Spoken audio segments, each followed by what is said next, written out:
Alrighty then, let's get the show on the road. Good morning, everyone. Hello, hello.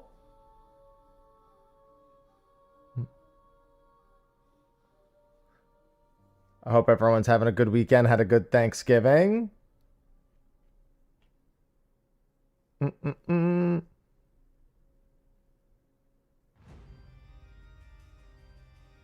Let's see.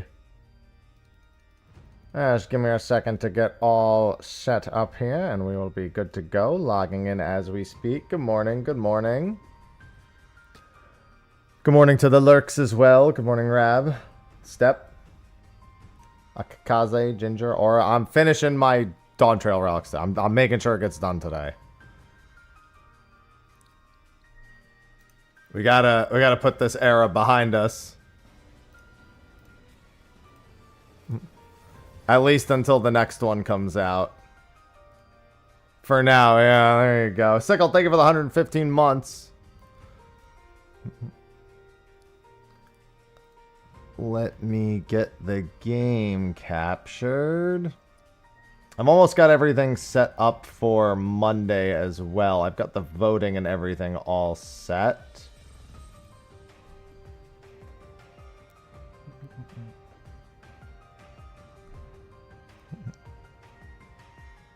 I've got about 10 more weeks, and then we'll be back at it.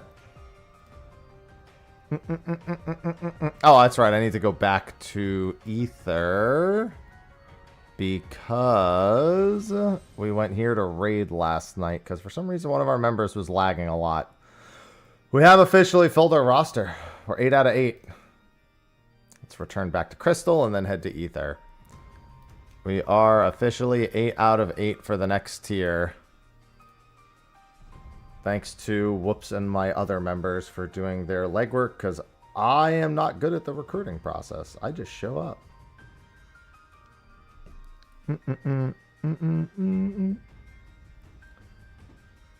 Stopped at 10. Time to pick it back up. Here's the thing, though. If I do need another bajillion tomes, at least I won't be even further behind that curve. You know what I mean? That was my chief concern, is that, yeah, I expect to need them. But I don't want to be even further behind having them all done. I want to stay at about this pace. Good morning, Garrett. Good morning, Jed. Thank you. Thank you again, Sickle, as well. Thank you for the resubs, both of you. Again, hope you're having good Thanksgiving weekends. Eating a lot of good food. Have a lot of leftovers. Making some turkey sandwiches, if anything.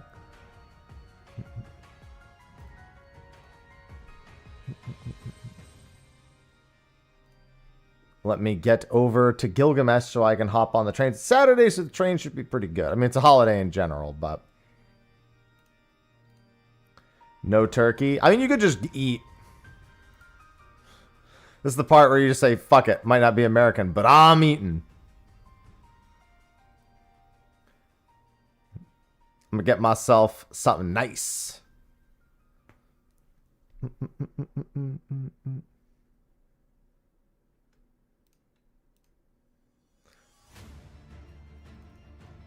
Just to break even with the Americans. Doesn't need to be a turkey, though. Trust me, I'm not a big turkey fan either. You get a ham. Unless that's against your religion, and then you get the next thing down the line. That doesn't break any religious trend that one may be following for themselves and the way they live their life.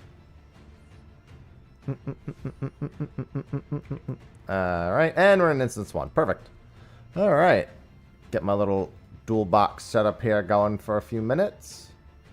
Can work on my Slayer tasks.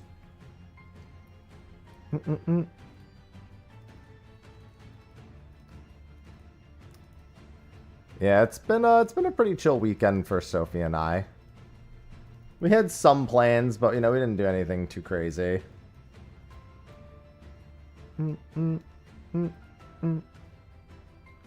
We rarely, I mean, I say rarely, you know, we just keep things simple for the time being. Next year, we'll probably be the ones hosting Thanksgiving in our new home. which will make next month very busy. I've got a lot of stuff. Oh, actually, that reminds me. I needed to text my cousin.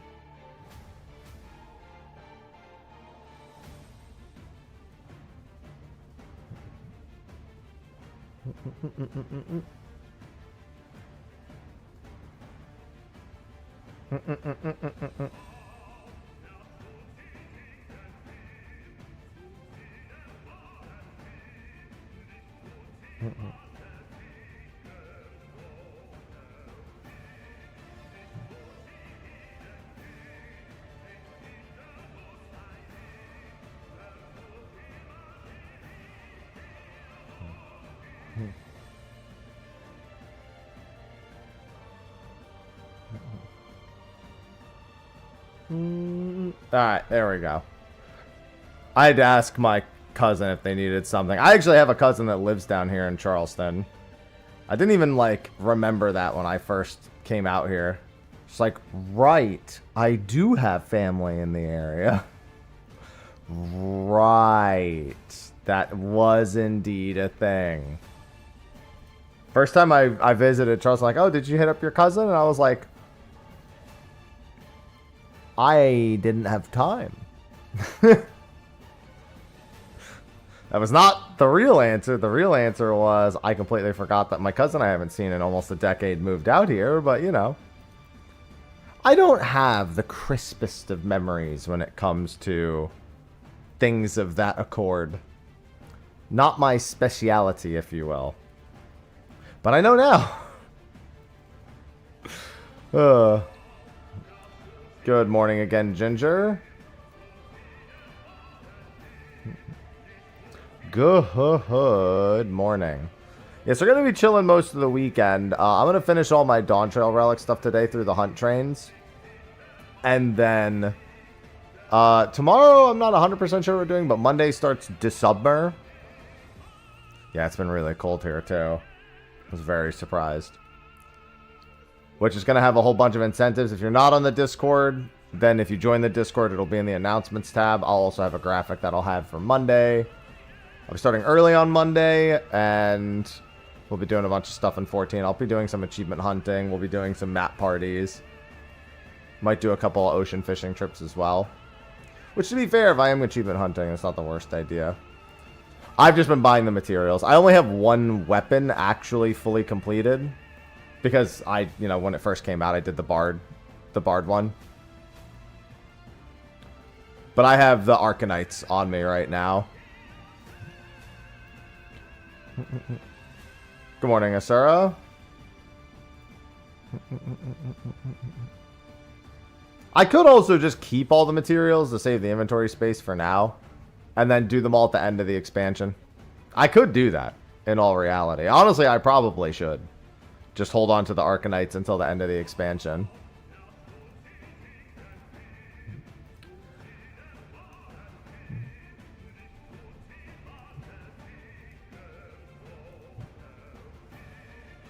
Get me to Wednesday for my Octopath. Yeah, I don't need them at all. It's not, and I can't tuck them away, so... I mean, I have a retainer that's specifically for relic stuff, but I mean, it's no biggie. I can just throw the Arcanites in there. The bottom line is I'll be caught up. That's all that really matters, is being caught up to the current ones. I just don't want to be super far behind them. Since I plan on doing them all anyway.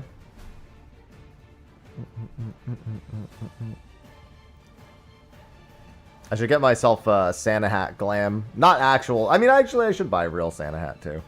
I bought a couple of things already for Monday, and I'll probably add things as we go, too, if I see good ideas. I already thought of a couple of things I want to add. Yeah, see, that's what I would love to use my tomes for, Jed. Instead, I'm just going to get all my... I'm going to get them all, and then I'm going to cap at 2,000. And then I'll have the 2,000 for the next tier of mats. Good morning, Cryodes. So it hit 72 today. Lucky. Although lucky now, not so lucky at other points of the year. It's a momentary stroke of luck, I think is fair to say. It's like, man, I sure am glad that it's hot in Arizona. Middle of summer. God, what was I thinking? What was I thinking?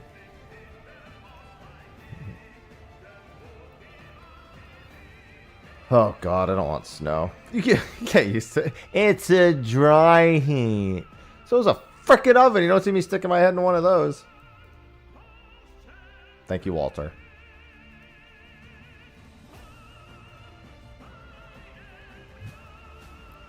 Alright, we gotta... This in 3 minutes. Let's see.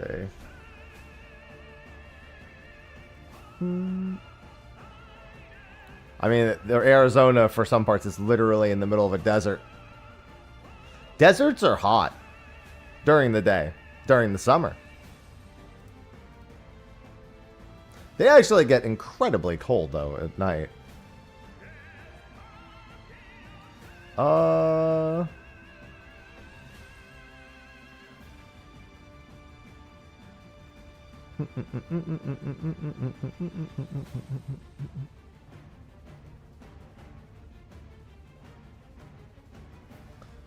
I love it here. Thank you, Walter. Now I just cuddle up under something in the middle of cold months. I'm trying to stick my head in no oven.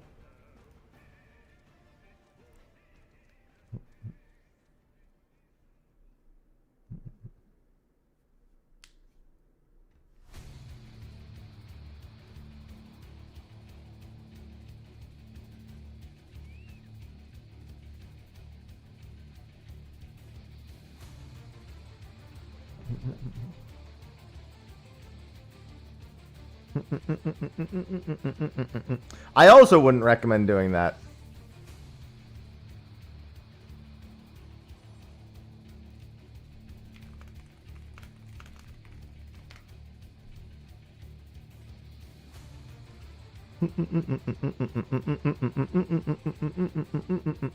People are people, you right.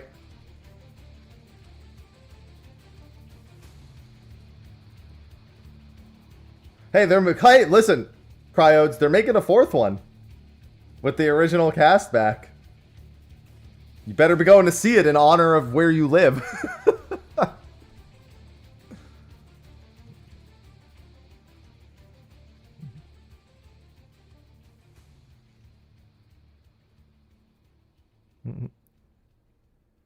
Yeah, they are making a 4th Mummy movie.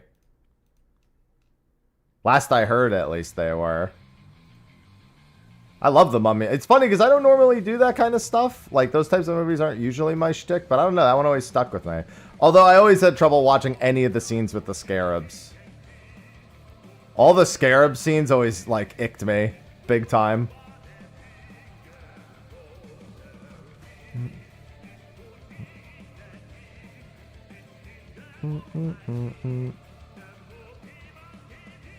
Yeah, the scarabs were rough. It's kind of like anything with like bugs crawling all over people is tough, and especially the scarabs because they don't crawl all over you; they crawl all through you. Very different. It's like I think in the 4th Indiana Jones movie, they were fighting on like the back of a carriage over a bunch of fire ant hills, like mutant fire ant hills. That one got me too. I was always like, ugh.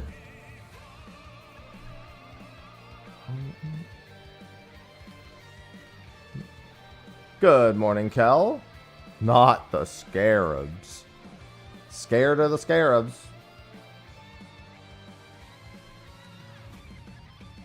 Yeah, I don't remember. It was like the Crystal Skull or something. I dude, honestly, like they all blend together to me. Was never a huge Indiana Jones person.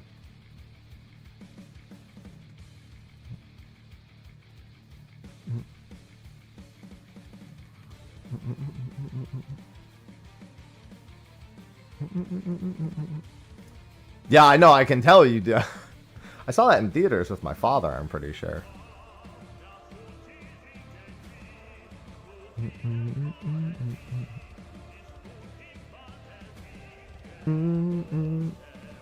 I've actually managed to find some decent bagel and pizza places in Charleston.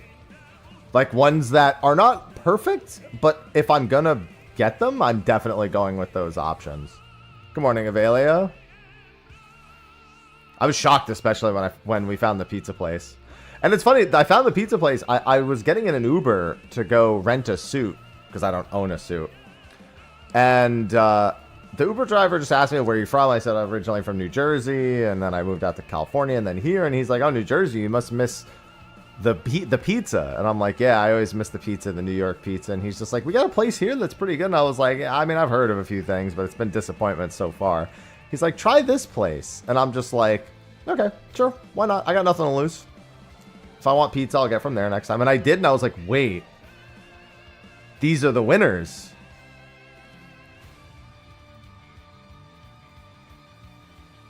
This is the winner. This is actually like really close. And I told Sophie that, and she's like, I don't know. I mean, it's pizza. Let's see if it's any good. Like, is it actually good, or you got blinders on? Like, what's going on? And then she tried it, and she's like, okay, I see what you're talking about. She's like, I see what you're talking about. Thank you, random Uber driver. Yep. That's it. Literally, random Uber driver just told me about that pizza place, and they hit the nail on the head. They're like, they say they're New York style, and I really like it. And I was like, okay, I'll give it a try. I got no problems with that. Full Italian fam runs it. That's the way you got to do it.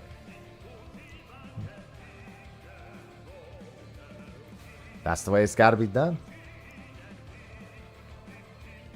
I mean, to be fair, I guess as long as the Uber driver is like a local who's been around for a little bit, usually a pretty reputable decision to make, to trust the Uber driver. Good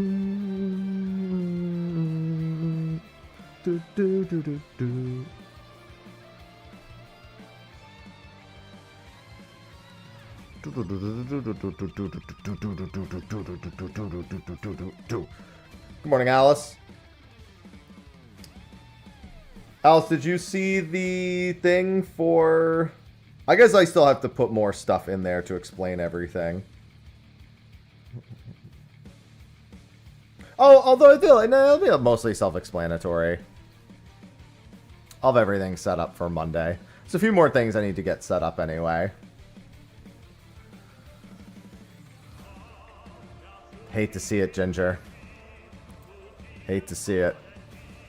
Saw the mod ads. Good. Yeah, I have reactions turned off, so I can't see if anyone's reacted to it.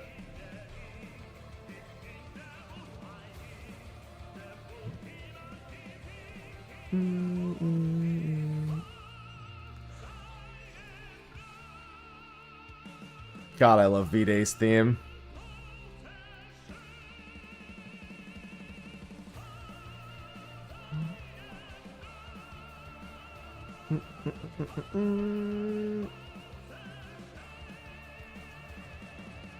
Heckin' love V-Day's theme. Yeah, I've got some fun stuff planned. There's a few more, like I said, there's a few more things I want to add. Almost forgot, I did that like 2 days ago at a hunt party. I should actually probably hit these things for real. It might be a weekend, but even still.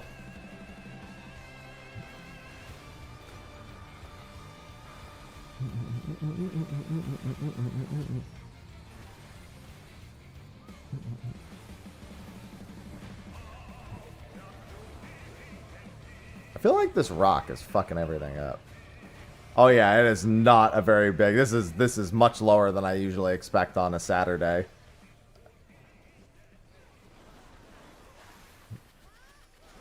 Normally the Saturday parties are a lot faster than this.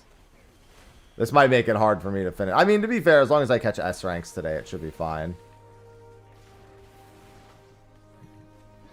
I might want to actually go a DPS job to boot.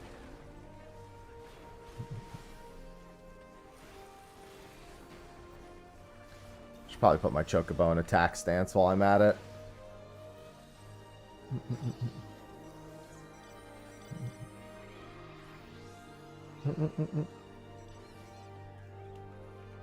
Yesterday was better than usual because it was the day after Thanksgiving. So maybe today will be worse than the usual Saturdays. Hopefully some people soon end up needing their tomes and decide to put the time into it.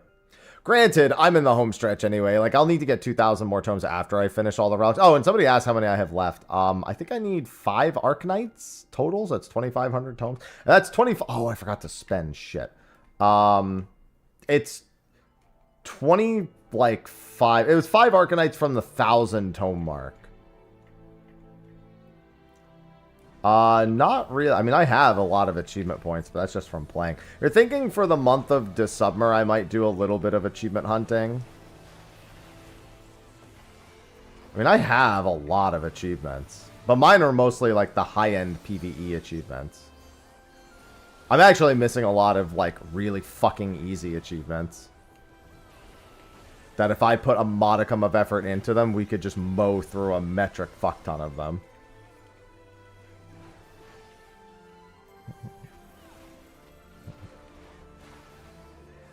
I've thought about it from time to time. Between my Iron Man and that, it's going to be tough, though. And I have to actually get working on that next Iron Man video. I don't want it to take that long.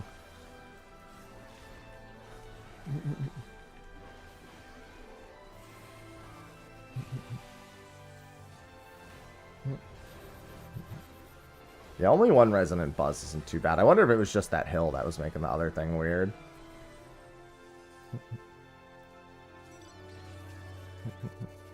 Another day. Listen, I'm almost done now. This is the last day. We're getting the tomes today. I literally just need barely over 2,000 at this point.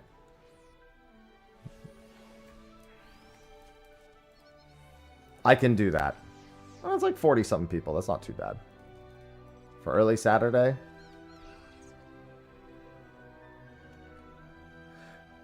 Yeah, I'm missing a lot of Blue Mage achievements, too. At some point, I'll need to make a party and blast through all of those.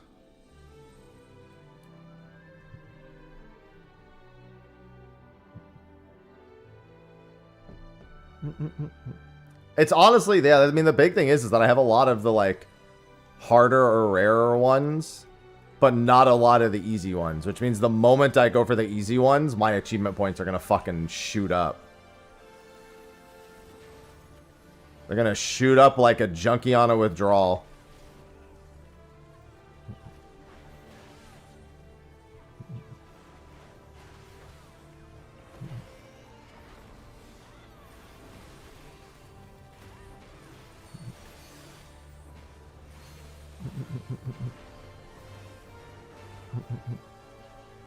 It's why I've considered it. I mean, the only things I really went out of my way for, I have the Platinum Trophy in both 14 on PS4 and PS5.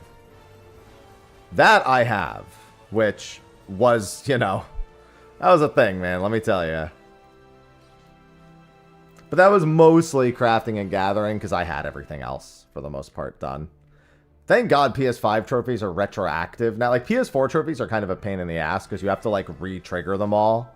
But PS5 trophies are retroactive, which made that considerably easier. Fallen_Azrael_ just subscribed.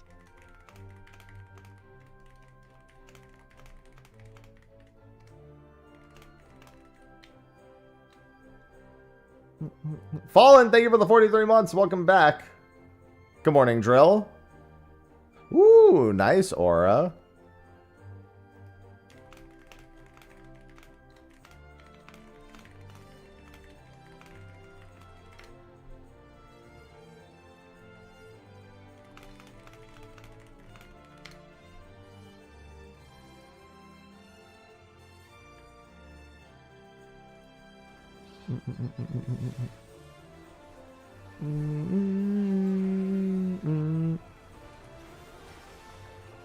Thank you for the 43 months.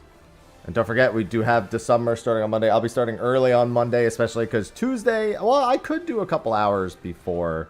I might do like a couple of hours in the morning Tuesday before my driving stuff and then come back and do the rest after. I should be back with my license.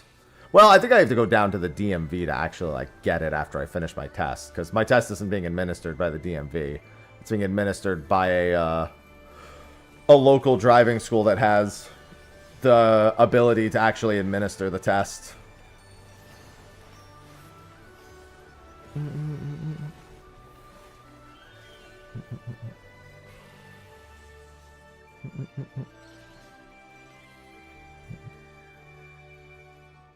I'm doing fine this morning. Cats did everything they could to wake me up as soon as possible. Yeah, it'll be good to have that.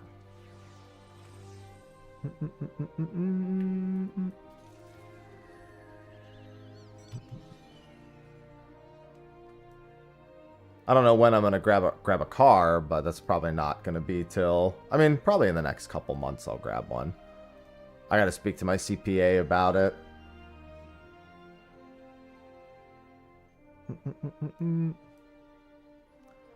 Lexi, yep. We got a couple of big cats. One of them likes to sit on my chest and purr at night. The other one likes to stomp all over me in the mornings. And the other one tries to open doors in order to get my attention first thing in the morning. So I rarely get to sleep in too much. 6:30 is about as late as I usually end up sleeping if I don't just, you know, try to wake up at 6. Depends. If I have, like, a lot of reasons. Like, next month I'll be up at 6 a.m. pretty much every morning.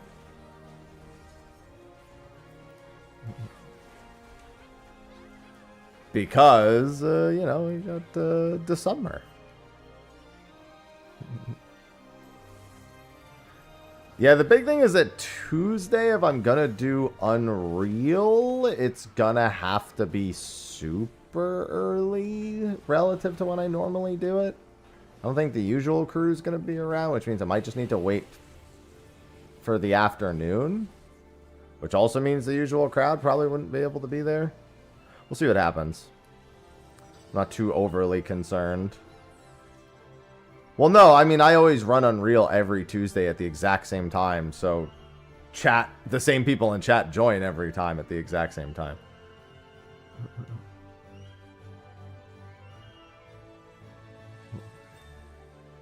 But most of the time, it's the same, like 5 or 6 of the same people, and then maybe 1 or 2 people that, like, come in or out. Usually I have, like, a couple of slots that are open. I just open and go first come, first serve. It's just, most of the time, that's the same people coming and serving.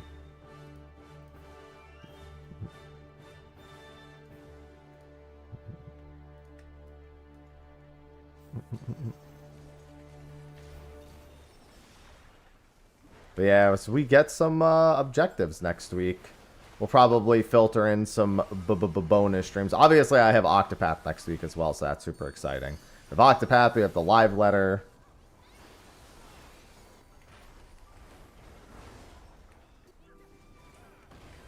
And then we'll have, as we reach them, to Submer goals too. I'll probably have to take some days away from Octopath to get those done, because I definitely want to do those as soon as possible. Or I want to start assigning days for those as soon as possible, if we reach some of those goals. Just going to be about giving everyone sufficient heads up.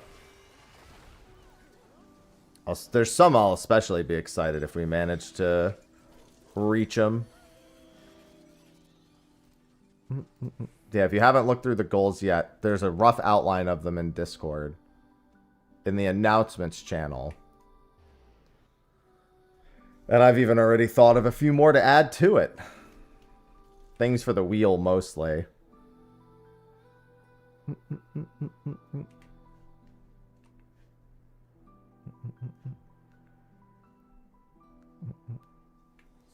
I'll probably go to Amazon order a couple more things.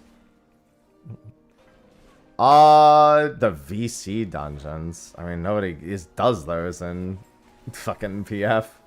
I don't really go into PF at all. PF is a painful experience. I have before, but I don't make it a regular thing. I'm not gonna lie, for my mental health, the last thing I usually consider doing is going into PF. I feel like that's better for everyone. But there's also never really VNC dungeons in the PF. It's mostly you're done through Discord. So I'd be able to be the part 2 live letter for 7.4. As is customary.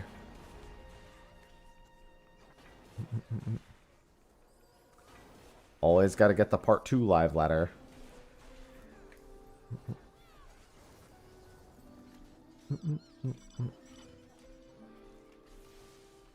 Yeah, I'll definitely have to make... I'll probably have to head to Fairy and join a party before I spend my tomes. Because we only... They're just doing it so in 18 minutes, no matter what, where we are in this train, we're passing it off to the Fairy people.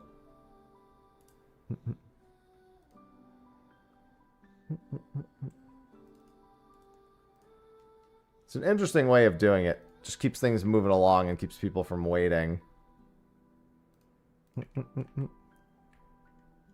But it does mean that I can't count on full train's worth of tomes as well.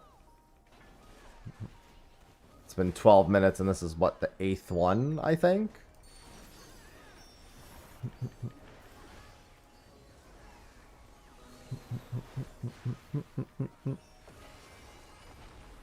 So I should probably expect to get, like, maybe 18 of the 24, which is still more than a normal train would be under most circumstances. It's only not because they've kept the instances around for so long. I'm surprised they didn't just cut out the Shaloni instances, or all the Urkapacha and Shaloni instances to keep time. I guess then that's only, how many hunts would that? That would just be 12 hunts. I think most people are probably okay with that. That dude's fucking dead.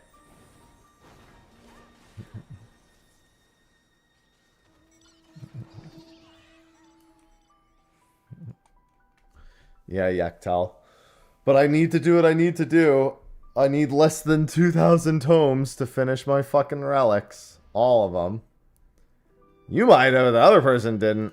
The motherfucker dropped dead.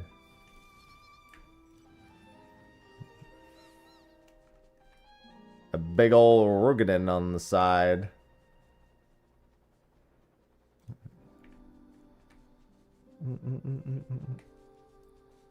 I just realized the Bailey is in my hunt party. Second time that's happened. I saw where the teleport came from and I was just like, oh, there you go. It's not the first time this has happened.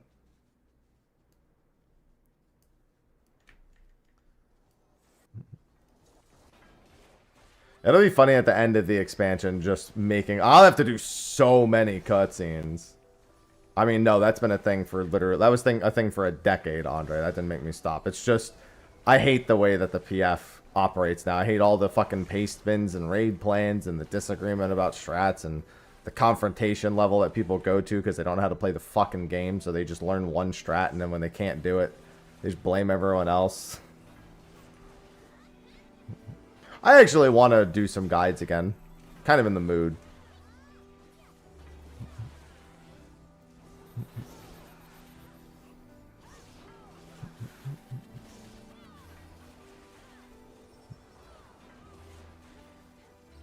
I feel like PF culture has been unpleasant in general. I mean, the same thing I always have done guides on. Raids. Raids and trials. I did do a Necron guide, I'm pretty sure.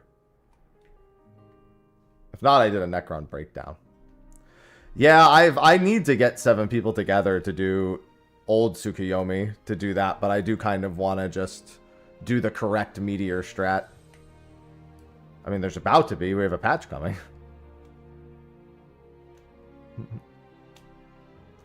I'll certainly do an EX trial guide for the new patch ASAP.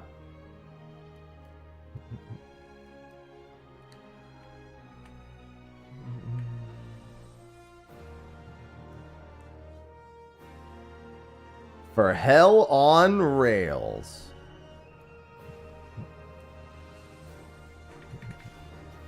And I'll just do the little week 1 disclaimer and call it a motherfucking day.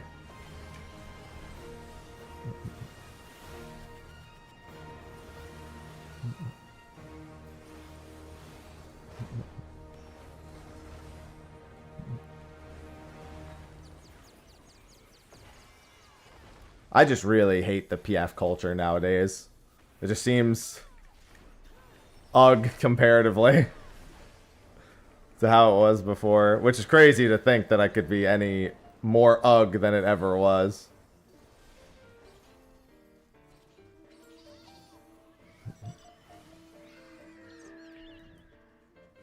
Definitely didn't see that one coming.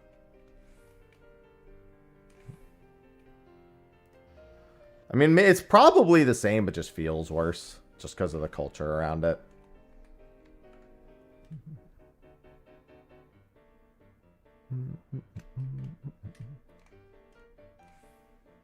Oh, I'm in the wrong instance. Everybody gets one. I saw the yell for it. I'm on my way. Don't worry. I don't think I'll be missing anything. Here we go.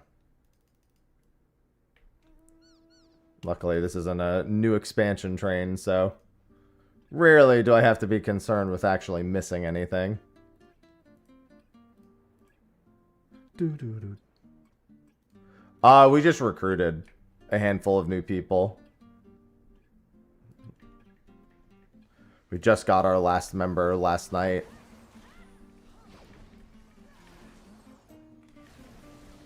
So we have our Savage and hopefully Ultimate crew together now. Means I'll probably have some evening streams for raids over the next week too.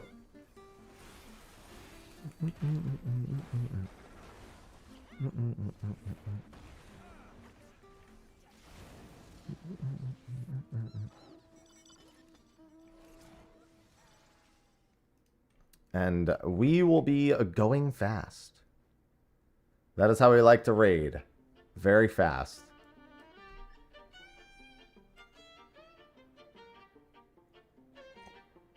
When I look for a new member, competence. Competence and communication. Ability to actually prog mechanics and understand instruction. I don't give a fuck about, like, obviously I don't want someone to be like, have like 80, like 80% DPS uptime or something like that. Definitely don't want anything quite so concerning, but I know a lot of high-end parsers who are dog shit in prog and still think they're hot shit. No, there shouldn't be too much of a DPS check. Why was I promoted to party lead? What the fuck? I don't want to be party lead.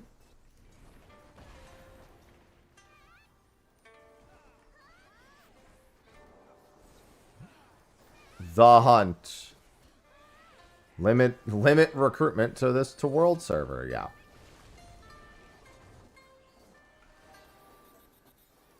Oh, I guess I should maybe put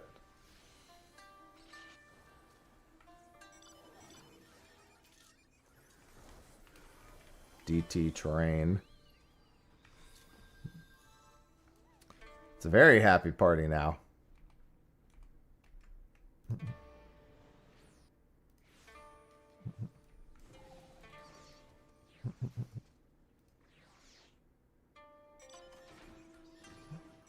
Best of luck on Orthos Fallen. Orthos is a time on the mental.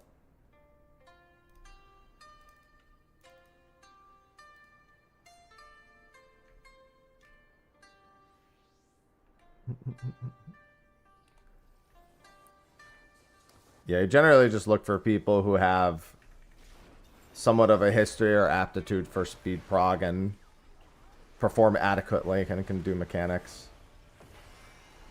I mean, if you want any other rewards from it, it'll be worth doing, but that's about it.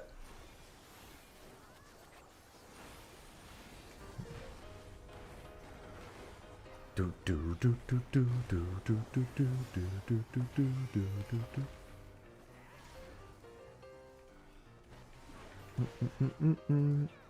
Do do do do.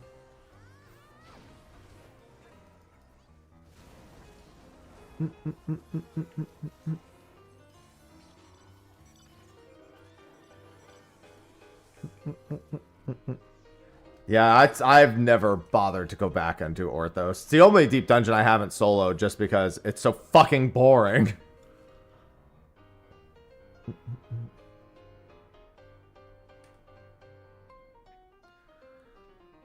It's the sole reason. It is snooze-inducing. In snoozing.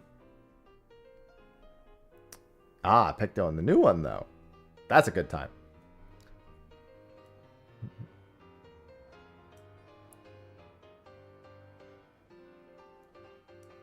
I was thinking about making another squadron video. I haven't made one in a while.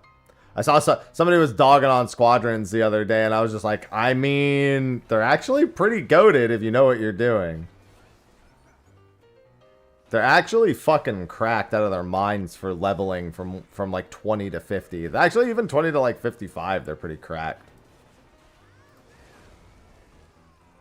Not that most people would give a shit, but like, they are really good in that level range.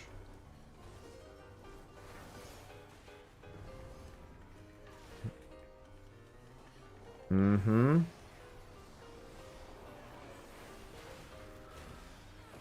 I won't allow the squadron slander. The most annoying thing is telling them to attack, but for the most part, you just tell them to go forward and they just fucking obliterate everything. They've nerfed a lot of the things that it used to make it even quicker. I will say that. When they got rid of, like the Arcanist trick and the Warrior trick. They're still really good even after those tricks were patched.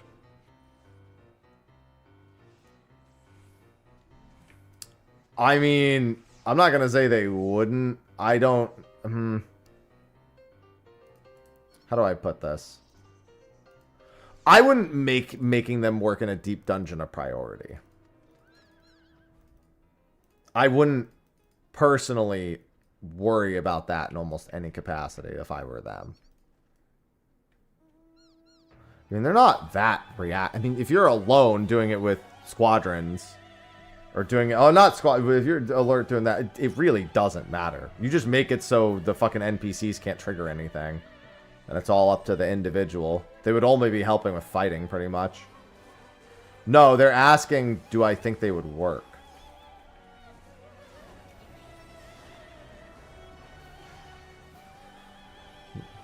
Like, as an idea. And I'm saying you could, but I don't think I would make it a priority.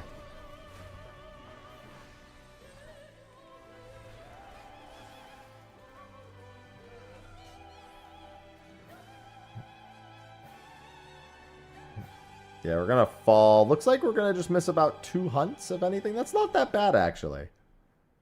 For the 1050 cutoff that they do.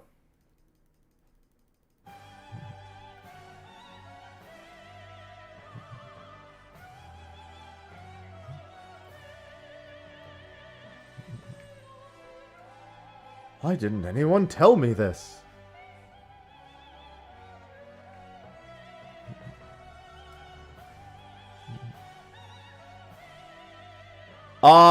It's because of the Mogtome event environment. There's the guaranteed portal maps right now in the Mogtome event. So while those are available, they're not going to bother buying the Gazelle skins.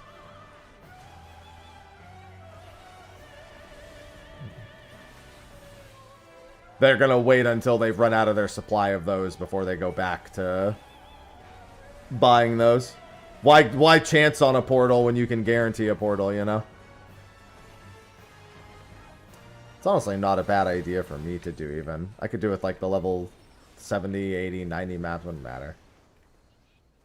They never have anything you want. Maybe you want these. Yeah, I usually don't do anything for them at all either.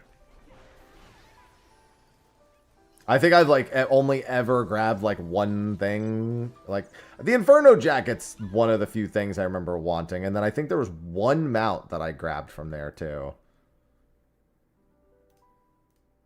One like Stormblood EX trial mount that I didn't have to finish that collection. Which funnily enough, even though I finished that collection, I still haven't actually unlocked the QB. Just never bothered. Just didn't do the QB quest.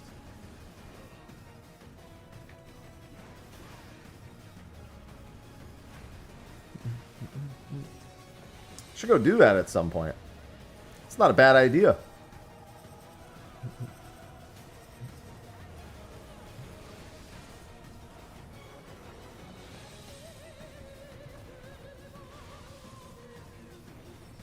Well, actually, I know I'll hear this song again in Octopath Zero. Well, assuming they keep to some of the same things.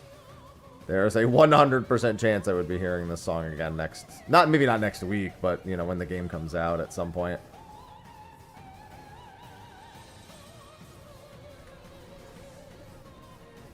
Hey, the aesthetician's gonna be on the Desubmer thing, Aura.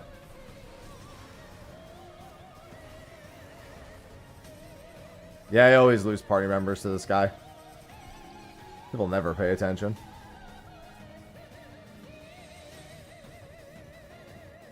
See, the thing is I just don't do anything that gives me Mogtomes.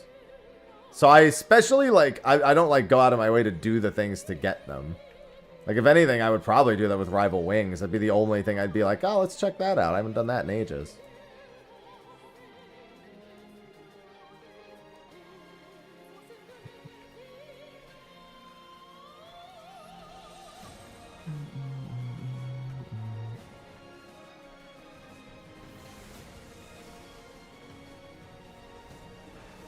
PvP? I mean, it's fine. I just wish they would focus less on these giant 72-player modes. Like, the fact that we're getting a new Frontlines map is, like, that's fine. I'll do it for fun. But, like, I'd rather not get another 3-team mode. I just want a 2-team mode that's, like, you know, 20 to 30 people. Heck, even just Rival Wings being, you know, 48 people I'll take over the 72. I just don't like these giant PvP modes. Yeah, there's also no Rival Wings daily. There's no Crystalline Conflict daily. Like, there's a few, like, really easy W's they could take that would probably get people in the door a little bit more that they don't take. So there's a lot of confidence on them to strictly just, like, try. They just want to make the modes. They're like, yeah, look, these modes, they're fun. And they're not wrong. The modes are fun. Other than Shatter, that is.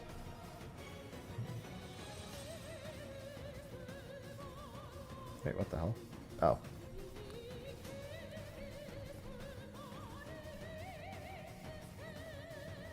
But they're really just hoping that simple fact is enough.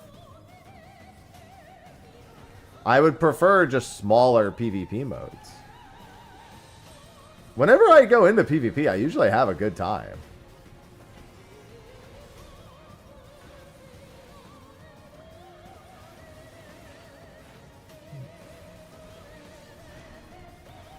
Also, yeah, we used to have all PvP skills available, and it was a fucking mess. Because then they also had PvP skills, and then they also had to balance them separately for PvP. No, if anything, that I particularly like that we have the actual PvP skills.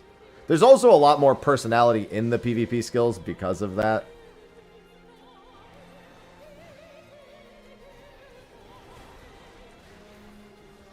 For many people, the way jobs function in PvP is superior.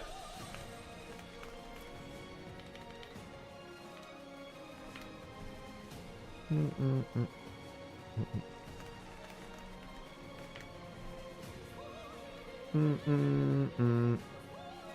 then one last hunt.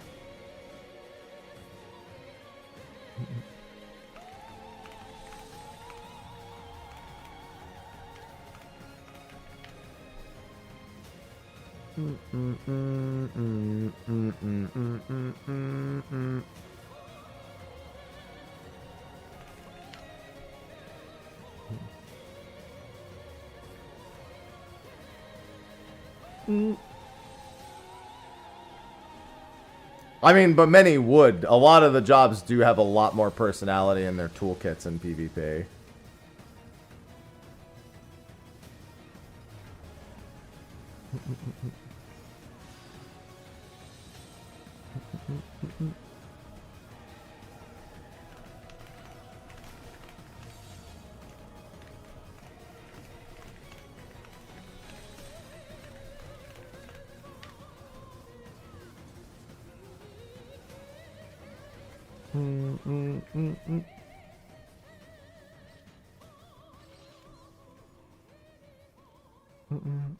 All right, and now I have to go to Ferry, join a party, and then spend my tomes. Ferry officially called 2 minutes ago. Starting at 57.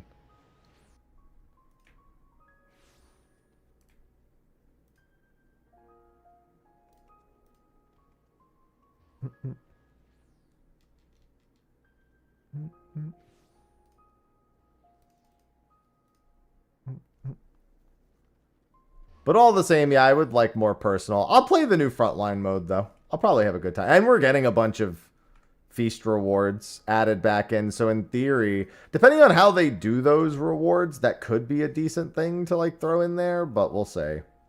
I have a feeling those are going to be crystal trophies, which would make the series rewards, you know, kind of worth going for. Good morning, horse. Go dump my tomes real quick. I'm finishing all of my Arcanites today. It's happening! It's about goddamn time.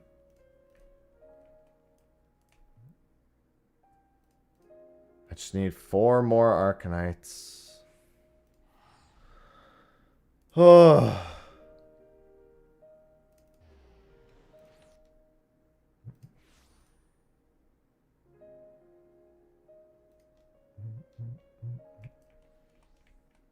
And we are in instance 1. Perfect. Perfect. Now I got 4 minutes to kill. And some coffee to drink.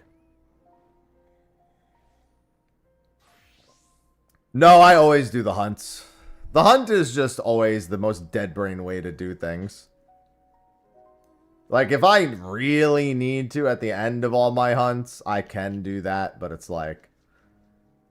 The way I look at it is I'm basically going to sell all the excess materia as well. So I'm basically making a shit ton of gil.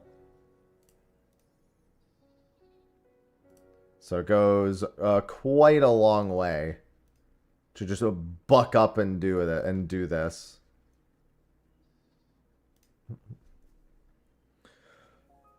So much free materia. Completely ignore Octaveth.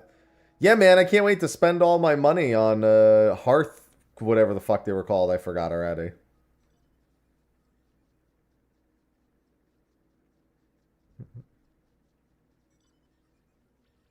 What do I spend gone? Whatever I want. I mostly just accrue it.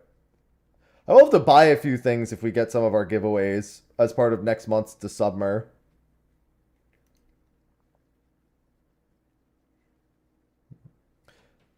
Good morning, Nikki.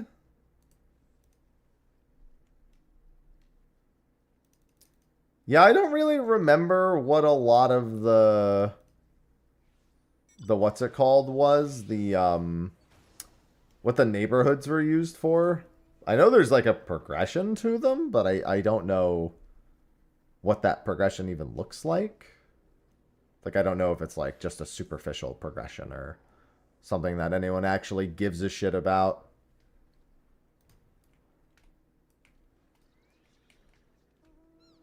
I know that if you don't log in for a while, you get removed from neighborhoods, and then you just have to choose to rejoin a neighborhood at some point. Good morning, Purple.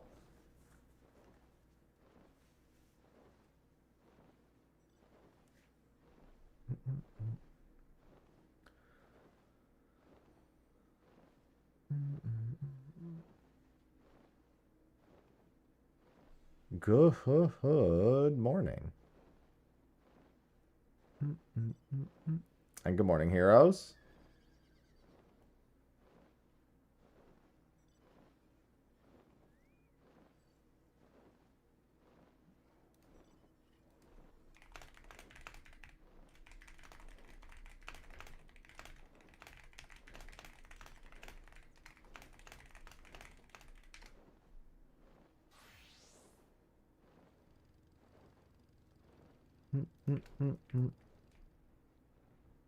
Alright, and let's get more Octopath music on.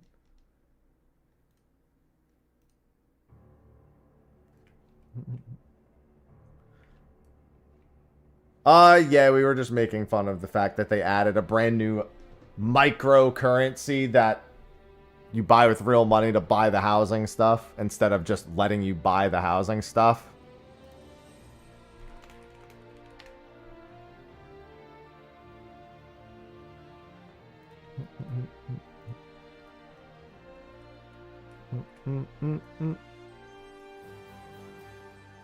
Like, they took all the, like, positivity that people were having for it and then kind of ruined it with that.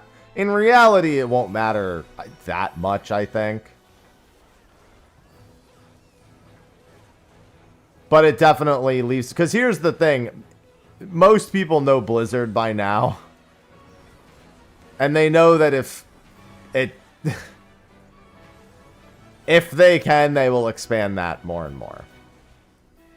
And it's just the actual practice of making the currency itself is just kind of scum. It's less about what you, how much you even want to use the currency and more the existence of the currency.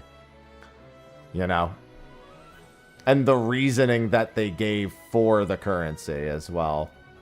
In reality, it really won't affect much. It's just unfortunate that they managed to put a really sour taste in people's mouths not too far away from the release. Oh yeah, the add-on complaining is definitely worse. Good morning, Walks. Yeah, the big thing is nobody trusts that it's going to stay that way for very long, Chad.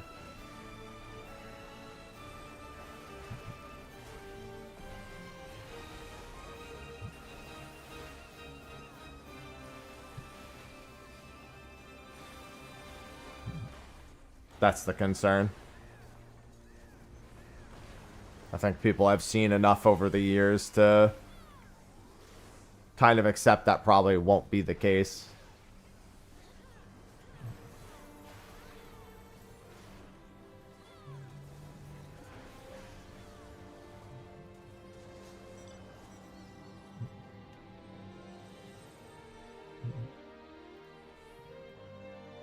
Instance 2.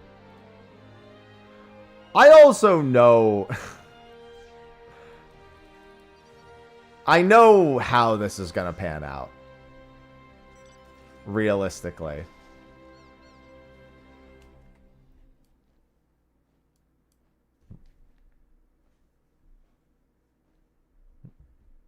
And it has very little to do with the cash shop even.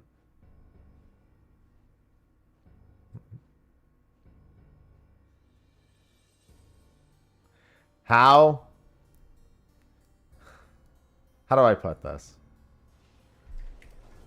It will be cool for a week. Best way I can put it.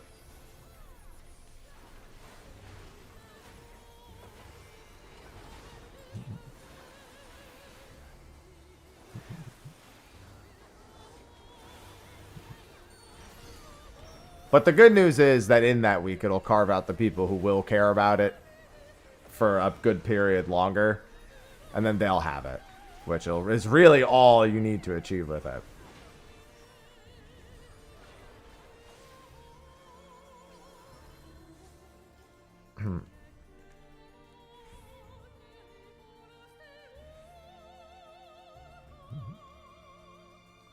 All you need is the foot in the door. You don't need everyone, you just need some people.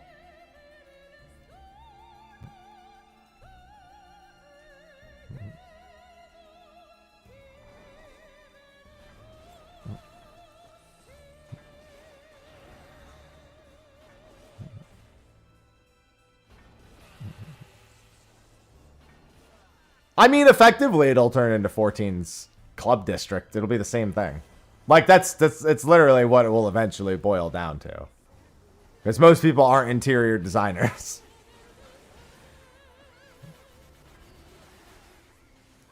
Well, tell them to forget everything they saw and do it again then, Luz. You have no other choice. Or you literally remarry somebody so that you can get their reaction. Someone who hasn't played. So now you divorce and go marry someone else and then make them play it and don't fall asleep this time. I mean, those are the only two realistic options. There really aren't any other ones.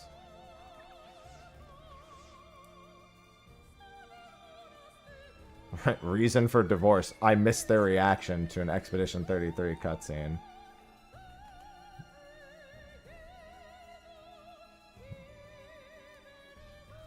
Yeah, it will for a bit, Chad. Effectively, though, like I said, everyone's not an interior designer.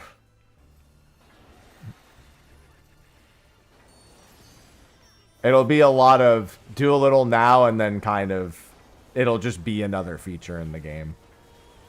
Which is fine. It doesn't need to stay a big deal.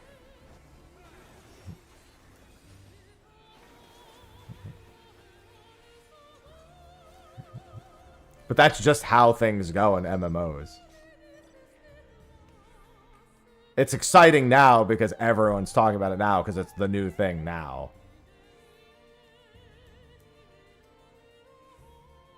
And unfortunately, like I said, there's always the Blizzard trepidation. See, Final Fantasy XIV fucks up features out the gate and then spends years fixing them. Blizzard releases them in a pretty good state and gradually fucks them up. So it's really a matter of which you prefer. Or WoW abandons the feature. They won't abandon housing. That's not going to happen with housing. That's not going to fall. That's not going to be like, what is it? That's not going to be like, fucking, I can't remember half the names of the fucking things they've done in that game that have been abandoned. They make a new progression system every fucking expansion that gets abandoned the following expansion. Garrisons, yeah. That's one. To archaeology, do they really not do anything new with archaeology anymore? I feel like the more you expand the world, the better that should be. I haven't kept up. I don't know if they do. I feel like that was prime real estate. No, but housing won't be like garrisons. They're not going to abandon that after an expansion. Housing's just one of those, like, integral systems that once your game has it, it pretty much has to be permanently supported. You're kind of not allowed to be like, hey, we can't keep doing this. That's just, you can't do that with housing. And besides, they're motivated not to because Heartsteel exists. They're motivated to give you normal housing items and paid housing items. Like, as a business, they're motivated to do it. Like, you got to remember that. They didn't introduce a new fucking paid currency so they wouldn't use it, you know? No, they will 100, but the housing support will not in any capacity slow down or stop. The question is will the use of Heartsteel accelerate or not? That's the question most people... I think it's the question most people currently have. Probably the most important question to boot. Oh yeah, it'll work fine, Chad. Well, I say that. Blizzard... maybe I shouldn't have said Blizzard releases them good and then they get fucked up, because there are really weird bugs that they've had with what seem like very polished features until they hit the main servers. Was it Garrisons that could wipe your entire inventory? Was that Garrisons? There was like a bug where it like deleted your inventory. Might not have been Garrisons. That might have been something else. There was a bug with like a feature they released with an expansion that if the bug occurred, it just deleted your entire inventory. Or your entire bank or something. I can't remember which one it was. That's always a chief concern. Bugs in... The bugs in Blizzard in World of Warcraft are usually a lot worse than they are in 14 also for some reason. Shockingly.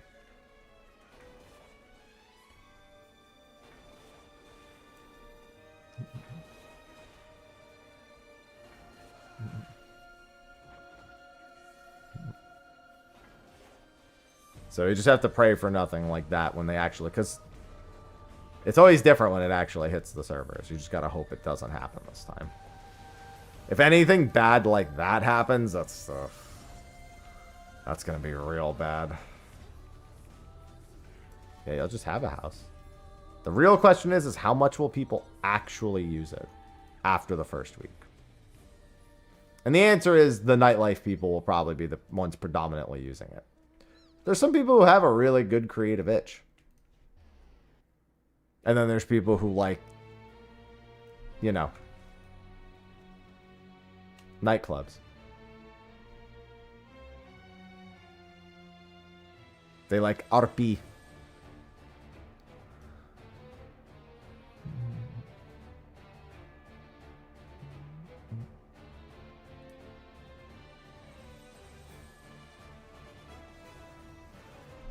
I always find it funny when people who like make fun of RP like are very selective about it. Like, let's say like someone in WoW is like, look, they got furries over there in 14, and I'm just like, you got orc fuckers on your side. That's not any better. It's just two sides of the same coin. What are you picking and choosing for?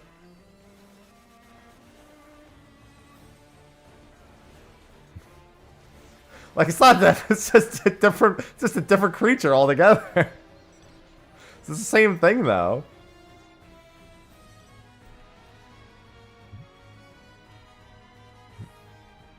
WoW does also have furries, too, yeah.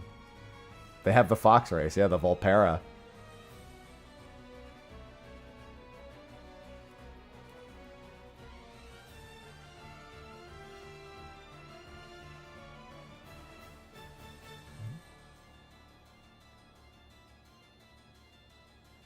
Yeah, that could have a different negative effect, Chad, but I don't think it will too much.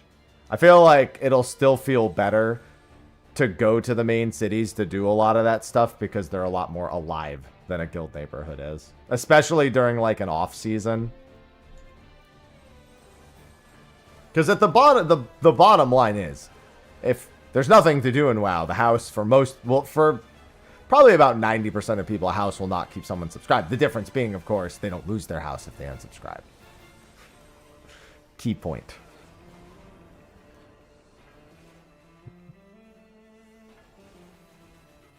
Yeah, and then there's Tauren. Listen, I'm just saying, a lot of WoW people have always made fun of 14 for furries. And it's like, okay, have you seen your own races in your game? Worgans? Hello? Tauren? Now Volperas?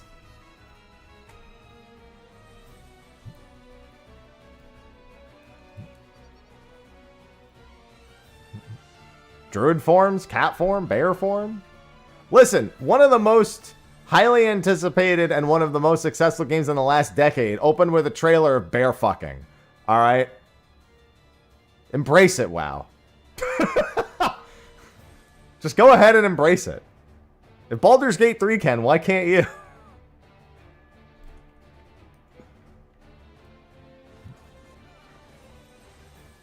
And pandas, yeah. Yeah, it never made sense to me. I was like, that's funny, but it doesn't make any sense. Because it's like, it's the same.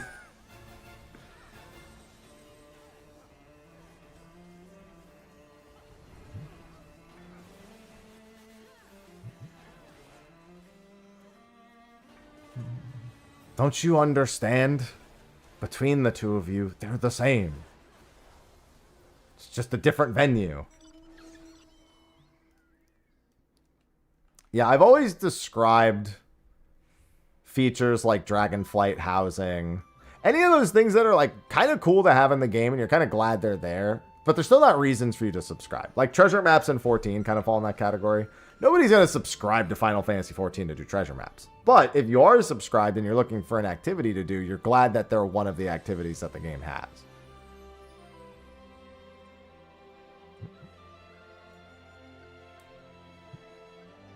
Like, you might subscribe initially for a house in WoW. You may not stay subscribed if the rest of the content is not actually any good. Some people would for housing, no doubt about that. You're always just looking for the ones who would.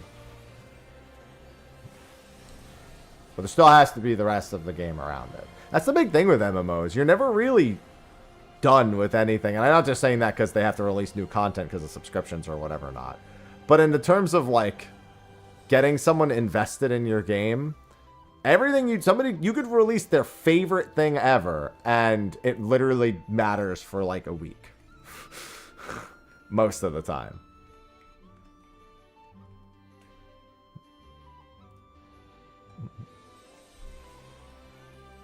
That's why I hate when people say, dude, if they ever put Blitzball in 14, I would stay subscribed forever. No, you wouldn't.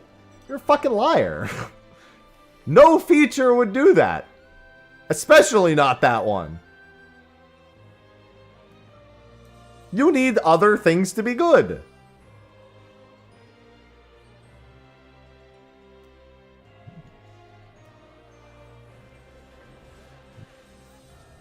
Yeah, exactly. Just why it'll be interesting to see what happens with housing after the initial kind of hype behind it for WoW. Yeah, same with Triple Triad. Like, yeah, Triple Triad. Look, you can face off against NPCs and win cards off of them, and it has the same rules as Final Fantasy VIII. You can challenge other players. They're like, this is the greatest thing. I don't fucking care. They moved on, because of course they did, because they're not robots that are programmed to do one thing. Queen's Blood, when? I'll take it. I like Queen's Blood. That's why when people are like, there's nothing I want to do right now, and then people rebuttal with, have you tried this, this, this? It's like, yeah, in theory, you're right. They could do those things, but if they don't give a shit, who cares if they can do them? Like, I don't mess with housing at all in this game. It's never impacted whether I'm going to be subscribed at all. It's a non-feature, and it's a huge subsection of the game that if I really wanted to win a house, I could have probably won a house by now. Yeah, I have the platinum for every mainline Final Fantasy game.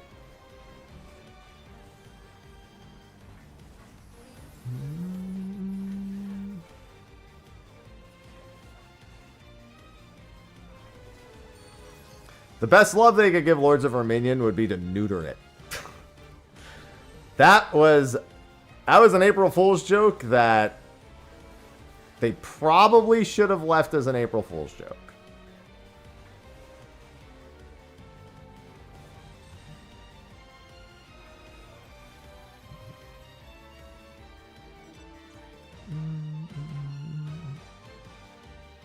Instance 3. God, I need less than 1,500 toes. We will have the live letter next week, as we usually do, yes. But you don't have to be subbed for Mahjong. You can play it for free.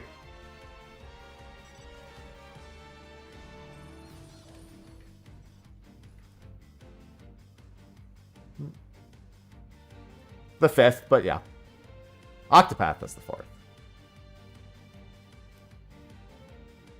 Chaos, chaos, chaos. Pom Pom, thank you for the 17 months. Chaos, chaos, chaos.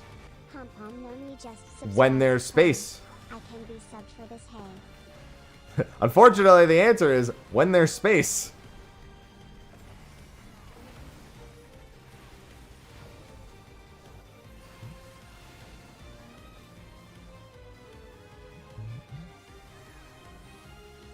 And unfortunately, that's something there isn't right now.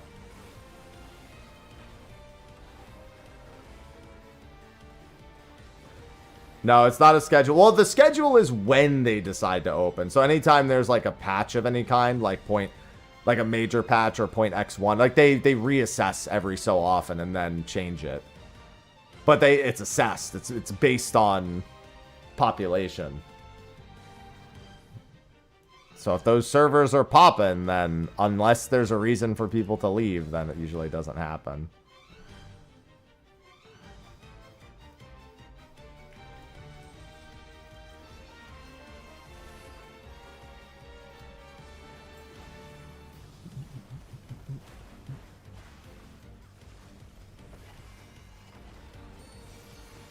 Yeah, XP boost, getting the XP boost is usually well worth it decision-wise anyway.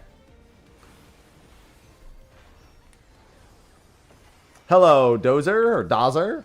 2 Z's, gonna do the hard Z. Do you think it'll be a teaser for Remake? I think it could happen. I wouldn't expect it. At this point, the real question is, when will they ever have anything to say about Kingdom Hearts 4 again? Not that I even care at this point, but like, come on now.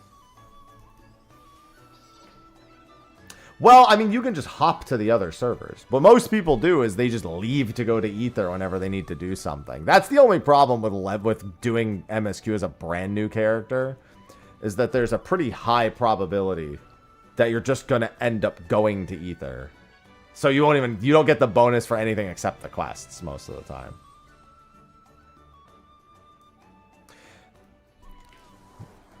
Yeah, I mean, we should have part 3 in 2027, so it can't be too much longer before the first trailer. Yeah, I'm also going to do a full... I'm going to be doing a full... So for me, it depends, because the last 2 games, I have 100%ed on normal mode before they've even released, because I've had review copies. I don't know if they're still doing that, or if they're going to still do that for the next one. I don't know if their marketing plans have changed in any capacity after, like, the firings and everything that's happened as of late.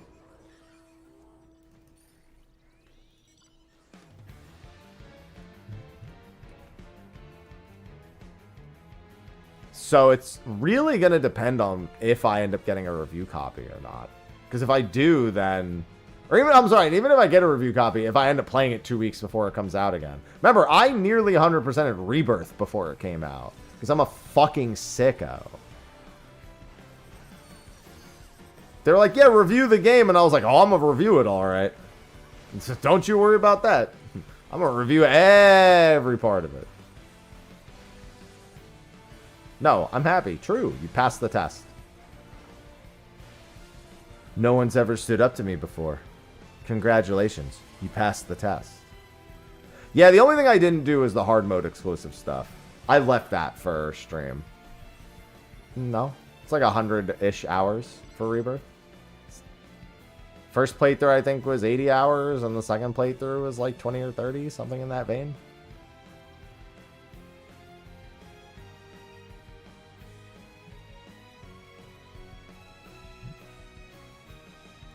Worst part was the hard mode arena. They're like, hey, how do you like these 6 bosses? Would you like us to remix them 8 billion times? And I was like, no. And they were like, well, that's really unfortunate, because that's exactly what we're going to do. I was like, strange. I just said I didn't want that. And they were like, we don't care. The funny thing about that is I don't give a shit.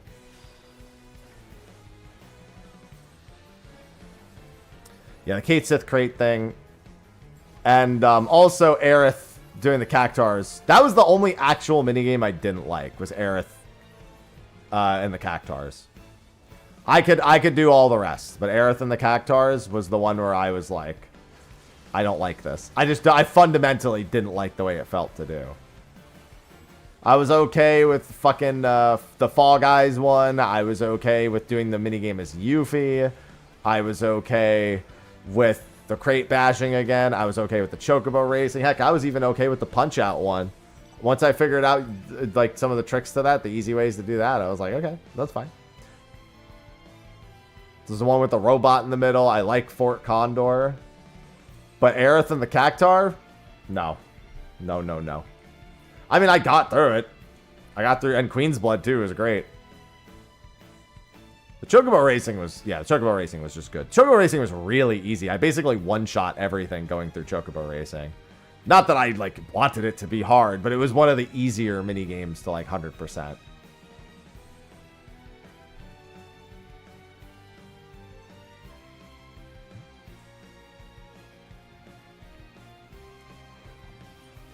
My review is basically, I really like this game, but I think if you don't like minigames, you will not like this game. Was basically what my review boiled down to. The moment you find a minigame you don't like, the game will get like 10 times worse. And the more of them you don't like, the more that 10 times worse multiplier kicks in. And we already know they're turning those down. Like there's not going to be nearly as many in the next game. So, good decision. As much as I was okay with the minigames, it's not quite the same as being like, yeah, can you give me all of them? Because that's not what I wanted.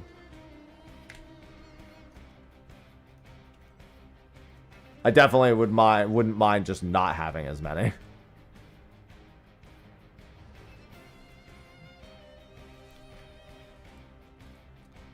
Yeah, I loved Queen's Blood.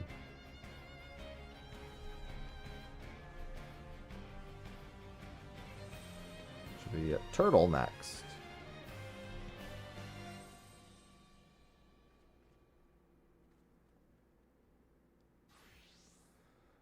Big Queen's Blood fan.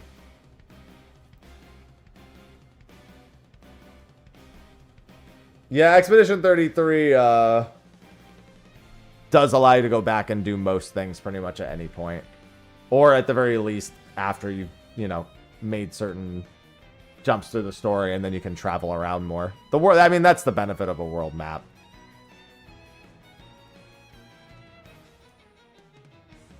You can go back to a lot of places in 7 also, but it's a bit of a pain to do it, like, as you're playing through. You can definitely go back, double back, and get things done without leaving chapters.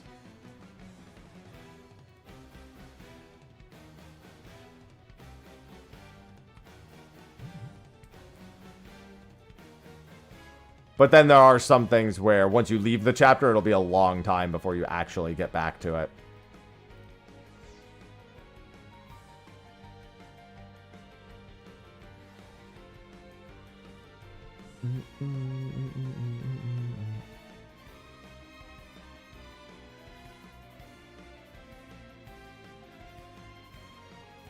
Yeah, the world map changes in Expedition 33 are fairly minor. All that really changes is how well you can navigate it. Or how much of it is actually available.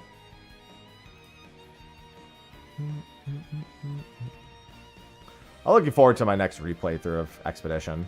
I'm going to play it on PlayStation next time. Just because I don't... I have 100% on Steam, but I would like to get the trophies for it.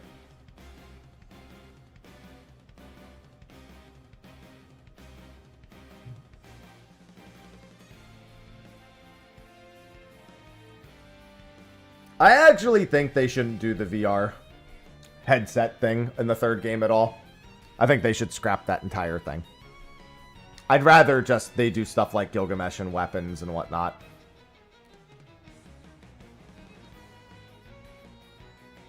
Effectively, Gilgamesh acts... A lot of their alternate battle content ends up acting like the VR headset. Because you end up like, you know, you do the VR challenge mode where you have to beat like the pairs of summons. And it's like, I did this already, technically. I did this for the Gilgamesh side quest. Why do I need to do it again here just because it's the fucking headset? I wouldn't mind it if it wasn't the exact same bosses that were everywhere else. Yeah, at some point I'll probably play Kingdom Come Deliverance too. Might add that as an incentive to next month, actually. It's not a bad idea. Where will they put Genesis as a boss? Yeah, we have Vice and we have Nero, so we need Azul and I can't remember what the woman's name is. We don't need Shelt.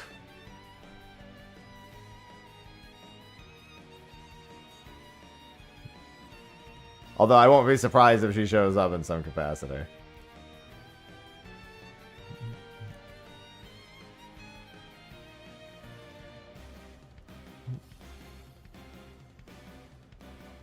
Yeah, I might add that to the list of rewards for next month.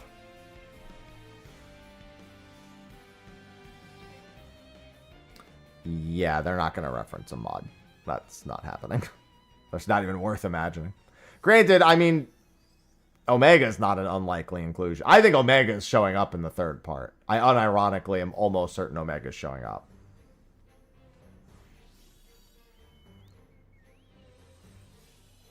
I will be shocked if Omega isn't in, like, North Crater or something, as in, like, the side. Here's the thing. I feel like Chadley's VR is going to end with Omega. At the end of the day, we're going to find out that, like... Well, here's the thing. So, I mean the normal Omega, not the Final Fantasy VII Omega. The one that Hojo does. Because they need to leave that story-wise. That's Omega Weapon. That's a very different thing. But I mean the Chicken Tenders Omega. Yeah, I think that's going to be part of Chadley's VR nonsense. I mean, again, I don't mind it. In the first game, and the VR headset thing works pretty well because the first game doesn't have a billion alternate combat scenarios. It works. The VR stuff works really well in the first game. In the second game, there's just too much repetitive side battle content that you just need to complete to get through 100%. With a lot of the same bosses being used. Like, it would be fine if they just used unique bosses. Like, conceptually, it's fine. There just doesn't need to be, like, 5 different battle arenas in the game. You know? Like, 1 battle arena is sufficient. 2, somewhat acceptable. As soon as you start going into everything else, and then at that point it's, well, which one would I cut out? And it'd probably be the VR.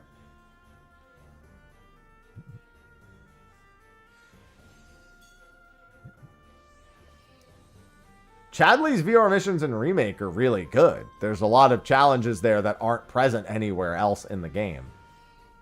So they work. You know, you have Vice, who's a great boss in Remake from the DLC. You have the Claude Prod, or the Prod Claude, as I like to call it. Although that's not what it's called there, but I mean, I just call it that anyway. He's flaying your mind, heroes. The Summon Gauntlet in the first game also works a lot better with the Bahamut Ifrit part. That actually is, again, there's nothing else like that at that point in the game. Yeah, I think they'll just keep a lot of that stuff in the Gold Saucer, and that'll be fine. Most everything else, like, the actual world exploration, for the most part, worked really well. Like, I really like the... Like, I like that every zone effectively has that super boss, or has a quest boss that's, like, a really big one, like the Master Tonberry or the Quetzalcoatl. I like the idea of maps having a super boss at the end of everything.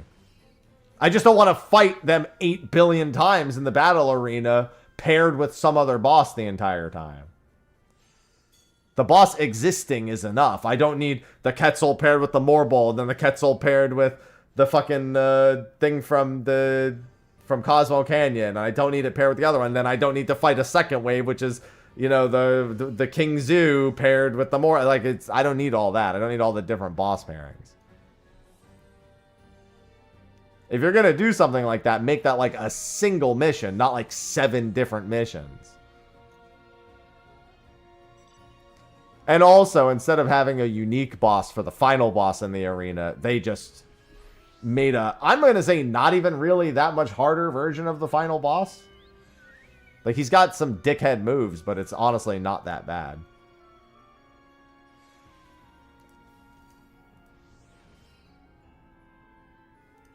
All right.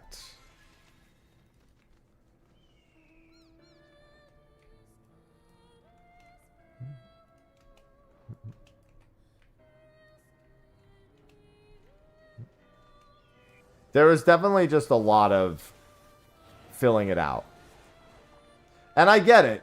The old Final Fantasy games are really known for mini. There's a lot of mini games in old Final Fantasy games. Like, I'd say with every hour to hour and a half of story progression, you're doing some sort of random mini game in most old Final Fantasy games. Even if it's like the slap fight or, you know, chocobo catching or something of the matter. Like, that's not too uncommon. There just doesn't need to be a whole, like, 10 hours of 100% progression tied to it. Because of, like, extra challenge modes and stuff. Or if you want to, you do it later. You, like, release that later. Like, hey, here's a free update. For anyone who really likes the mini games and wants to do the extra modes, we added some stuff in, blah, blah, blah. Because, I liked most of the mini games. I just know that it's just funny as I'm doing it going, man, there's a lot of people who are not me who will not want to do all these mini games. Like, I accepted it as I was doing it. That other people are not me and will not enjoy figuring out most of this stuff on their own. I also did, remember, I was playing it before it was even out, so it's not like there were guides online to tell me where to find things and what to do. I had to fucking do that on my own. I had to completely explore all the Rebirth map and get all that shit done and figure out the strategies for everything before there were any resources. So I had to actually pioneer that shit. I contemplated releasing guides to every minigame. But I'm like, I'm going to release these guides and then someone who's way smarter than me is going to come up with a way easier way of doing it.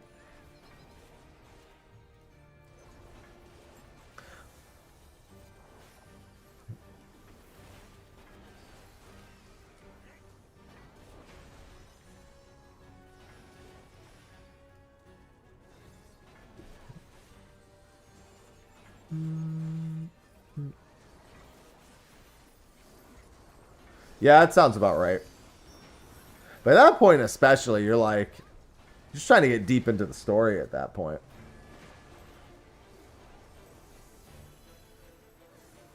Stuff like the Gilgamesh side quest, though. Keep that in.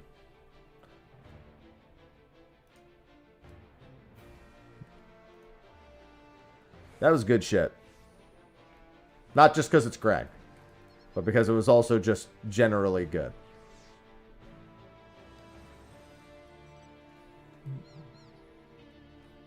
Yeah, I loved Rebirth. But I could see the problems people were going to have with it. Again, my chief concern is that Part 3 covers the part of the game I've always thought was the weakest, and that's after Aerith dies. In the original game, that's where my interest drops off a fucking cliff. That's why I don't really care much for the original Final Fantasy VII all that much, because I enjoyed it up to that point, and then the remaining, like, 2/3 of the game, I honestly could not be asked to give a fuck about half the time.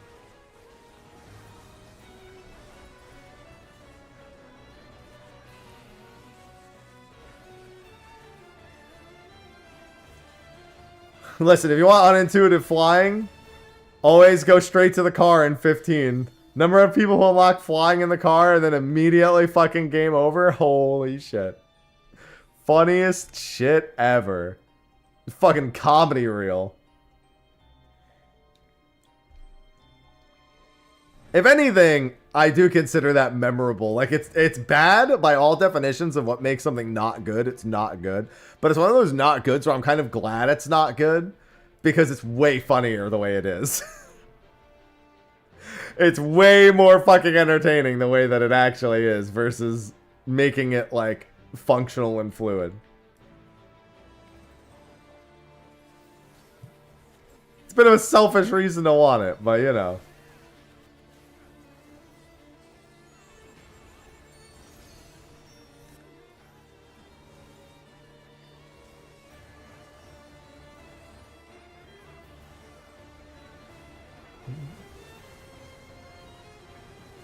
Yeah, we'll see what happens.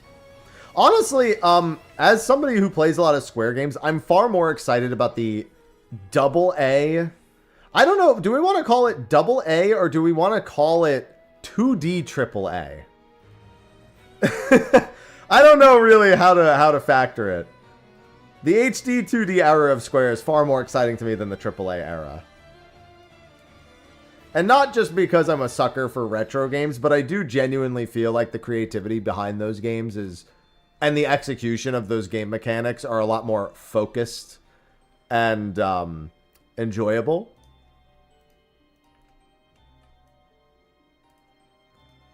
Like, that's why I'm pumped for, and honestly, while it's not the usual type of game you see me stream here, Elliot is probably the single most exciting thing I've seen come out of Square.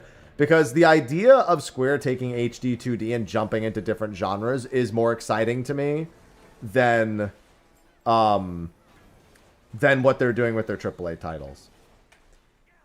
If you had told me we were getting an HD 2D Zelda-like published by Square, I would have said that's not happening.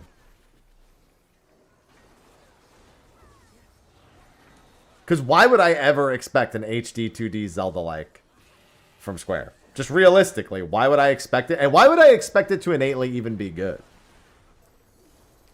But the developers behind it have a good track record.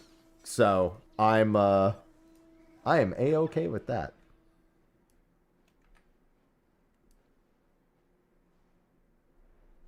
Yeah, I didn't like that the demo was Switch 2 only. Sophie has a Switch 2. I'll definitely play. I'm sure that demo will come out on other stuff eventually, but all the same, I plan to play Elliot when it comes out. I'm not worried because I liked 16. The only thing I didn't really like about 16 was the pacing of the side quests. Kind of the same problem with 7 Rebirth that some people. The difference is there's no real mini games. It's just that I thought all the side quests and the characters I met on the side quests were great. They just weren't paced very well.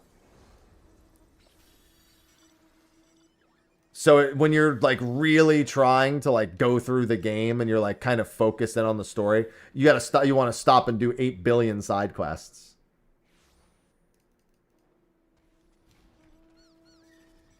That's it. That was the only real problem I had with it. The characters, the voice acting, the story itself.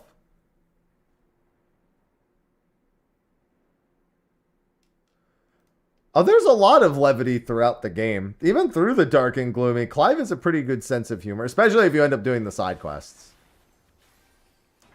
It helps that he's surrounded by people that kind of support that more childish side of him. Especially, of course, Baron. The Unk is, he's a favorite. And also, a lot of the random supporting cast we knew nothing about prior to the game coming out, like Unk and Gavin, ended up being some of the best characters in that game.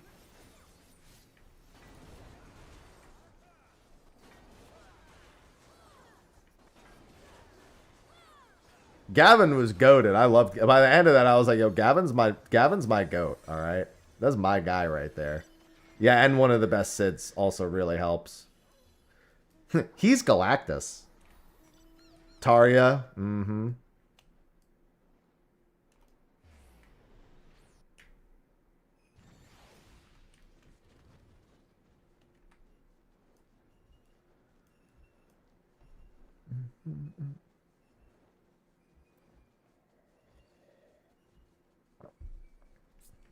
I love looking at Galactus and being like, wow, that's a big Sid. For those who don't know, Ralph Ineson is Galactus in Fantastic Four, and he's also Sid in 16. For those who don't know that. I mean, I'm never going to be upset that we only got 2 DLCs. I would prefer none. But I was pleased with what I played in the DLCs, at least. Mine's bigger. Yep, see? That's why he was teasing Galactus all along. And he made a very good Galactus, too.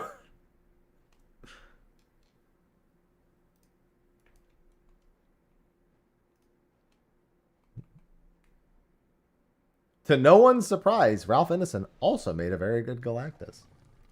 It's almost like he's talented. Crazy, right? Who'da thunk?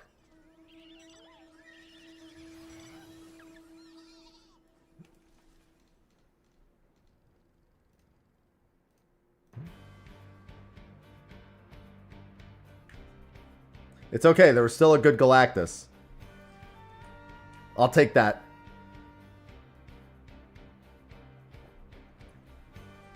Yeah, Superman was definitely... I quite enjoyed the new Superman. It's a little...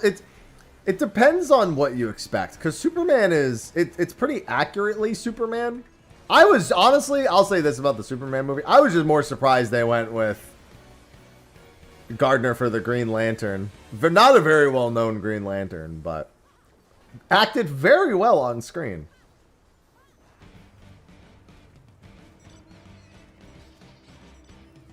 Going with Guy Gardner definitely wasn't my expectation until we saw the trailers. But also was really good in that movie. Comic accurate Guy Gardner to boot.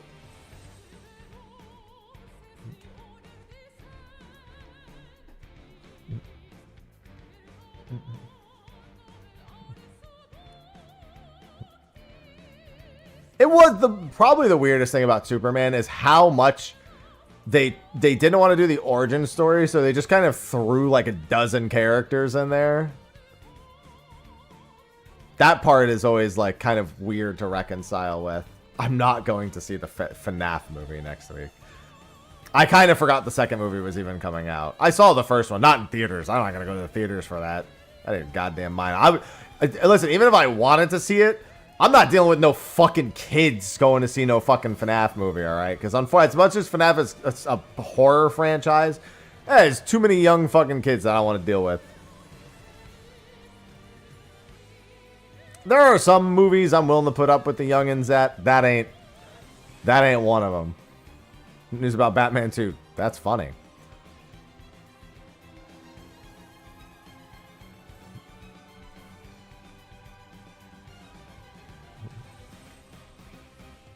God. Sophie had a good time at the Minecraft movie. I put up with it for her. Listen, I'll say this. The one thing about the Minecraft movie, I had just finished watching White Lotus, so I was kind of on a Jennifer Coolidge high at the very least. So that part was fine.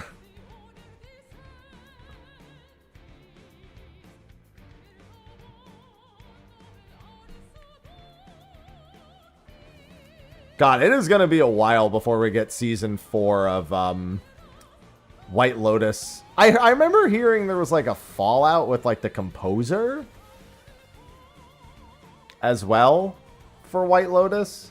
So they had to get a new composer for the new one. But I think that it's like they're starting filming soon. And so I don't think it'll be out till like 2027.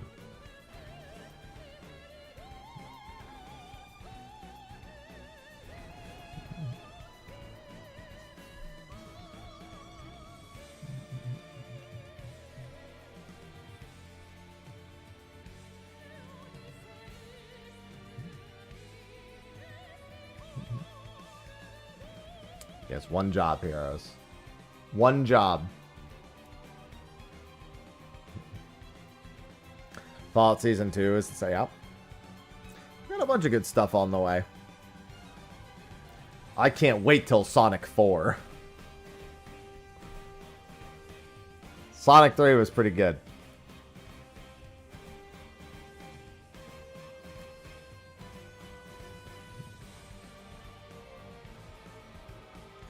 Yeah, I struggle. Oh, you just reminded me. I have to watch Pluribus.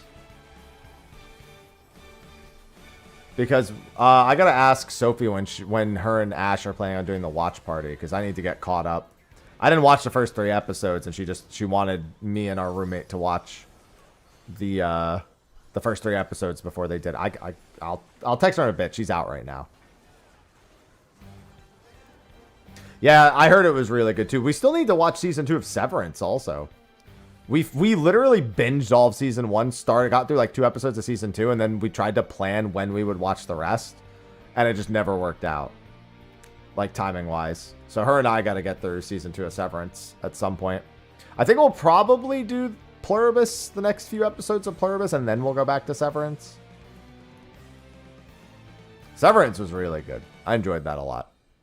The first season, and then the second season's going good.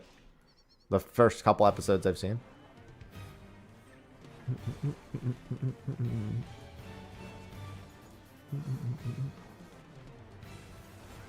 Uniquely awesome.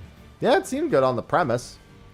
Obviously, I can't say much other than that. I've only really seen the previews, but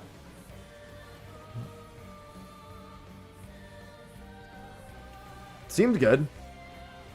You know what else is good? I only need just over 1,000 tomes and I'm done with all of my relics. Which is really what I've been focusing on. Yeah, one thing with Sophie is that she's way more into, like, she gets into TV shows and things a lot better than I do, so she kind of innately gets me into them too. I've never really been a big fan of like keeping up with shows just on my own. I really need groups of people to do it, or at least one other person to do it. I mean, we blasted through White Lotus 1 and 2 ahead of 3. And White Lotus was great. That's probably my favorite show I've seen in the last year. White Lotus. Especially the first season. I think the first and second season were about equal. I think I liked the first season a little bit better, mostly because the manager was such a good character. The second and third season didn't have the same presence as that person.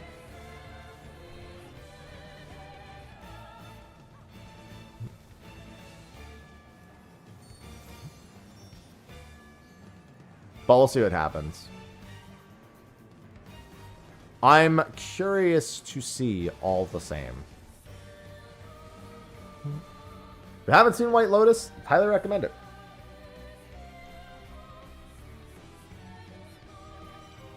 Severance, good. Yeah. And then also a little bit of trash TV. Like, trust me, before meeting and dating Sophie, you never would have catch me watching fucking Love Island. All right. Yeah, Apple TV went from being a service that nobody wanted to pay for until there was that one show. That's happened with a lot of Apple TV shows over the years. Is like, you get Apple TV specifically when there's one show, but then you keep all the other services all the time to watch everything else. It's kind of what Apple TV's always been. But it's starting to come to the point where Apple TV has enough just good shows coming out consistently. You kind of want to keep it and maybe cancel the other ones.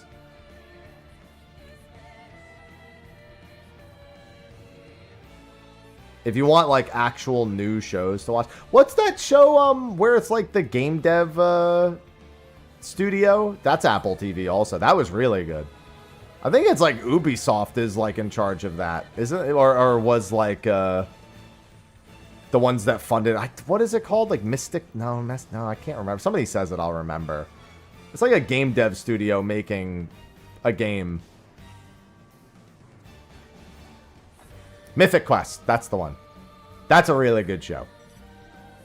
Or was. I don't know if it still is. When I watched it, what was actually out at the time was really good. It's from quite some years ago. I was still dating Mel when that show came out.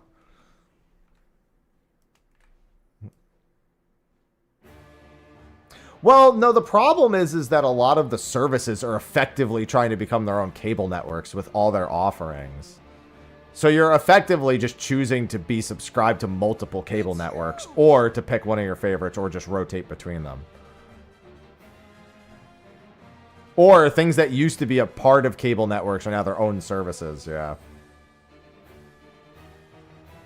But yeah, Apple TV's actually been really good. It's proving to be one of the more worthwhile things. Like, Hulu is dead to me for the most part. I really don't give a shit. Like, there's the occasional thing on Hulu, but I just can't stand them.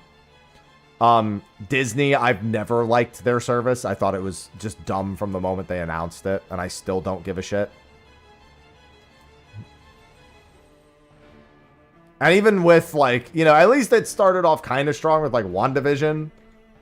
But all of the Marvel, as soon as the Marvel properties stopped being good, like, which was pretty much immediately after that,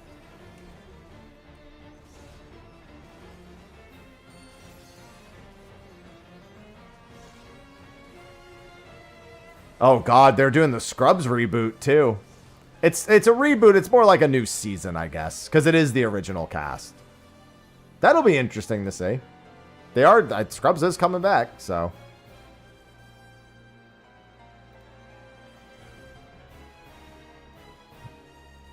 What happened to Prime? Why are there subs even if you get... You need to be subscribed to the channel. You need to actually use the Prime sub. Also, your account doesn't have the Prime badge next to it, which is implying it's not even linked to Prime. I mean, you could have just turned the badge off, but still. You generally have a crown next to your name when you're someone with Prime. And I'm not seeing said crown. But even then, you still have to be subscribed to the channel. You have to use the Prime sub on the channel. Oh, Prime Video. Sorry. Duh. We were talking about video services. I don't know. But see, that was the problem I had with Hulu years ago. Is Hulu went from like... When Netflix was out and Hulu came out, Hulu was kind of the one I preferred. And then Hulu, within like a year, went like omega downhill.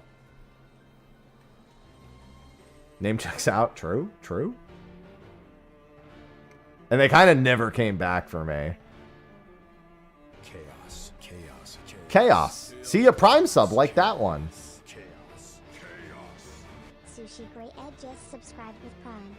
Speaking of Prime, I love Prime subs. Amazon hates everyone. Bezos just wants your money.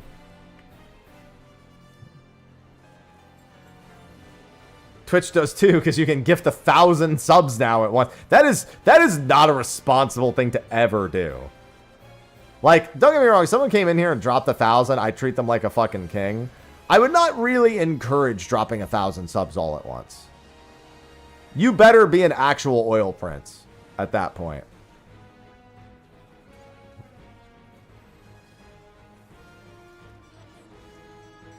How much is 1,000 subs? $5,000. Keep in mind, that's $5,000 to Twitch. Okay, so here's the big thing. Here's the big problem with 1,000 subs. It's not just the fact that that's an insane decision to make, right? To pay $5,000 to gift 1,000 subs. The bigger thing is, only says 200 for me. I would refresh because you can definitely do 1,000. 1,000, unless they disabled it after the backlash. That could have happened, but there's definitely 1,000 now.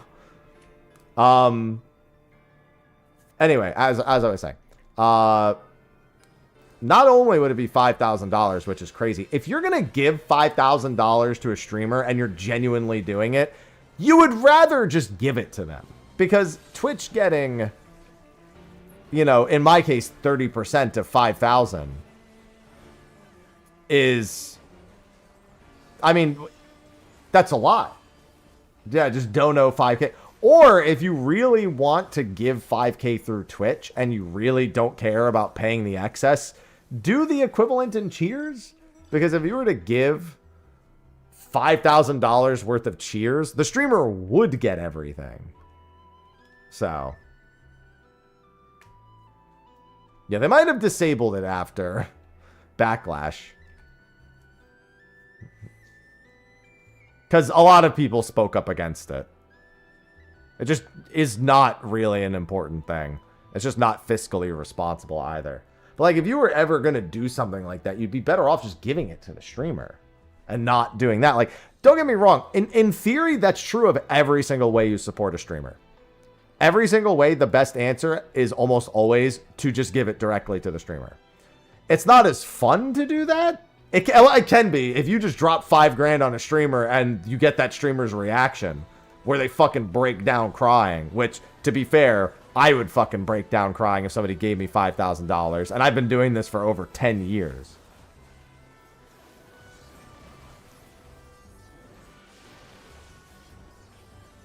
But if I saw a tip that I knew was genuine, because I would be afraid. I would be afraid to fucking take that out of my bank account. I'd be like, nope, they're gonna charge that back. 0% chance that's real. That's getting charged back. No way. But it's like, that's true of every single way to support a streamer. And yeah, I played Where Winds Meet. The bosses are fun, but everything else is kind of booty and it's super unpolished. But at least the boss fights are fun.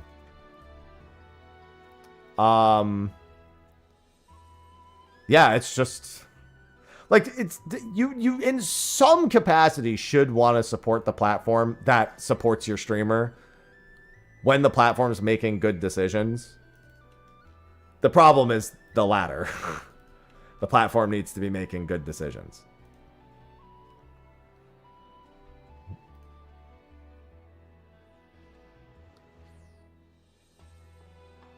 I mean, yeah, like, there's a lot of people who probably have that life. I know how it would be for me.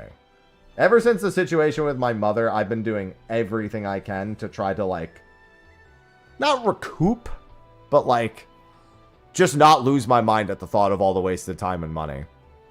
Like, I've been doing a lot more sponsorship stuff as of late. I've been taking, like, YouTube shorts and ads and, you know, of course, the usual Magic Spoon stuff and, like, whatever I, like, you know, I did the Guild Wars 2 thing, and I'm trying to be a little less, selective, I suppose, but I'm also trying to make sure that none of it feels too intrusive at the same time. Because, I mean, I lost years of my life to that woman. I'm not in contact, but for anyone who's wondering, I've just dropped all contact with my mother. I can't deal with it anymore. I can't deal with the waiting, the asking, waiting. It's just every time I feel like I'm getting closer and closer and some sort of reassurance, it's just a complete waste of my fucking energy and time. After everything that happened, like, my community, I feel like, was taken advantage of. I feel like I was taken advantage of, just trying to be a good son, but feels like it was a fucking waste of my life. 7 years of my fucking... If I had the money that I gave her over the past 7 years, I'm not gonna lie, guys, I could probably have invested it, and I wouldn't need... I could just literally stream for no money at all. That's how much I gave her over those years. Genuinely speaking, if I had invested all of that intelligently, I probably could just be living off that for the rest of my life. I mean, the Fat Black Chocobo, I barely got to keep any of that. I got to put some of it into an IRA. And I made more money that year than I'll probably ever make for the rest of my life. And she fucked me. Every which way. Yeah, I did more than I should have. Unfortunately, I just shouldn't have done. It was just, I shouldn't have done all that I did. Max Powers 84 just subscribed with Prime. Thank you for the Prime sub. Sub halves. So my entire, like, fiscal goal now is to try to, like, make up for that somehow.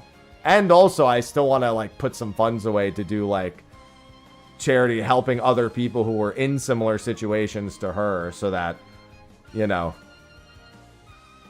I could do some good with it. Because I tried asking a bunch of people if they wanted money back after that happened, and everyone kept telling me, no, I gave you this much, no. And I was like, not a single person said yes.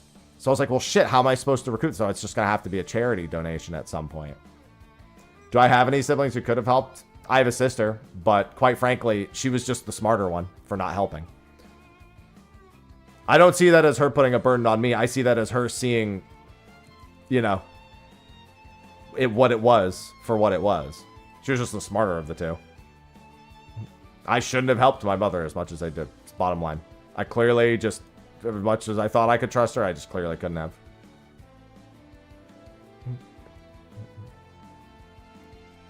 I do not blame her in any capacity. Crownless! Thank you for the tier 1.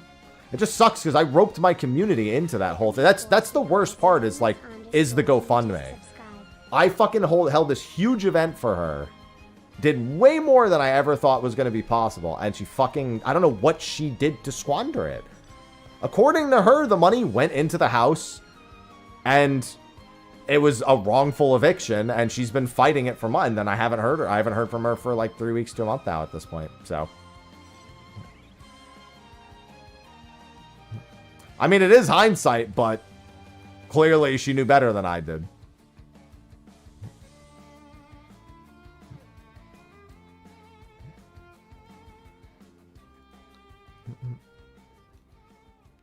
Well, I mean, yeah, offering to help pay people back for contributing to... Obviously, I couldn't have done it if $100,000 worth of people had come forward. I would have been like, okay, we're going to need to do a budget. But when I put the information out there, everyone who reached out to me was like, no, I don't want anything back. And I'm just like, I mean, well, I'm the person who gets a guilty conscience. Like, I'll feel like I need to do something even if everyone tells me not to do something. So at some point, what I want to do is, like, either raise money for a charity or, like, find GoFundMes of people or, like, just even look, like, to people who I know personally to help them with something like that. People who I can trust.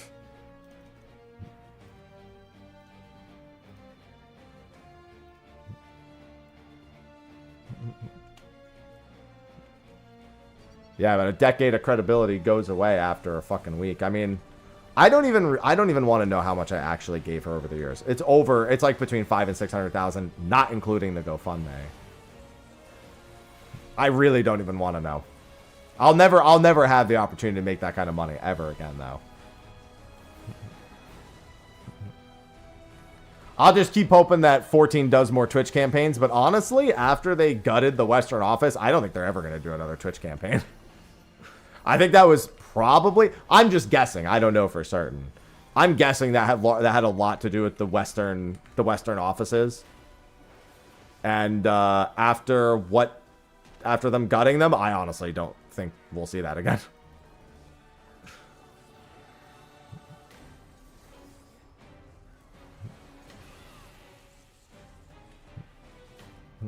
Yeah, I gave in good faith. But so did I. That's the thing. It's like, ugh. It doesn't matter if it's done in good faith. I'm going to want to do something at some point. The problem is I have to spend however many months and years of my life just trying to save money back up. It's just crazy to think. I made enough in those years where if I had invested intelligently, I could actually be at a point where I live off of interest. That pisses me off. And I would have never had to have done a GoFundMe for my mother in the first place. Both of those things piss me off. Like, super fucking aggravated. Well, yeah, that's what I'm focused on. Next year, I'm going to be putting in a lot of work to... I mean, not even just next year, but like in the immediate future, there's going to be a lot of work put in to get headway made on that.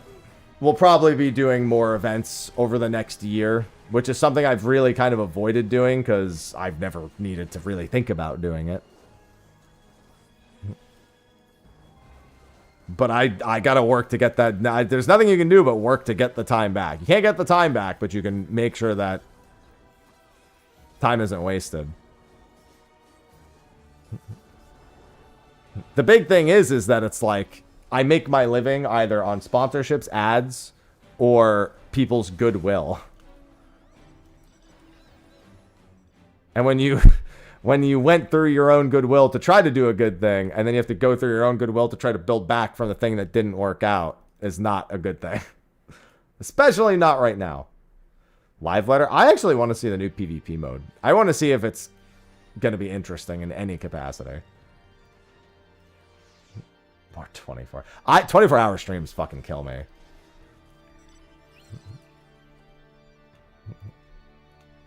It just sucks because, like, I don't want to have to earn that money off the goodwill of others. But I also know that unless I get, like...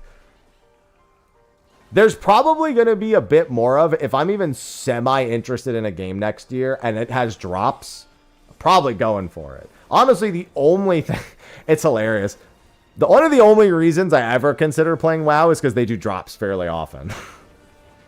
It has nothing to do with wanting to actually play WoW. I'm like, damn, dude, the only time I wish I was a WoW player, because, dude, I could use some drops right about now. Well, I mean, I like PoE too. I know it hasn't scratched the itch for, like, a lot of people who are, like, big PoE fans, but I actually really enjoyed the time I spent with PoE 2 near its launch. But yeah, at the very least, like, over the next year, there's definitely going to be a lot more of, if a game has drops, I'll probably be doing it more. Catch up on WoW. The problem is I don't like WoW. It doesn't matter. I don't like it. Yeah, I played WoW. That's why I know I don't like it. I remember what it was like when I just didn't feel like raiding and how uninteresting it was to play. Like, I'm not gonna go fucking do competitive Mythic plus dungeon keys. For what? So I can run the same dungeon 15 times with it getting incrementally harder?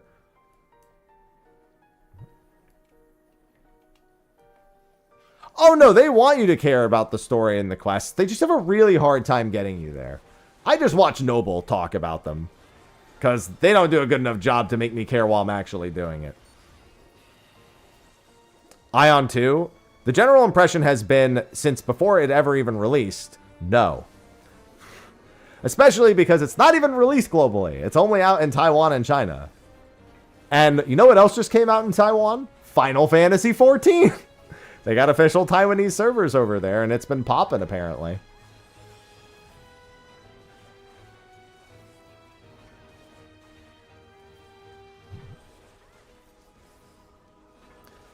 And Ion 2 has like $60 in optional monthly subscriptions, which is, you know, a thing.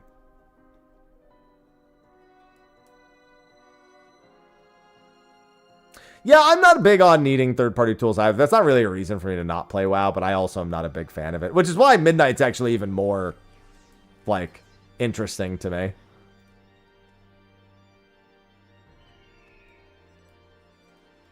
The war against add-ons, I'm actually glad they're putting their foot down on it.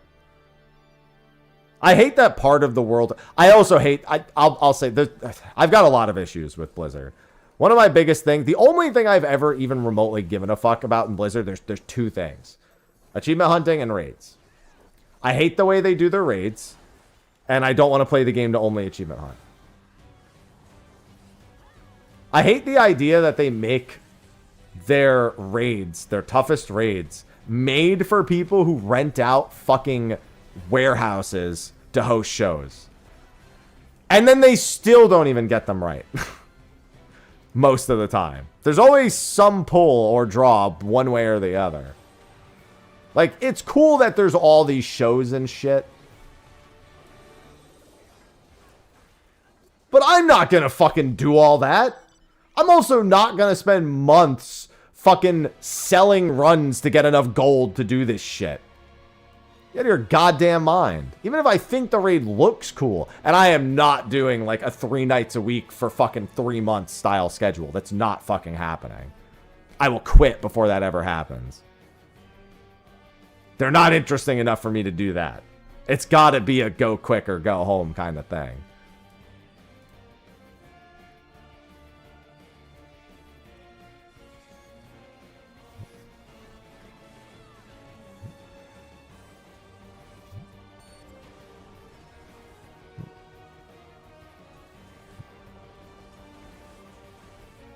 Lost Ark? Fuck that. Throne of Liberty? Absolutely not. I have enough dignity to never do those. Lost Ark was fine when it came out. Fucking terrible now. And Throne of Liberty, I got paid to play it, and I knew I was going to abandon it because I knew there's no way it was going to be good. And I was right. But at least I got to play it for a few days and have a little bit of fun.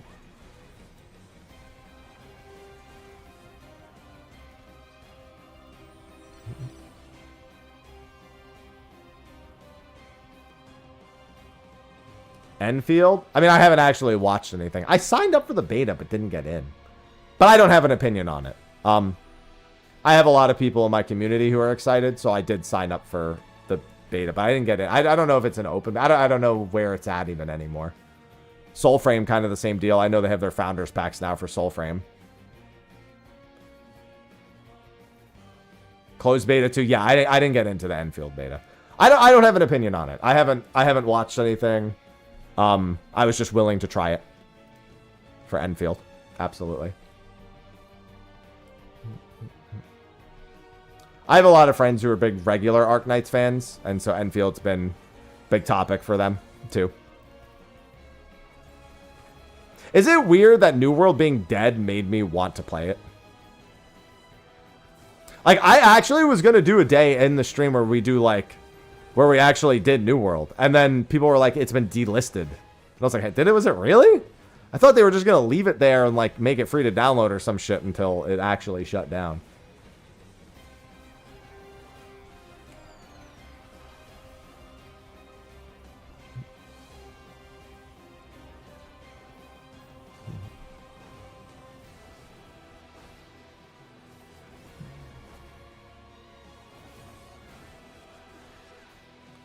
Is it time to bring back WildStar?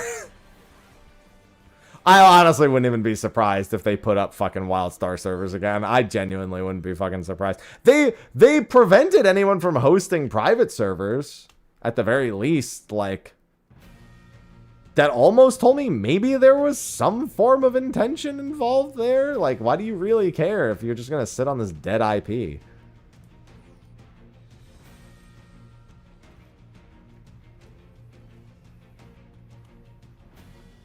Like, WildStar was fundamentally, like, okay with at best. I didn't like it, but I was fundamentally, like, accepting of it. The only thing I didn't like was the PvP, because the ground effects are just a clusterfuck.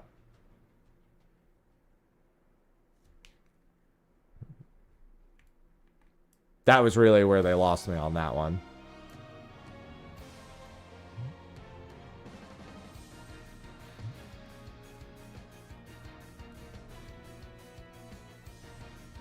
But yeah, that's going to be a lot more of what's happening in the next year. Because I really want... I mean, the other part is, I imagine, what if I had all that money before I met Sophie, the money I gave my mother, and think of the life that I could have with her without having to really think or worry nearly as much. That plays a big motivating factor.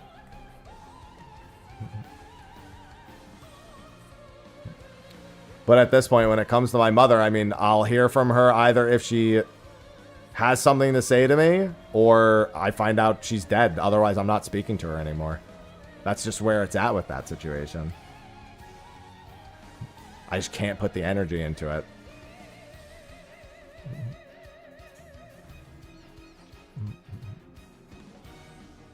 ACC. I mean, you've got Mecha Break. might be as close as you're gonna get.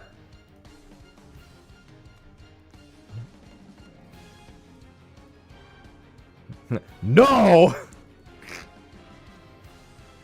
Listen, that's as good as that's as good a recommendation as I was going to be able to give.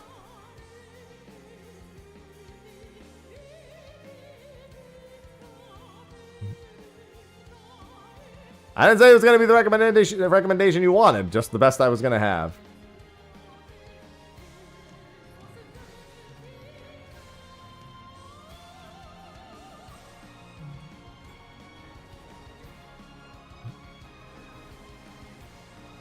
So yeah, just don't be too surprised if you see a bunch of that stuff. I'll tell you what though, 14 decides to do another drop, dude. We're going ham.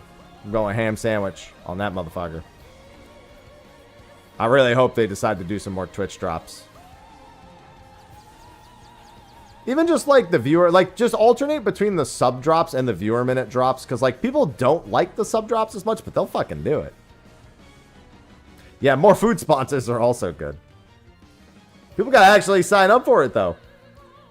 People still on the fence about Cook Unity. I mean, I'll get my box next week. Right as I'm running out of Thanksgiving leftovers, I'll get the box. Perfect timing.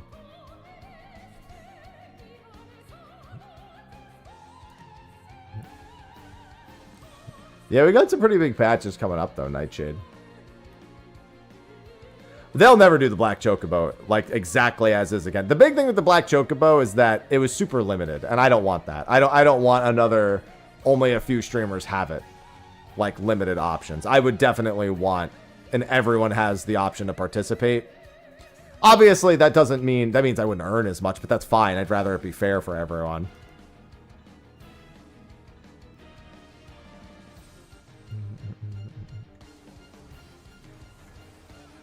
RGB Chocobo.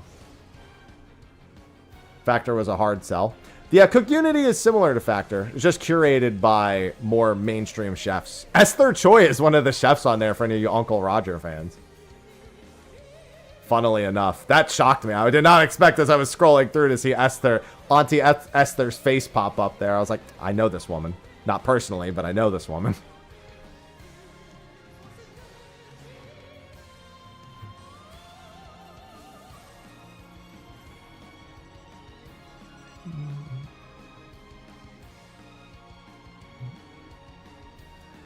Did I get a free Black Chocobo? I don't remember if I got one included. I gifted the subs to myself and got one, but I don't remember if I used that on myself or gave it away. I actually don't remember. I just wanted to see if gifting myself actually worked.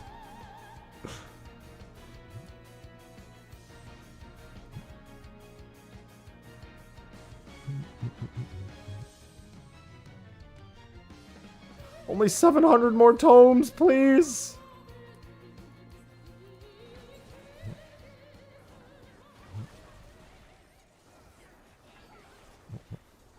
Yeah, I haven't done much in the way of self-sub-gifting. Hasn't been a financially responsible thing to do. Probably do it again more next year. I just really want to get past the start of the new year, and then I'll have a full, like, assessment of where everything is.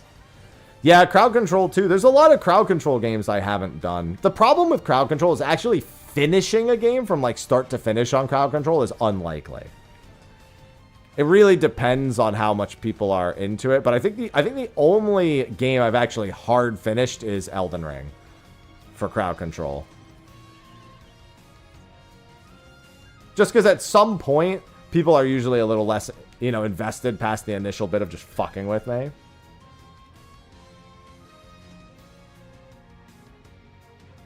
No, I'm 70-30. I mean, yeah, there's taxes, but I am a 70-30 person on Twitch. I have been for a very long time. That's a lot of cards, Valtus. That's a lot of cards.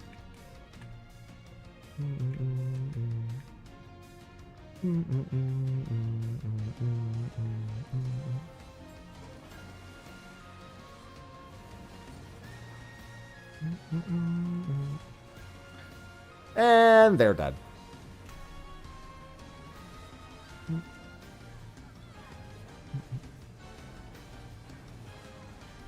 Oh. But yeah, I mean, they have a ton of stuff on there. They actually recently added like Phasmo and stuff too, which is wild.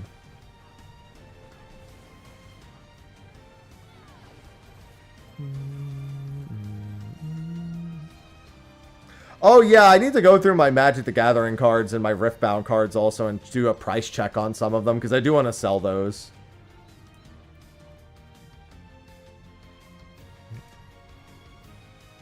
I'm just trying to pull in some extra money for the beginning of next year. Because we are moving into the new house. And I just want to have a little bit more.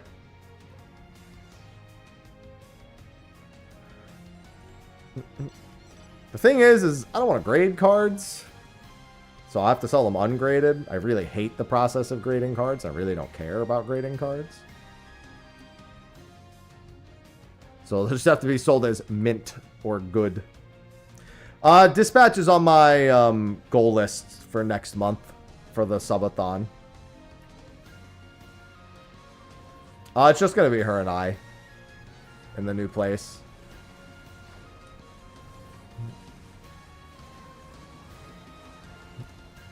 Her, I, and 5 cats. Important distinction.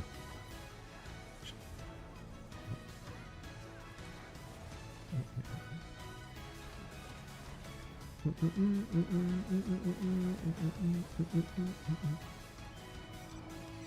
like I see those cats most of the time. I do love those cats. They're great cats. Smedge and Sweet Boy are great cats. It's not my responsibility, and honestly, probably for the better. I think I've got enough cats.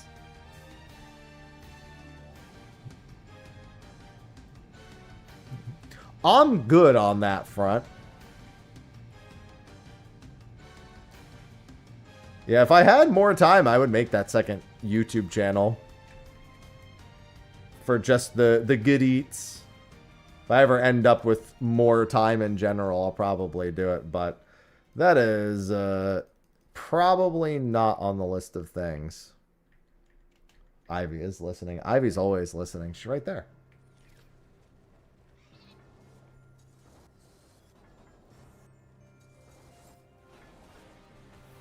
No, we definitely don't want more cats. I'm good with the 5 we currently have. Yeah, she's just living life face against the pillow. That would hurt my neck.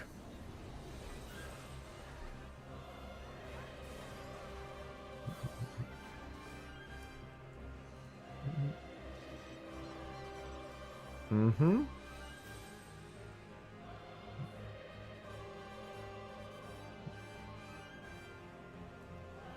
Instance 3. We do have quite a few cats.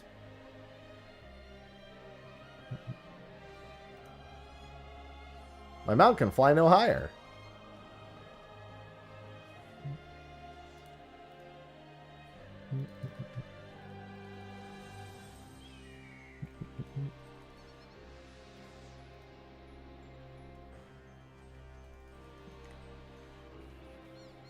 God, I'm so close. I don't know if the next train is quite enough. I think the train after this is actually enough. It's okay if I cap my tomes, but I should probably try to stay uncapped. Because I need this full inventory of tomes to be done with all my Arcanites.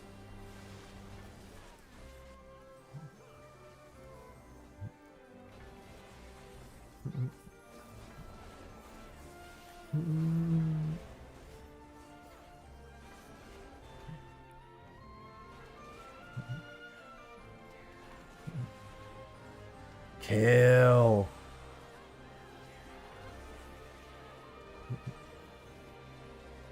Will never end? Yes, it will. No more cats.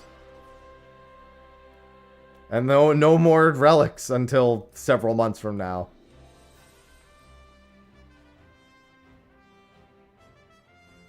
Both of these things have a finite end. I think we'll always have a cat. Like, even if, you know, it's eventually when, time does its thing. We'll always have a cat. I can't imagine us living catless.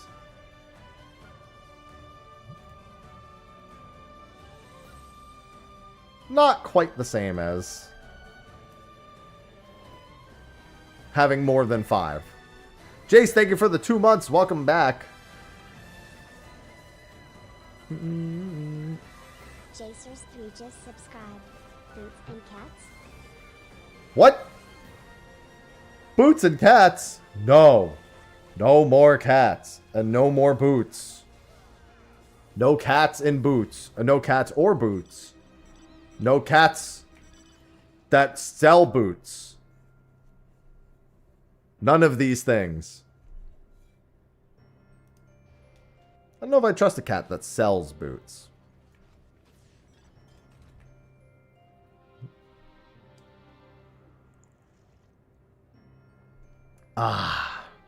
Just gonna sip on my coffee and ignore the cats and the boots. Yeah, next month should be fun. Like I said, if you haven't already, while I'm gonna actually be adding to it, please look at the Disubmer thing in Discord. Like I said, I actually have already decided to add a couple things. There's things that are kind of already like in the spirit of what's there. Good morning, Mello. I like that decal, Valtis. Let me get a car first. Not just about driving. I need to actually own a car. Let me make that decision first.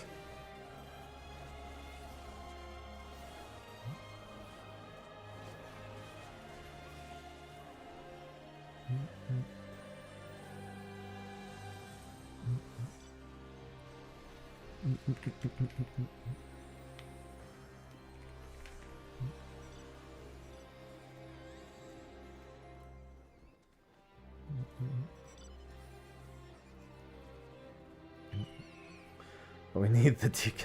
Well, I'll probably be throwing some stuff on my throne again, like basic house appliances. Maybe I throw that on there at some point. Just find a decal that says that and just be like, yep. That's what's happening. So all I've ever used my throne for is for like kitchen appliances. Which is all I'm going to be using it for in the foreseeable future. Probably not next month. But like sometime after we move into our... Because we don't really need anything. There's just things that I'll end up thinking of that I want to add to the new home. I'll definitely need an adjustable set of weights at some point. Because I want to set up a little gym in our basement.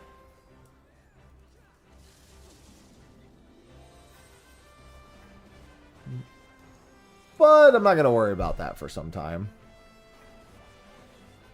I actually think we do have a creamy. Oh no, I'm sorry, we don't have a creamy. No, we have a couple of other ninja items. I don't really want to make ice cream, to be honest. I'm kind of good on that front, you know. Even if it's protein ice cream, I'm good. We have a rice cooker, although I don't like it. I would definitely replace that. I'll use it. I'll continue to use it for now. But it's... What's the name of the brand? It's not even an Asian brand. It's like you can tell it's not an Asian brand because of the shape that it is. It's like a really mainstream brand. Rice cooker. The bottom is too flat, I find. So what ends up happening is because the bottom is so flat, the way that the water actually sits in it just isn't right. Like, it just means that you either get, like, too much rice getting stuck to the bottom, or you get rice that's too mushy because you can't, like, there's the water dispersion is not, like, correct.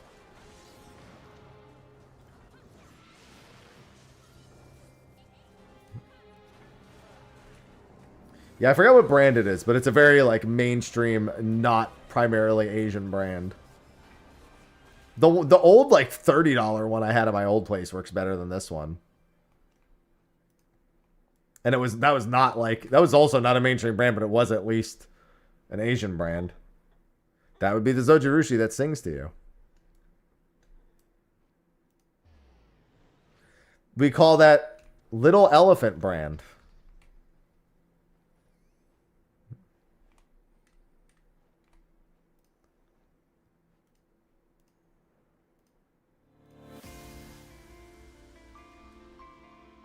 I've gone through a lot of Octopath music in the last couple of days.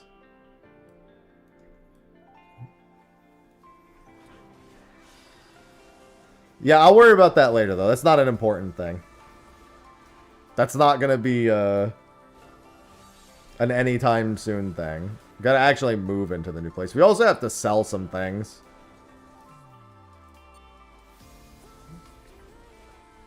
See, here's the thing. I would be eating a lot more rice if we had a better rice cooker. Like, I do use our rice cooker, like, once or twice a week. I would be using it nearly daily if it was better.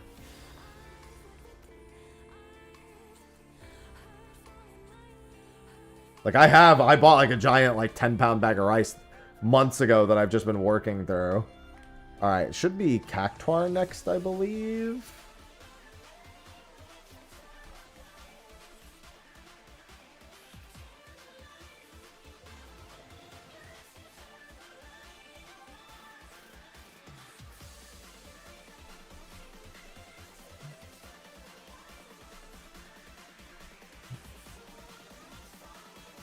They haven't called yet, which gives me plenty of time to go here.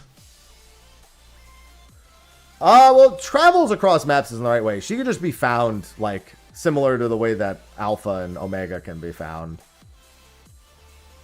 I have that in my old videos of it.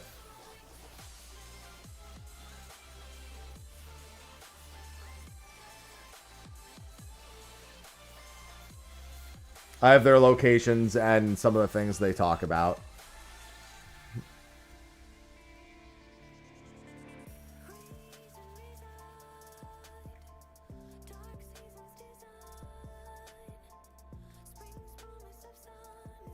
Oh my god, it's so close. Oh, this train's gonna leave me 3. Oh, no. The Cactuar trains usually go into Endwalker also. So I'll just follow it into Endwalker and then that will do. Oh, no. We don't start and watch Impello here. Actually, sometimes we do. We just don't end in Living Memory. We end in Kuzama-Uka.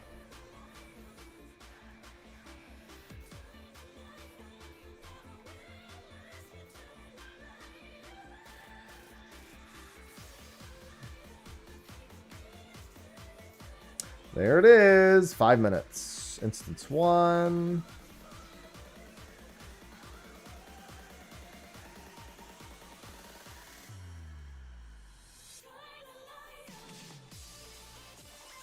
Urkopacha, watch Impella, instance 1. There we go.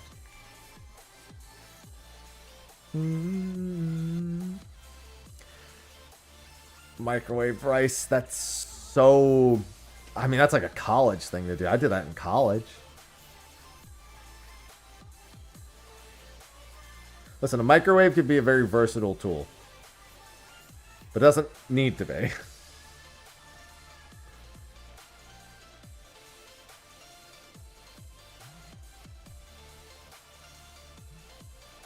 Okay, I'll be honest. There's one thing you can microwave that for some reason, in my opinion, somehow turns out, I'm not going to say better, but equal to or sometimes better. And that's bacon. That sounds fucking crazy, but microwave bacon slaps, alright? You put some paper towels under it, you put some paper towels over it, and just put it in there. Save yourself from the mess. And for some reason, bacon just hits. I'm telling you. Microwave bacon, for some reason, just hits. Alright? Cheap rice makers exist. I'm the cheapest rice maker that exists. What's going on, Todd? I don't know why microwave bacon is just... I also will say this. Oven baked bacon. Everything better than... honestly, bacon on the skillet is my last option. Genuinely speaking, the last option I ever go for with bacon is in the skillet. That's not what I said. I didn't say that. Not 27 minutes. You're doomed.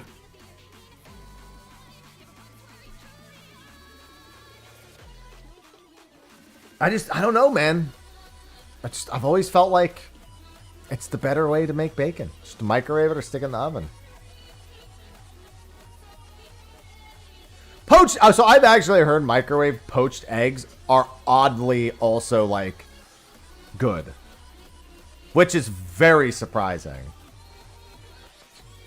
Your farming? I don't even have farming contracts unlocked. I'm like 1,000 EXP from the farming guild. I'm at like 64. And like 1,000 from level. I'll get it today. I did get a Hespori seed before getting there, though. Aroma rice cooker.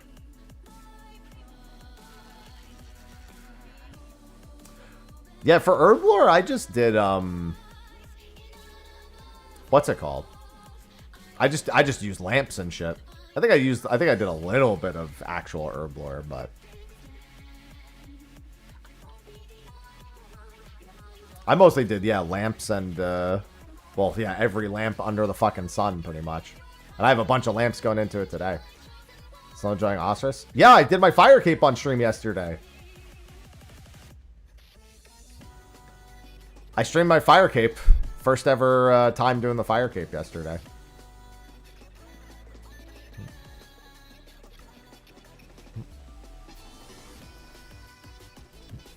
Went pretty well.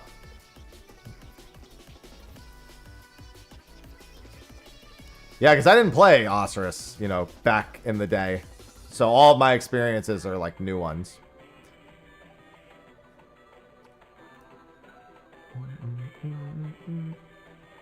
I really need to get into finishing a bunch of quests, though. I'm at the point where all my remaining quests are going to have, like, bosses that are not, like, Desert Treasure 2 bosses, but, like, I'll have Monkey Madness 2, I'll have Desert Treasure 2, I'll have Song of the Elves, I have, what's it called? Final Dawn, Morning's End. Like, I have all of those ahead of me. All the Grandmaster quests pretty much left. Oh, and Corsair Curse, which I actually need to do ASAP because it's useful for sailing. I might stream all my Grandmaster quests. All the elf quests and everything.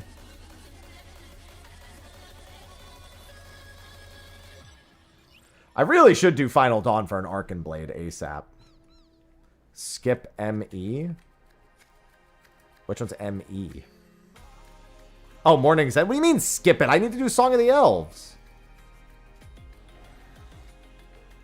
Listen, Underground Pass was super fucking easy. I'm gonna take that and roll with it, alright? Everyone warned me about Underground Pass, and that shit was easy as fuck.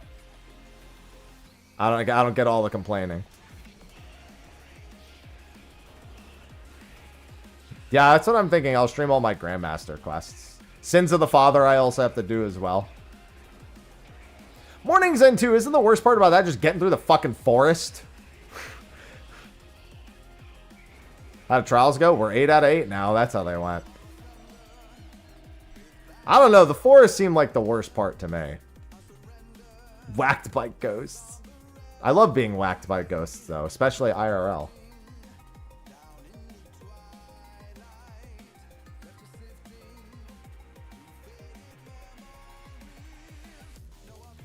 I'm running out of... Listen. I played Final Fantasy XI. You can't scare me. Remember that. Remember who you're talking to.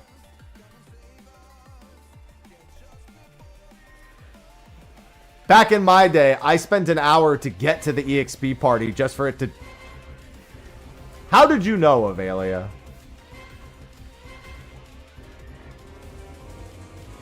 How did you know?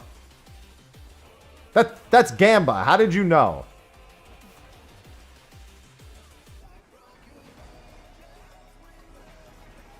That's cheating. Yeah, back in my day, we spent an hour just to put the EXP party together just for someone to leave in 30 minutes just for it to disband. Wasting time is my middle name.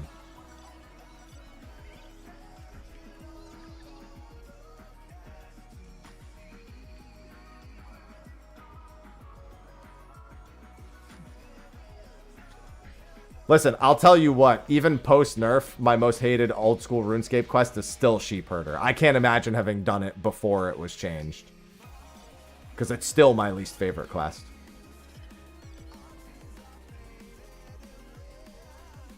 I don't remember who it was. I completed it and they're like, oh yeah, that's not so bad after the nerf. I was like, this was nerfed? This is the easier version?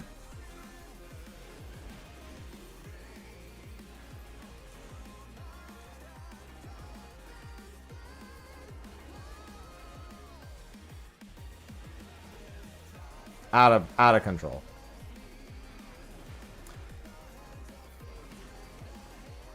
I've done one small favor. You know what's funny? When I saw the name of the quest, I was like, oh fuck. I was like, this is gonna be a joke, isn't it? Like, can you just do me one small favor real quick? Honestly, that sounds like a good name for like a comedy movie. Hell, it might already be. Like, imagine if that was the premise of, like, a Seth Rogen movie.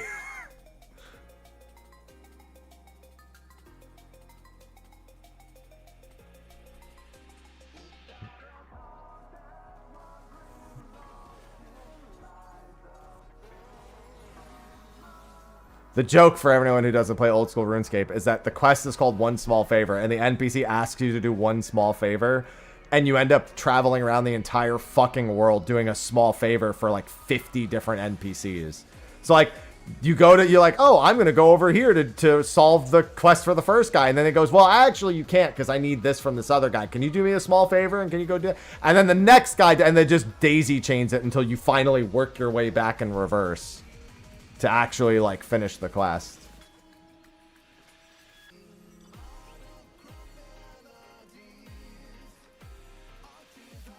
Thanks, Spam.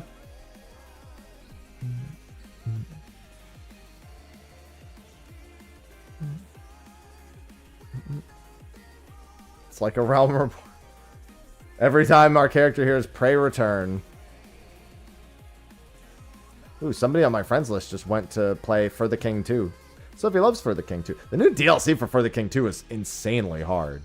For the type of game that it is, it was, like, brutal. We didn't even finish it. We might be doing more For the King 2 at some point.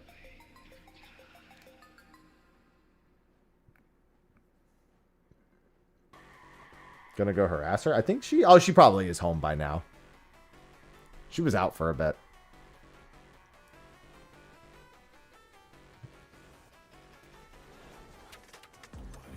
Yeah, she's the one with the 8 billion seeds. I just need more trees, man.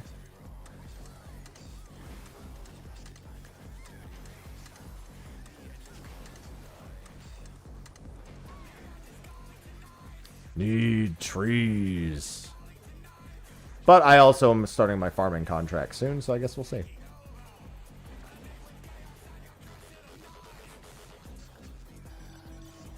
I want to get to 85 Slayer, though. How do I stop doing Slayer to go do everything else? It's not like I can be like, oh, let me do one Slayer level a day. From 75 to 85. I think I'd go crazy if I did one Slayer level a day from 75 to 85.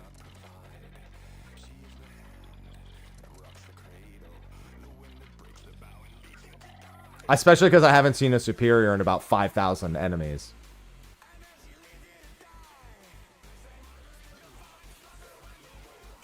I literally haven't seen a superior in about 5,000 enemies. I've got like 6,000 blood runes before getting a superior.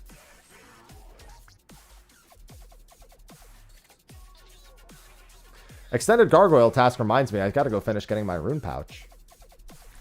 I gotta go hit up MTA. I'm almost there. Mine's almost done. Hello, Evangeline. I'm doing swell, yeah. It's been a good day. About to finish the last of my Step 2 Dawntrail relics in less than 500 tomes.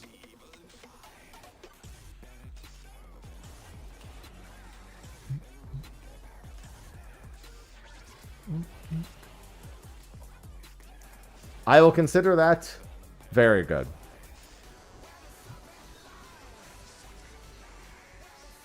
We're doing a worm task all day.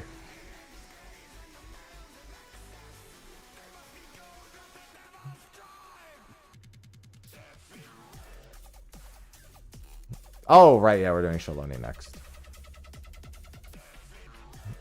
Yeah, we do both the instances, then Heritage, then Living Memory, then the Actel, then Kozama. Wow, we actually started in Instance 1. Jesus.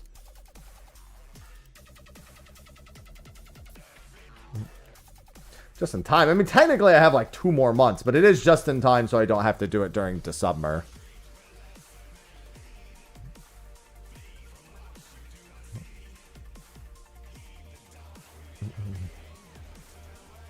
Man, at Thanksgiving dinner, I've already been voted to be the person cooking for next year's Thanksgiving.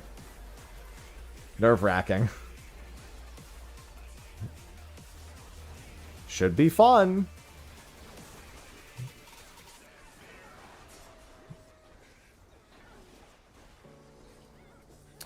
Well, I will be doing map parties on Monday.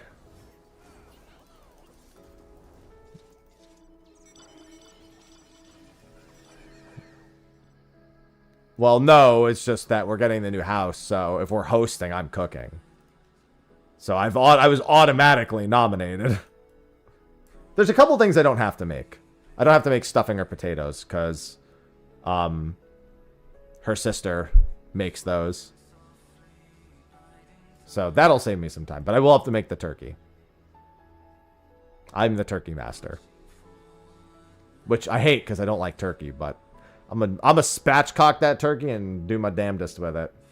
I was going to get a smoker, but I don't know if I want to smoke the turkey or not. I haven't really decided that. Either way, it's a year away now. Also, I wasn't planning on getting a smoker big enough for a turkey. I was thinking about getting a small one. I like turkey. It's the worst bird. Out of all the birds I could eat, it's volume over quality. Like, any other bird would just taste better.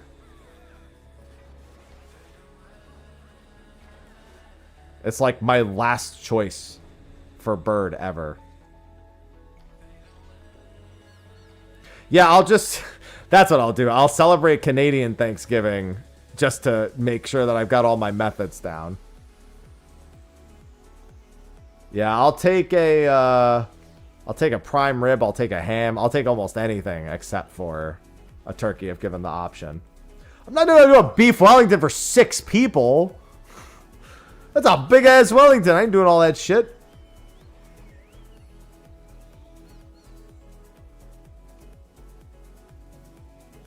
Well, frog's not a... It's not a bird. But frog legs are delicious.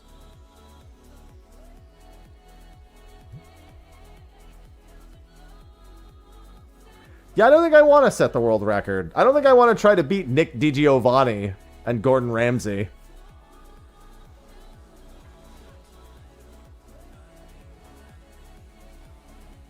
I'm good.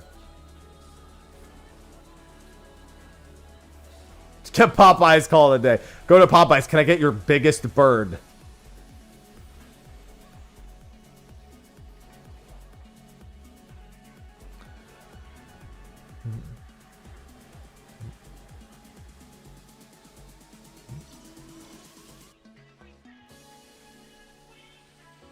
No one makes gravy. That's the only way to make it tolerable.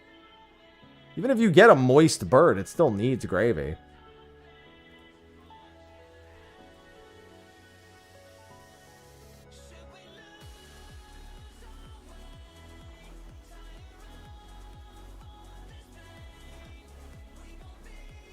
I mean, it's good for everyone else, and that's more important than it is for me, Evangeline. I don't need changes to 14 that affect me nearly as much as I want to see people get the changes that they want. I'm pretty content with most of the things I get. Because I'm a content-driven person. I just take the content as it is, do it through to completion, judge it, critique it, ask for it to be better or improved in one way or the other next time, and I move on with my life. Makes life simple, makes life enjoyable. Oh yeah, the only part of the turkey I actually like is a turkey leg. When my family didn't have a lot of money growing up, so we would pretty often just get turkey legs from like the local deli or store or whatever, and just roast the turkey legs instead of buying the whole turkey.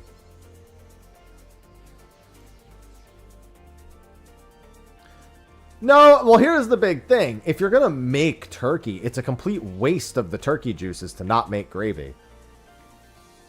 Because all you do is you just take the turkey juice that's been cooking with like the garlic and the onions and everything you stuff the turkey with, and just mix it with some cornstarch. Thicken it up a little bit, maybe add some seasoning if need be, and you've got, like, it's that simple. It's like a waste to just toss all that juice. Just fundamentally, it's a waste. Yeah, you need all the drippings, all that rendered fat.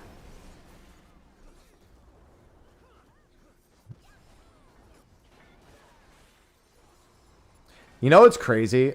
When I cooked Thanksgiving for Mel, she very specifically instructed me to not use much salt and even overcook it a little bit because her family liked it that way.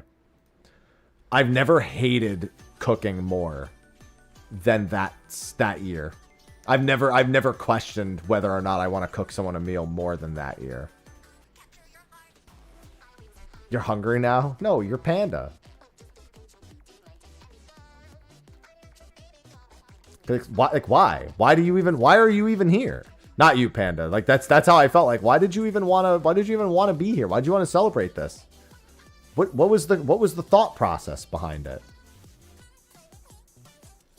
Just go to Boston Market if you want some dry-ass bird. Some dry-ass, unseasoned bird.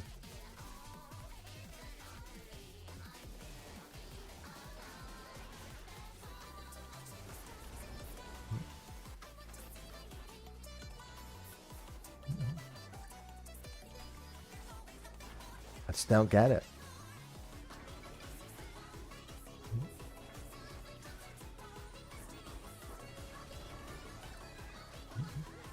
Turkey we had this year was pretty dry too. A little overcooked. But you know, at this point I've just come to expect that most of the time with turkeys anyway. Like I said, I'm a spatchcock my turkey.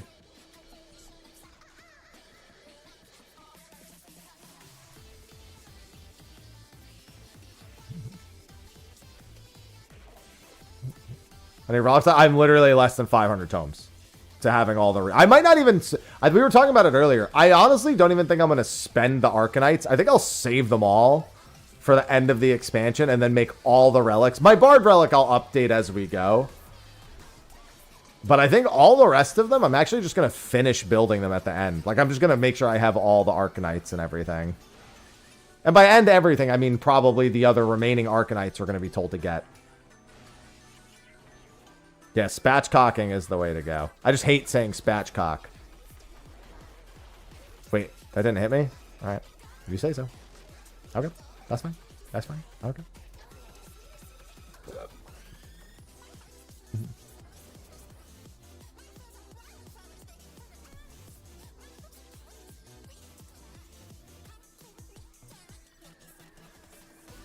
Save the leftovers for turkey pot pie. Chicken pot pie. Those are my 3 favorite things. Joke works here too, technically. Chicken pot pie. Turkey pot pie. Those are my 3 favorite things. Thank you, Pablo Francisco, for your comedy.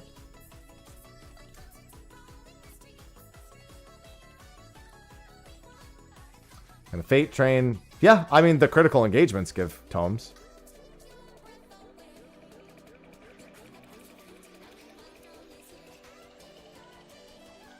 But that's it. There was a place in San Diego I used to go to that just sold pot pies, and it was so good. I would just go there and get a pot pie occasionally.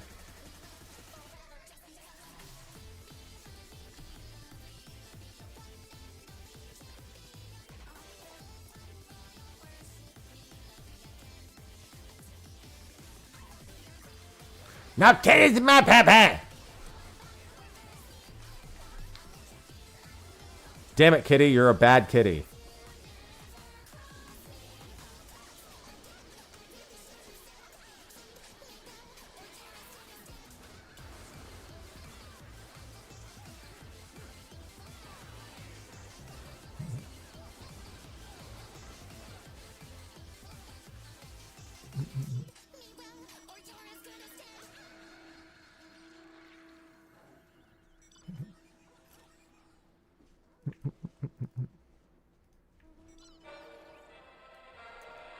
This is not the last zone. This is not the last zone.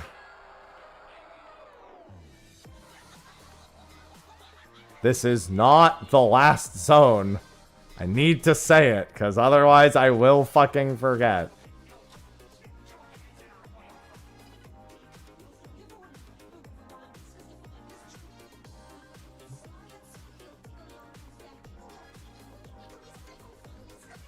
No, not thank you for train. Say it when it's over.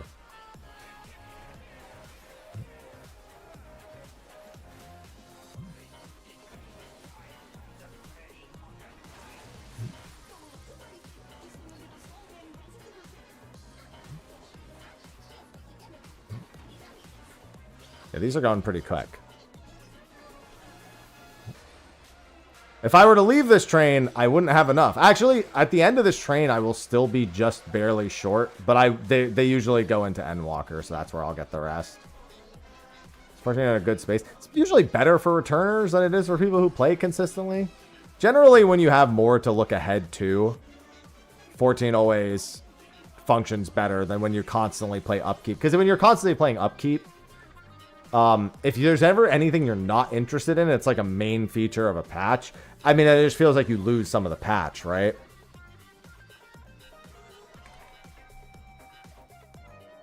So generally speaking, you're almost always better as a returner than you are in most other regards. And with a new patch coming, with the item level coming up and the new raids and the start of the new story, I mean, it depends on really why you want to come back. Like, if you want to come back to check out the new story for 7.4 or to check out the new PvP mode in 7.4, if you're someone who misses the series, or you want to collect the old feast rewards, or there's a season, like there could be a million reasons. The question is, what would you really want to do? Do you like the cosmic exploration planets? Do you want to complete all the logs there and collect all the relics? Like, just, it really depends. Pressing buttons. I mean, if you're pressing MSQ, we are about to start the next chapter of the MSQ. It also depends on how much MSQ you have left. I don't know when you stop playing. Because Dawntrail's MSQ had like a lukewarm reception with most people. Some people absolutely despise it. Some people are okay with it or like it, but it's definitely a vocal diversity of the two. 7.1 through 7.3 generally better received, and 7.4 is the start of the next story arc. So there's a lot of anticipation for what's going to happen in 7.4, which is just about 2.5 weeks away, a little bit less. Oh, and the Arcadian story has been great. The raid story has been awesome.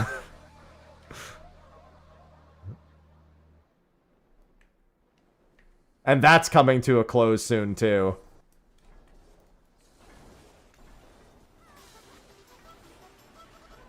Hildebrand's story has been really good this expansion. The 11 story feels like it's trying to find its own right now. It's a lot of nostalgia baiting.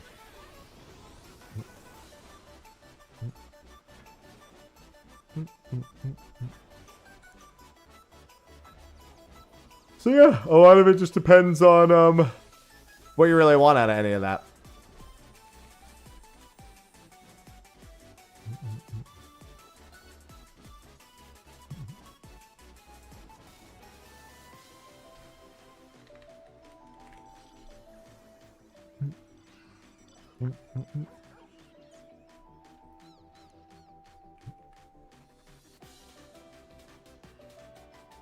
Yeah, just bear in mind, like I said, the patch is 2.5 weeks from now. And then if you're mostly care about MSQ, it becomes a question of should you come back sooner or later for MSQ, right? Like, do you want to be there right as the beginning of a new story is unfolding? Or do you prefer to be, like, somewhere kind of neck deep in it? Are you going to do the story for Pilgrim's Traverse? Did you do the story for the role quest? Are you going to do the tribal quests? The raid story, both 8 and 20. Like, all those factor in.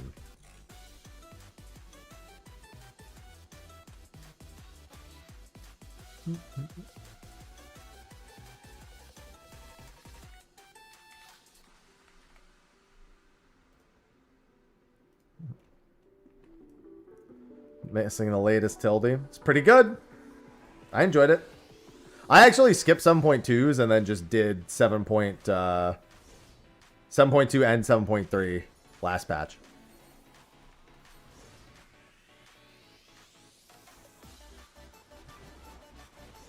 You should. It was good.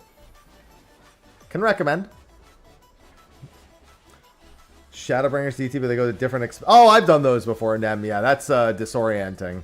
But hey, you can say at the very least, it doesn't feel like every other train.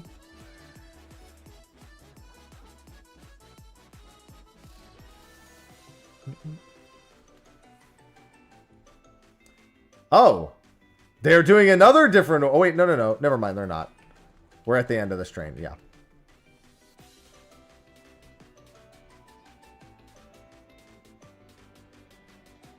Why does something feel off about this? What's going on, Garnet?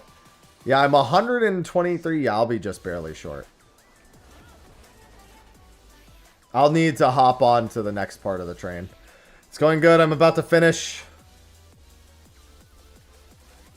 my last stage 2 Dawntrail relic, or at least finish the grind for it. I don't know if I'm even gonna bother handing it in just yet. Like, I might wait till the end of the expansion. Yeah, I really enjoyed the Arcadian's just been kind of a big W across the board for me. Like, the story's been consistently good thus far. The raid fights have all been consistently good. There's a lot of individuality and character and flair and good use of voice acting in the raid fights themselves and diverse fights with good mechanics. Well, it'll be 2 slots of inventory for 20. For 20, because I already have 1 weapon complete. That doesn't make it any better, I know.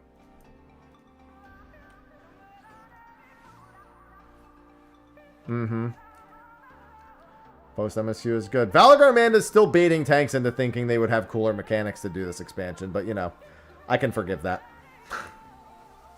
I can forgive it a little bit, you know.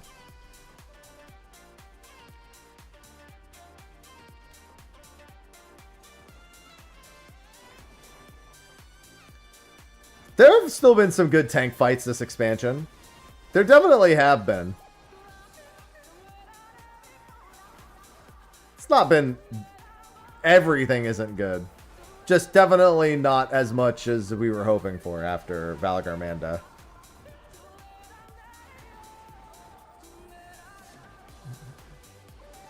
The good news is that means that Valgarmanda gets to go high on the list of favorite fights when I rank them at the end of the expansion.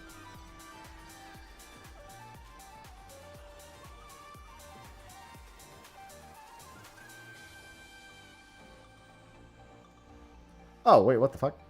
No, I want to go to Thavnair. I took the teleport.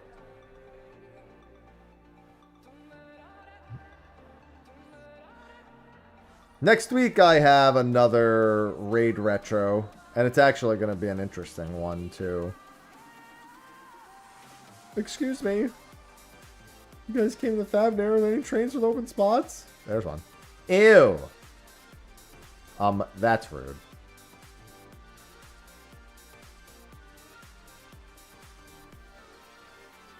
Yeah, I need to catch this train to finish this up.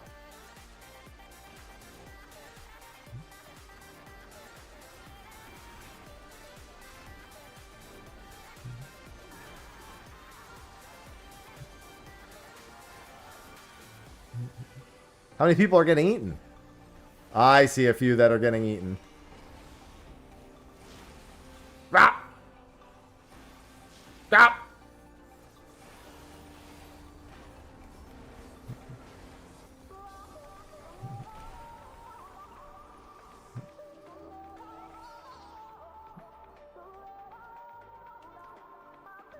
Nom, nom, nom.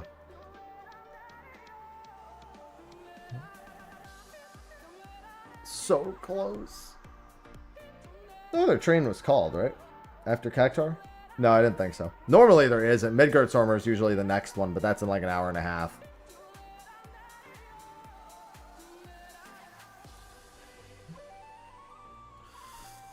Look at it. I need 73 more.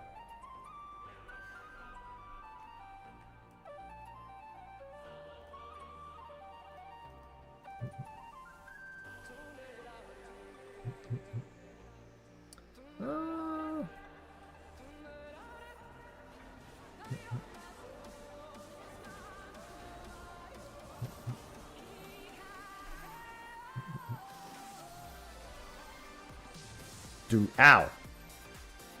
Excuse me, sir. I'm multitasking. Can you not hit me? Thank you.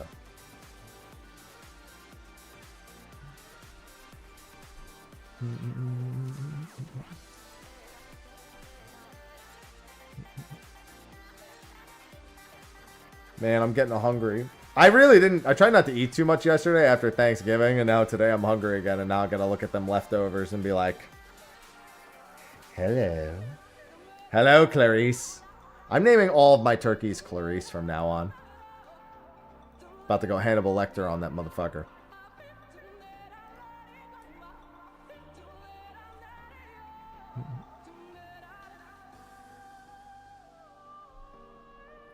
Not really a cannibal because I, believe it or not, am not a turkey. But, you know. Gobble gobble? That sounds exactly like something a turkey would say.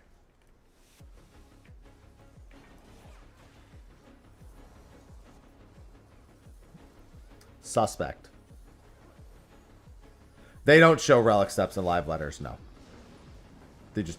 sometimes maybe you get an unexplained screenshot at most. But that's not something they usually cover.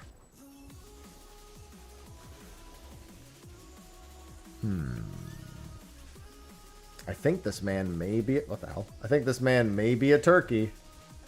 He's a turkey man.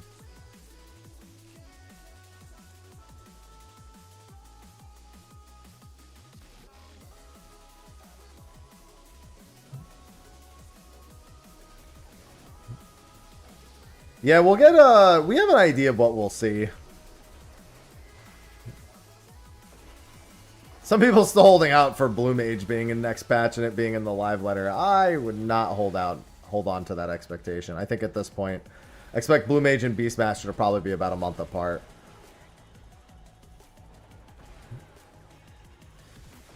Yeah, something like that.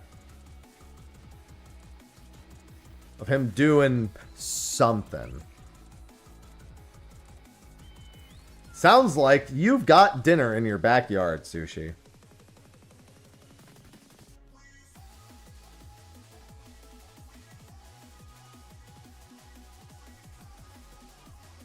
I wouldn't eat those? I would. If I was hungry enough, I would. They'd be lucky that I'm not a big fan of actually, as I've said many times, of actually eating turkey. They can live with some peace knowing that. But if I'm desperate,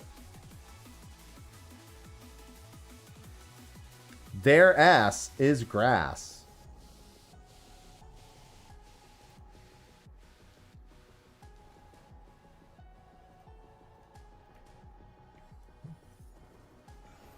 Some good food. Get some cooked. Dude, I got a huge box coming in a week. I'm so excited. My fridge is going to be so fucking full.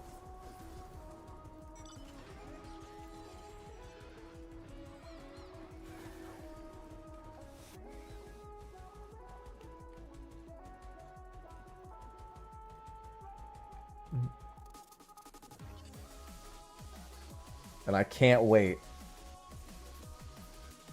Sophie's going to be ordering like DoorDash or whatever, and there's just going to be no fucking room in there. Without our roommate, we will have more space also in our fridge. Not that we really like need necessarily more, but it's another thing. It's going to be a good space for the two of us.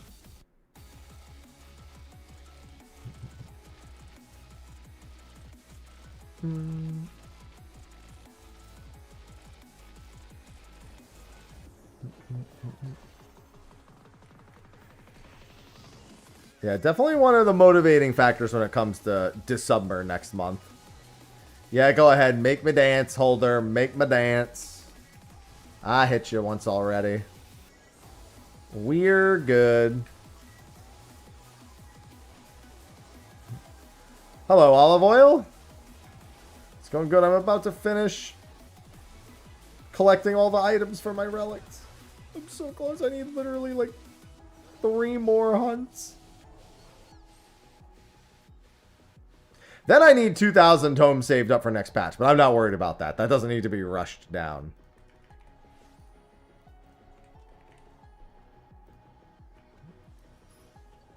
Got to get it for the crafting mats, at the very least, so I can sell them or get some pots made or whatever.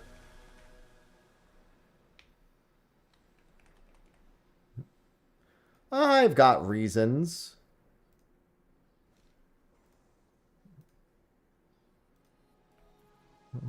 Alright. To swap to another Pulse album.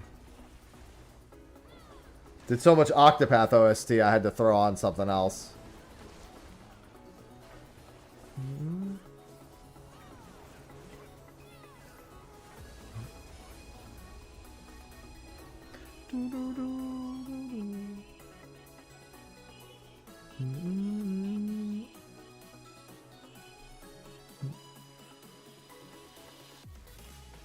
Oh, I've got so many video ideas. I just wish I had all the time that I needed to do them.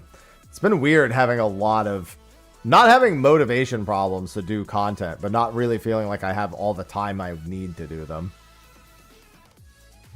I'd rather have the time problem than the motivation problem, I'll tell you that.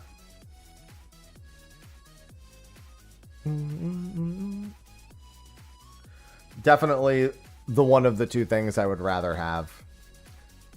I wanted to do another job identity video, but I wanted to do one more focusing on the job identities, I think, in the game that already work and just need to be expanded upon. As opposed to focusing on what people actually maybe perceive as it.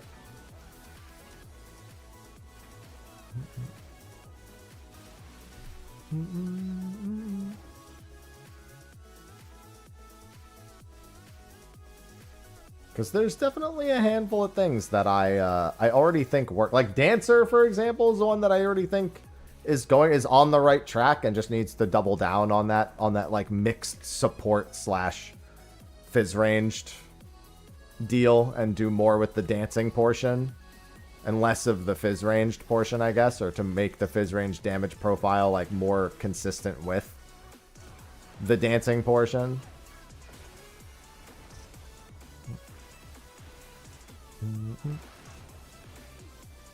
Bard also the song aspect, but there's some other things there. Machinist, I think, also just functionally needs to change. Like a lot of its tools, if they were just updated, it would probably work fine. But I have my own ideas for Machinists. Oh, I'm glad you enjoyed it. Yeah, I want to do one that's a little bit more of a positive spin on it. Because by looking at the things we already like, we can get a better idea of the things we may want to see change in what direction. I feel like a lot of jobs are like, their core gameplay and the idea of them is okay, but the fact that they're too similar in execution is where they fall apart. Like playing Ninja does not feel like playing Dragoon, for example. I think it's pretty radical to say that playing Ninja and playing Dragoon feel like playing the same thing.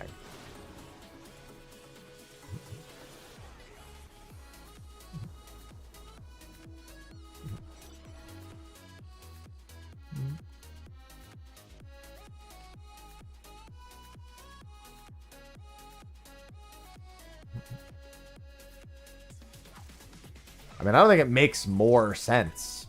The lore in 11 is that Dragoons are meant to kill wyverns and dragons, but you basically befriend one. Like, you kind of, you take responsibility for one, if anything. You have a little wyvern buddy.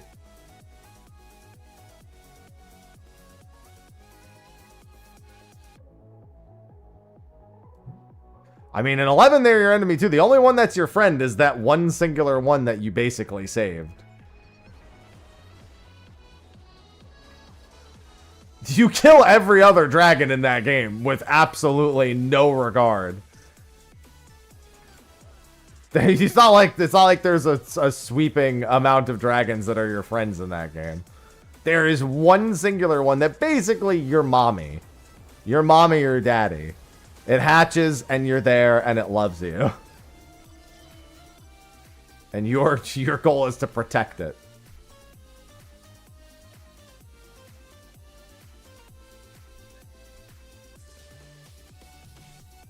You're not like a widespread friend of dragons. We're more of a friend of dragons in this game than we are in that game.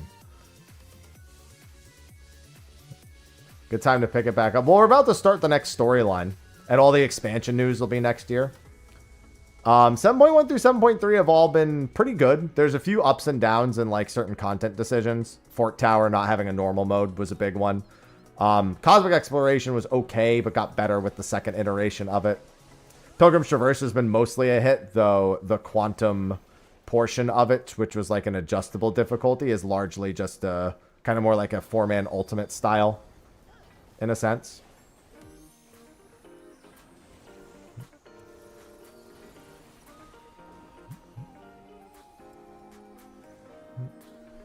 Thank you for train. And with that, that is all my fucking items. Thank Christ.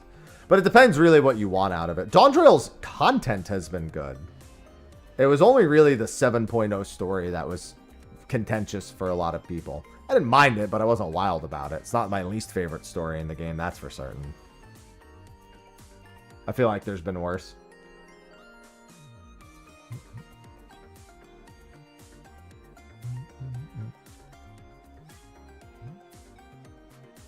Oh, finally. The content's been very good this expansion thus far. It's way better than Endwalker. Endwalker was a fucking disaster. Especially if you were... The biggest problem was the order they decided to release content in, both in Endwalker and in this expansion. The Arcadian raids have been tippy-top amongst raid tiers for the last several expansions. Probably the first time we've had 8 consistently good Savage fights by the time the second tier has come out. Holy shit. Eden and Pandemonium second tiers. Oh, God. Eden wasn't that bad, but it did have birds. That wasn't great. Birds is really the one major negative there. But Pandemonium. I'll also say P1 is not great. P1's not great. People hate P3 because it's too orange. I'm colorblind, so that doesn't really bother me.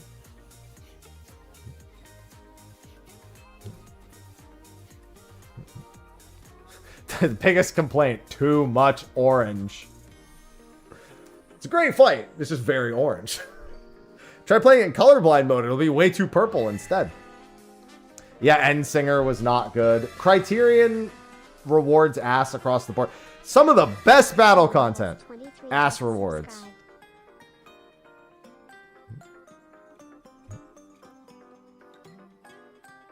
Unfortunate. Literally, like, some of the best encounters we had in all of Endwalker.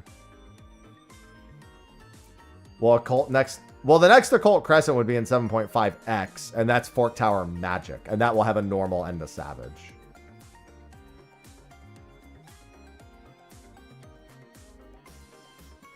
The Criterion... Dude, we were trialing people in the Criterion bosses. Because, honestly, it's better than trialing people in Savage encounters most of the time.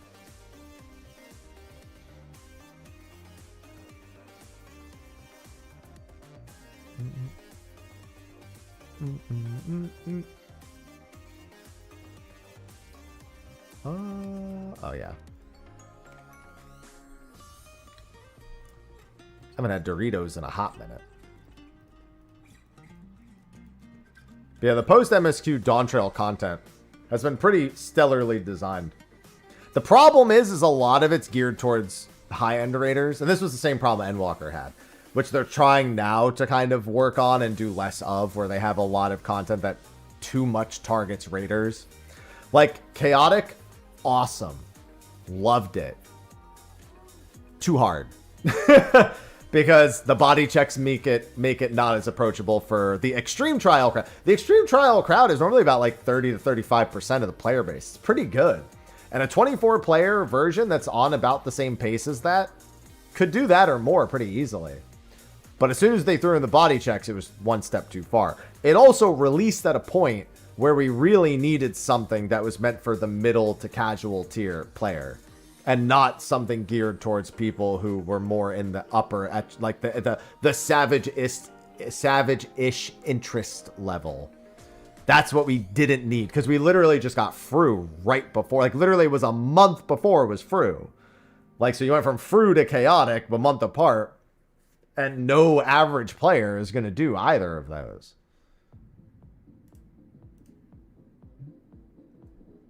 I mean, Chaotic still gets run. It's just you're going through Discord. You know, no, I mean, to be fair, that's what I expected was going to happen, even if it was easy, but still.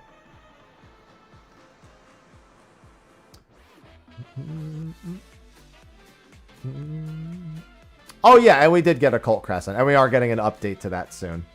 There's also an exploration content for crafters and gatherers now. Yeah, there'd just be a lot more people that would be interested in doing Chaotic if it didn't have the body checks. Because even as someone who, like, can do body checks, like, I'm a wholly capable individual, it just, I would prefer it not be targeted specifically at people like me. I prefer it be more in that realm of good for a wider range of players. Also, completely agree. Shouldn't have been item synced. I still vote to remove the item sync on Chaotic. Absolutely agree. I do not feel like it is a piece of content that warrants a pride for clearing. It's like an extreme trial, but with 24 people. How the open zone content? Mostly okay. I think all open zone content gets kind of railed when it first comes out on average. Looking at Eureka, looking at Bosia, it pretty much always gets the same, like, complaints every time. This one's biggest complaint, though, is that there was no normal mode for the raid, which is how Eureka worked. But Eureka also only did their raid at the end of 4 zones, and so the number of people who were even interested was, like, really low to begin with. Which they're remedying with the second one. So the second Occult Crescent is going to have a normal mode and a savage mode. So that way, you know, there's a Castrum Lacus Latore equivalent. Other than that, there's a few fun... There's definitely some fun things in there and some decent rewards, but I'd say it was okay. It was received just okay on average.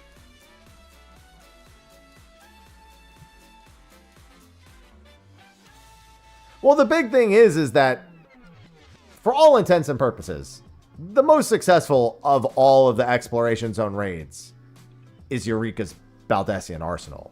It is by far the most successful of all of them. So they just wanted to do that again. That doesn't work anymore. That doesn't work anymore. I get the thinking process. It just that doesn't work anymore. You can't do that anymore.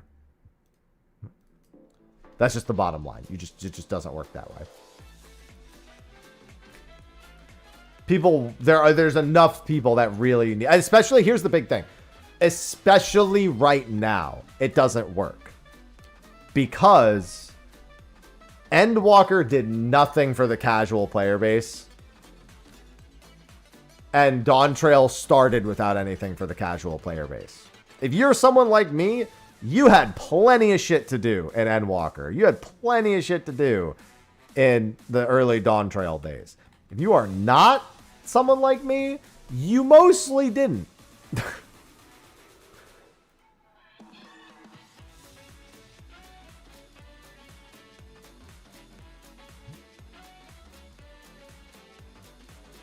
I thought Fork Tower was a lot of fun, but also I also understand that it was only fun for people like me. But Endwalker? Yeah, no, Endwalker was a disaster. Endwalker was so many, like, ideas that should have made sense, but just didn't.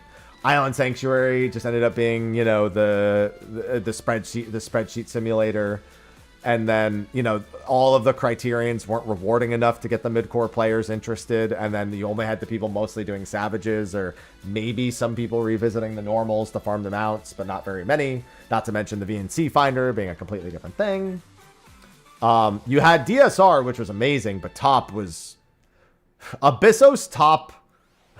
Going DSR, Abyssos, Criterion, top, and Abasios Criterion was rough, man. It was rough on a lot of people. Like, that hurt.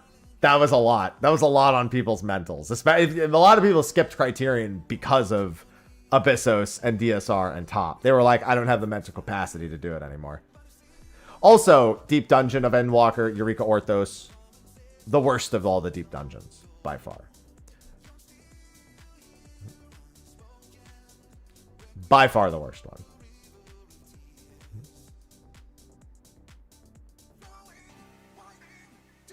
See, I like going into Occult Crescent mostly because I like doing treasure hunting. If I could change one thing about it, I would make it so I can respawn the treasure coffers more frequently. I would... Okay, oh, the other thing. The respawn time between pots is too long.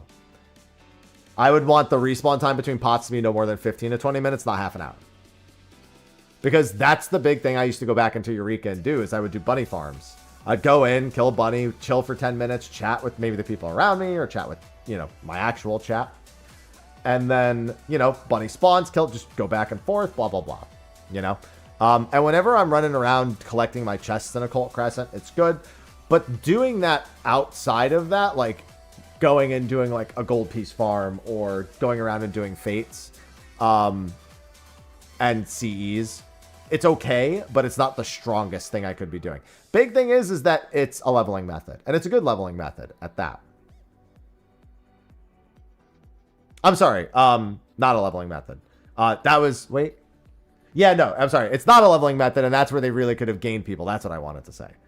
I read Bozian in chat. My brain just switched off. Yeah, it could have been a good leveling, but then they wanted PT to be a leveling method.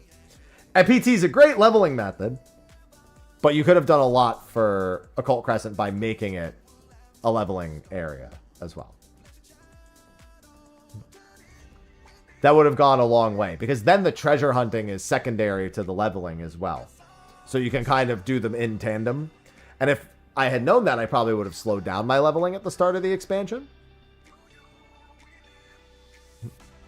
Like on Ether, it's still fairly busy, and the buff to pot friends and the buff to bunny fates and the buff to the bunny carrots were insane.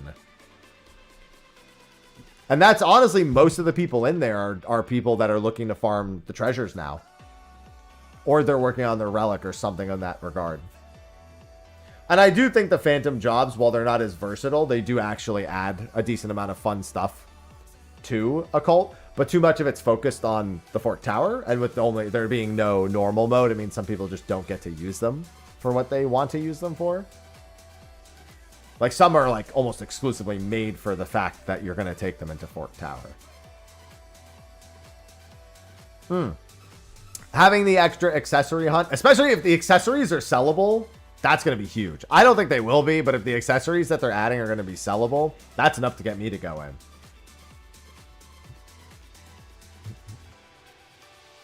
Yeah, I generally do solo gold farms, and I'll do them for like an hour if I'm doing anything at all for Occult Crescent. Because an hour on Warrior goes really quick, and it's okay. Like, if you don't need a lot of gold pieces for anything in particular, you can getting like 3k gold pieces in an hour goes along. And that's going to get faster with the new accessories, too. How's it work solo? I can go do it real quick. I'm already in the gear for it, I'm pretty sure, yeah. I'm in my Arcanauts gear. I'll give you a hint. There's cannons involved. There's a couple of different good solo spots. Yeah, the glam pieces for gold farming does sell well. Like, if you go in and maybe grab, like an hour's worth and then sell it, you can do all right.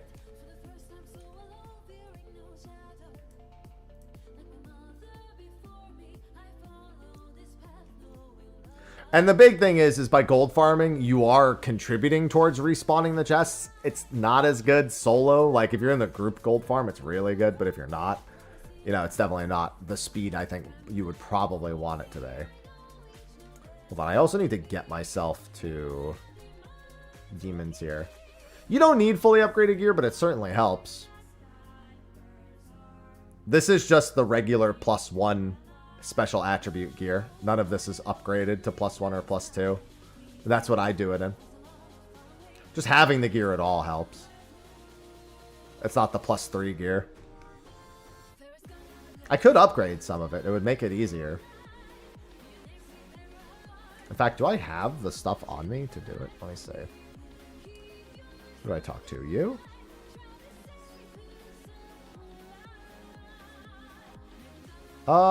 Yeah, actually it looks like I do have them on me. I might as well do it, right? Probably going to be on Warrior in here again anyway.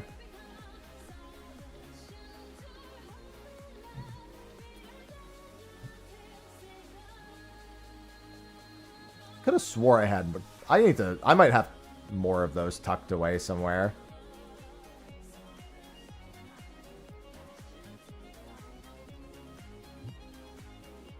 Let's see. Search for item. Really, I could have swore I bought more of those, or I had more of those tucked away. All the same. Doesn't really matter to me very much. I have 29 of those. I thought I had some more X fixatives too. Huh. Alright, that's fine. Might have spent some on some of the other sets.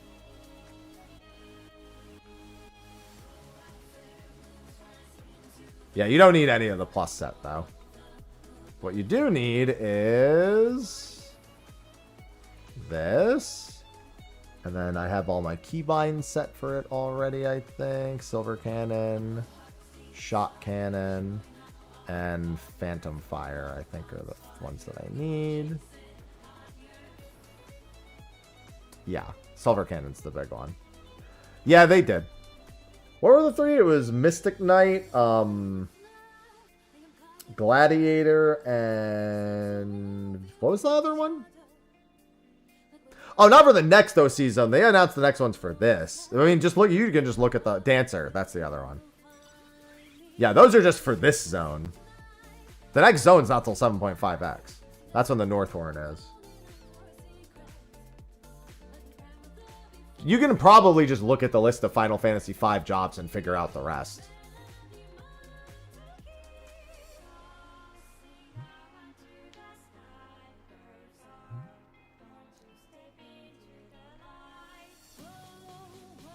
Yeah, normally all I do is...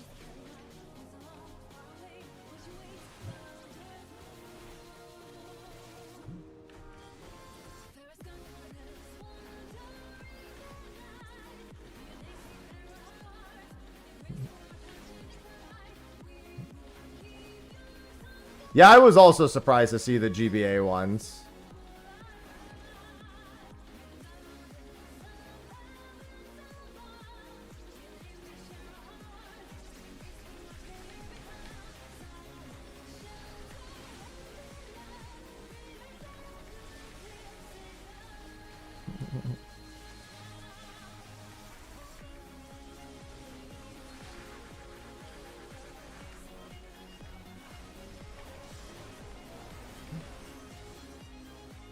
I feel like I'm missing something in my rotation here. Like for healing. Although at nighttime this is a lot more dangerous, so it could just be that.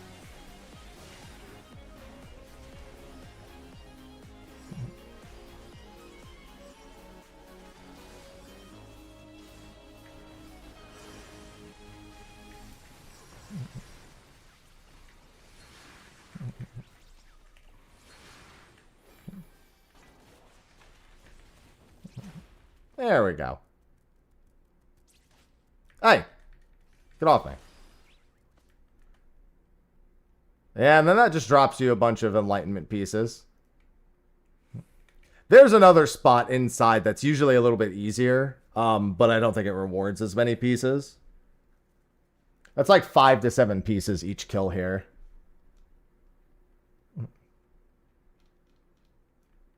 The big thing is just making sure to heal with bloodwetting. It's basically just rotating between all your cooldowns. And then you wait for the respawns and you do it all over again.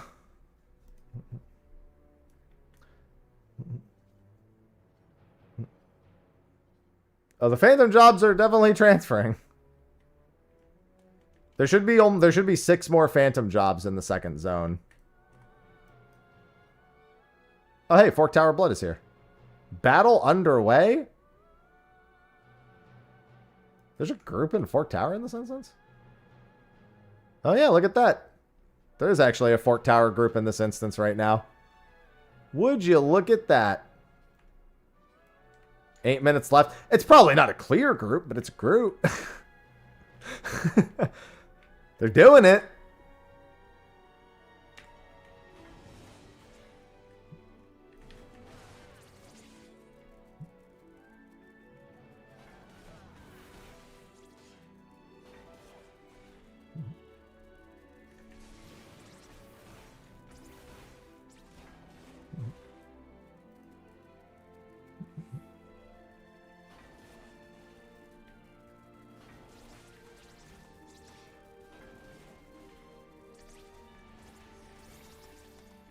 And then I can grab him, I guess.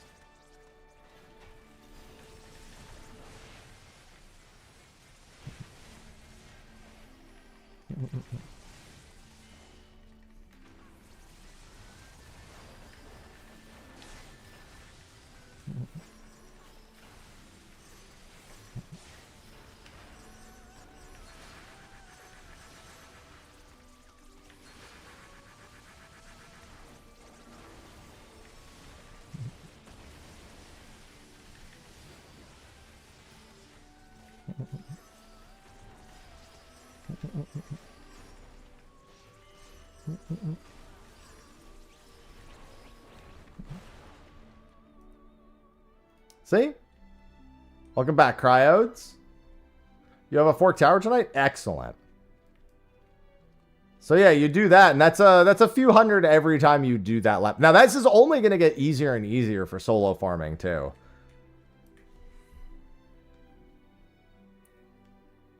Like, I'm not even in the ideal, because I could be in full +2, and that would be way better. And the new accessory is probably the same deal. Especially because special attribute does affect these, the cannon abilities, too. Yeah, so what you do, that's exactly what you do. You do this until the pot fade appears. Which, by the way, let me see if I can track the timer on that.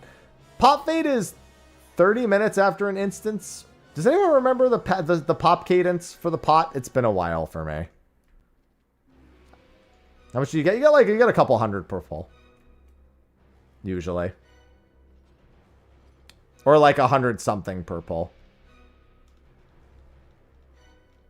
Like I said, it usually gets you like 2.5 to 3k an hour depending on your speed. At nighttime, it's more dangerous, but technically is better as well. Because these crescent armors here are actually they're a decent bit more dangerous.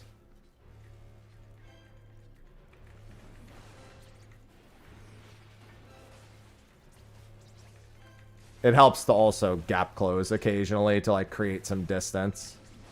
Sometimes I don't turn the corner here just because it takes too long to actually get started. Because this is where they all start catching up to you.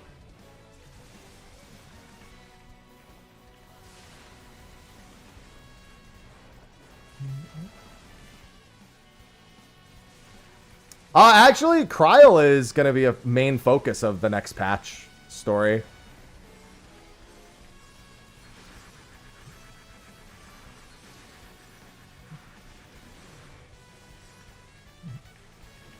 .4 is actually going to have a decent bit more Cryle focus as we lead into the next storyline. Which, given, doing Alo Alo is probably going to be a pretty good idea for people who haven't done it. No, I mean, it literally says on the site. Like, it's not a hope. Like, they already told us.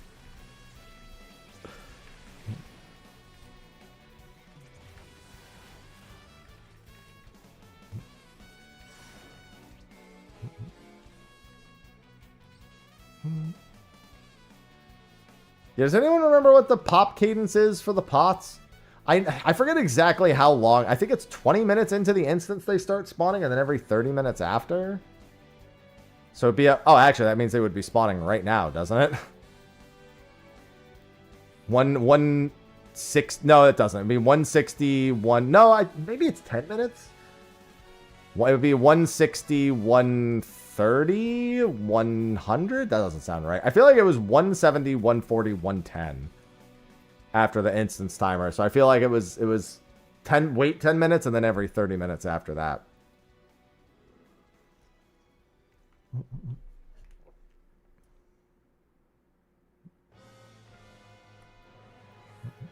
Pot? Question mark? Pot? Does anyone remember? I used to know. I've just forgotten. Oh, they beat the boss. They got... Oh, maybe they just started then. 110 is right. Okay, that's what I thought.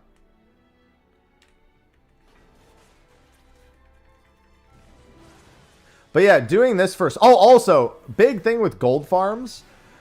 They buffed the fuck out. I can't stress this enough because a lot of people don't know this. They buffed the fuck out of the pot fates. Do them. They are fucking insane now.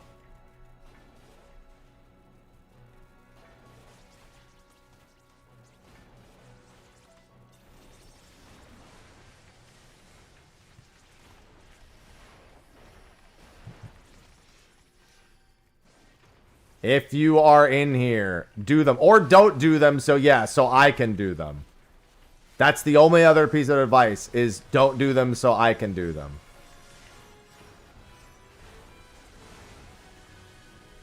That is also a fine piece of advice.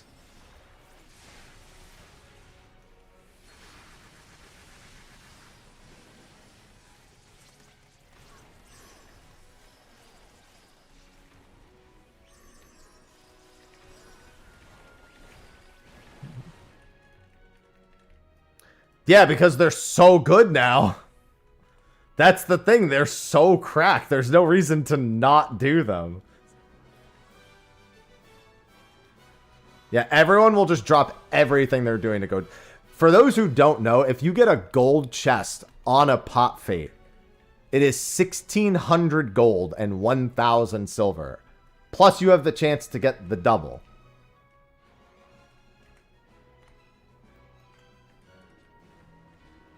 I think even a bronze chest is like 300 gold and 200 silver or something like that.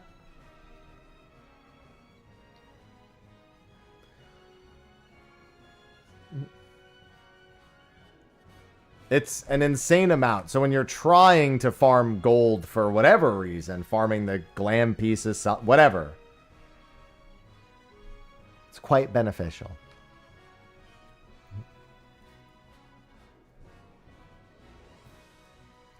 Actually, this is the perfect instance to do pots, because there's a Fort Tower blood group in here. That's a bunch of people who won't be at pot fate. I'm going to go wait on pot fate for a little bit. 110 would be north pots, yeah.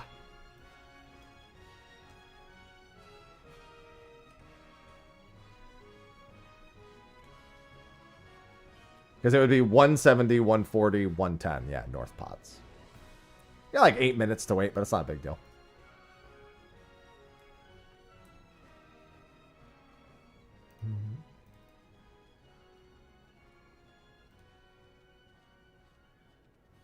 Ooh, nice, Garnet.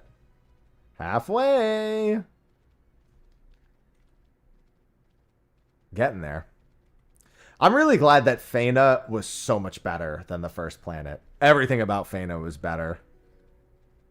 On top of like being the benefactor of the quality of life changes across both the planets, the moon and then Fena.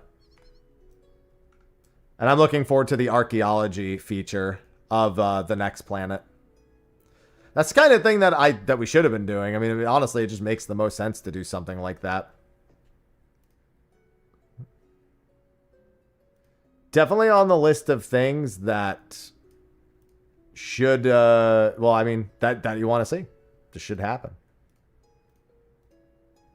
New relics was, I mean, yeah, that's to be expected though. I'm talking about like, you know, the core features of it.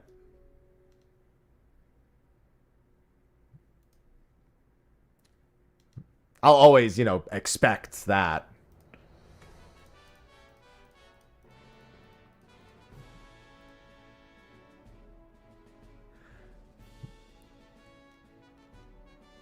Yeah, so I've always struggled to care about anything other than PvP in. It's like caught somewhere between feeling like I'm playing an Elder Scrolls game and playing an MMO, and I don't think it does either of them well enough for me. Except for the PvP, which I thought was a lot of fun. But the PvP is very easy to just... I don't know if they changed it, but when I last played, it's very easy to be outgeared in PvP. And then even if you're playing somewhat okay, it kind of doesn't fucking matter. I don't know if they ever equalized that, but that's how it was when I played. So, question mark on my part. That was the only thing I ever really liked about it, though. The only thing I could ever bring myself to care about. If you don't go Magicka build, you might get kicked from raid. That's fucked up. Yeah, I always feel like ESO is like a bunch of ideas that kind of... Like, the one Tamriel thing sounds great on the surface, but it creates problems with getting people to give a shit about a lot of areas. Instead of, like, making you gradually go through a lot of places.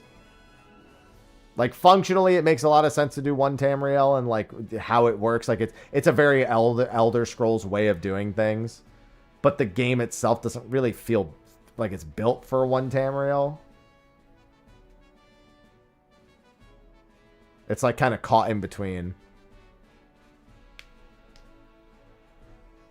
I was a bow and arrow person in Skyrim every time.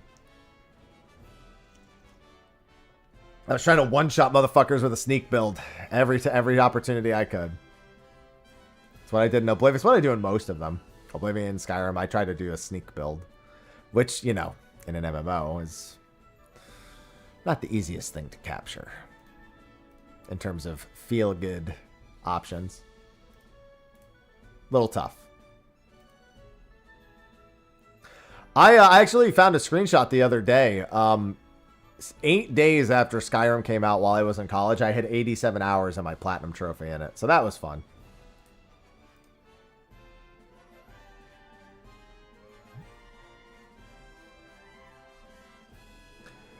College be damned. I'm getting 87 hours in on that game. They couldn't stop me.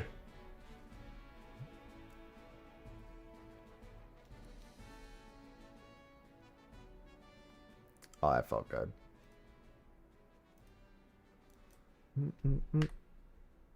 Alright, if I'm not mistaken, then in 2 minutes we should be getting pots here.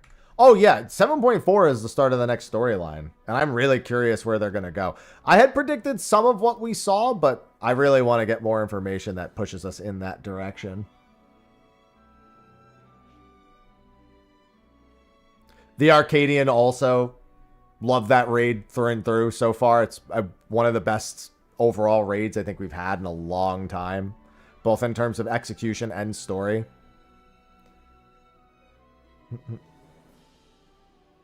I think they knocked it out of the park with that. New Criterion. I actually am a Criterion enjoyer, but I want to see if they get it right. So that's anxious anticipation. If they can get the rewards right, that's the anxious anticipation. I mean, shard hopping, it seems like Mara City is definitely on the back burner at this point. So I would assume we are going to do some shard hopping shenanigans.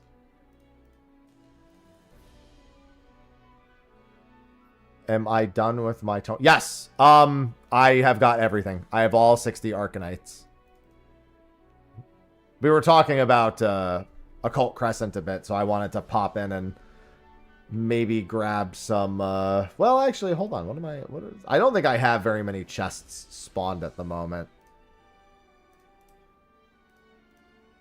Oh my god, just do it here. I spawned a bunch. Wow, that spawned 12 bronze coffers? Just doing that gold farm for that appear. I had 0 bronze coffers when I came in here last time. The only thing I've done is get those gold pieces. I didn't think that was going to be enough to spawn 12 bronze coffers. Alright, I mean, I'll take it. I ain't complaining.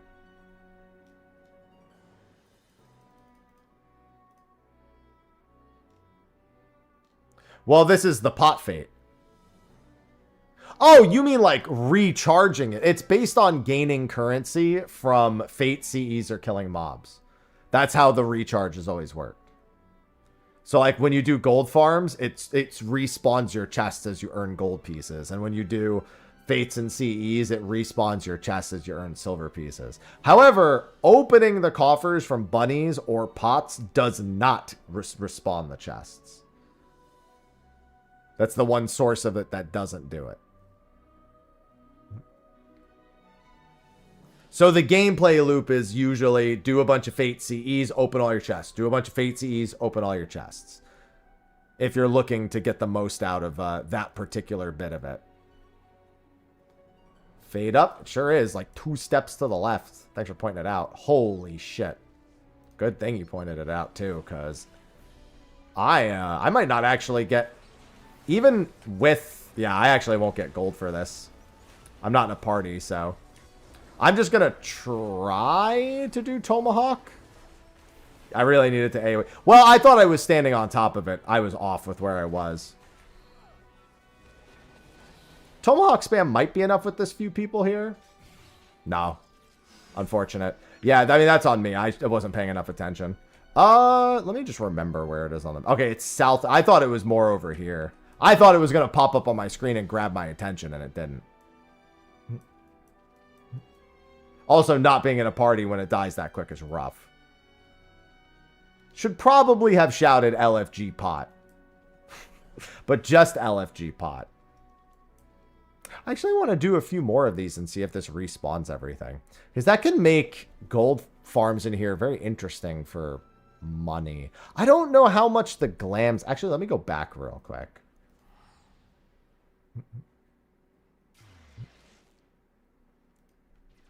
Yeah, LFG pot, good shout. Gold pieces. LFG gold farm.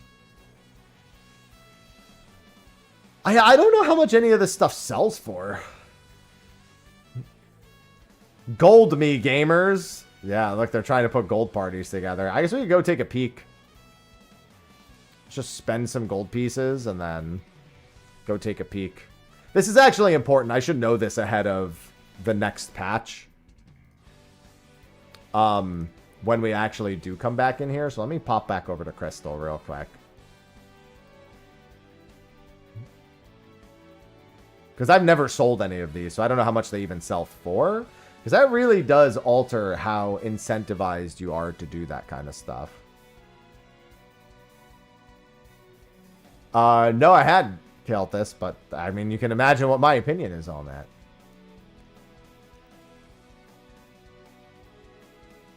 600k is pretty good. Well, I mean, yeah, week 3, but we're like 3 billion weeks since week 3 at this point. I'm not going to use those as my measurement.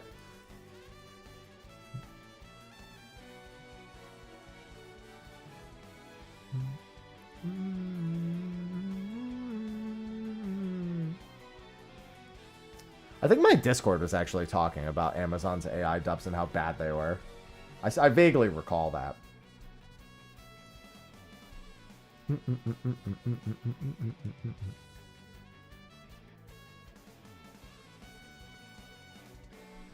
No viewer is paying 4 million for a body piece. They might as well just hand me the money myself. Also, my retainer names are not obviously my retainers. No one would recognize it by name. Unless, for some reason, people really know Clamps. Pretty sure that was an auto-generated name from the thing. Fucking Clamps.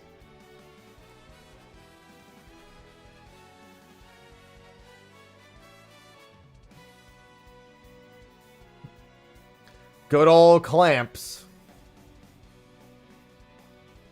I think I have Agent 47 Clamps. Like, no one's gonna fucking recognize this shit. I have Mr. Happy too. That one's very obviously me, I guess.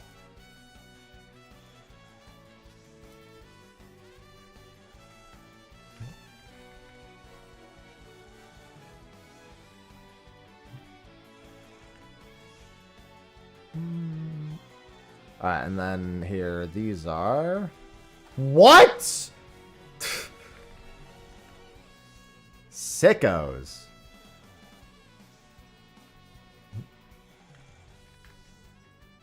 I think we're going back to Occult Crescent, guys. I'm not gonna lie.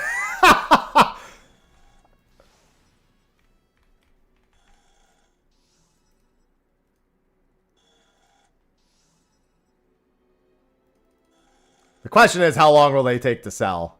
Because it can look good, but it may not be good.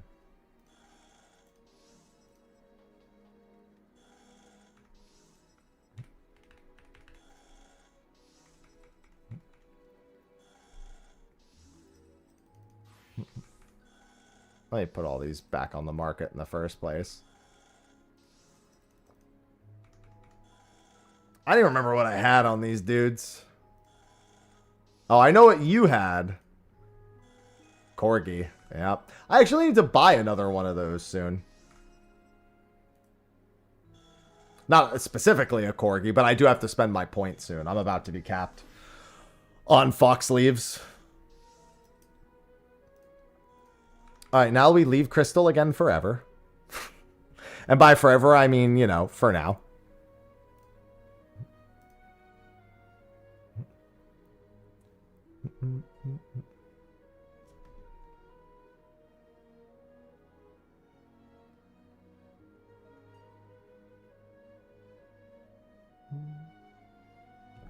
We server hopping because I don't actually want to play on Crystal.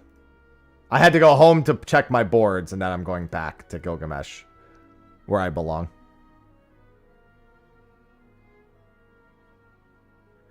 Dude, that'll do it. Yes, dude, selling some of the hairstyles and some of the other things from Occult Crescent goes a long fucking way.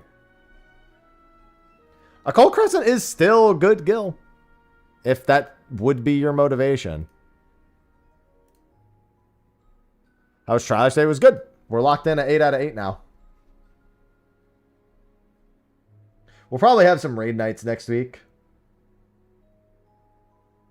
Still using my 3080? No. That was the PC I had before I moved to South Carolina. I now have a new one with a, I think it's a 5080 Ti? 5070 Ti? I gotta double check. So, Sophie didn't put the card that I asked to put in. She put a better card in, so I don't know what the better card that she upgraded to was. I think it was a 5080 Ti. Let me check. I don't know where that even is in our emails and everything. I just got my email from Cook Unity. My order's being processed. $0. Love the sponsorship. But my 3080 treated me great. I honestly, like, GPUs are in a weird spot because spending a lot on a GPU now doesn't make a whole lot of sense because they're trying to accelerate the technology to the point where GPUs are going to become more and more, there's going to be larger jumps in technology. So honestly, it would, in theory, be safer to go with something like a 3080, which is still a good card by today's standards, and not really buy into the technology hops. If you're on a budget, that is. If your budget is a little bit more, I would get a newer card, but still. Yeah, I'm in South Carolina. I've been in South Carolina for like 6 months.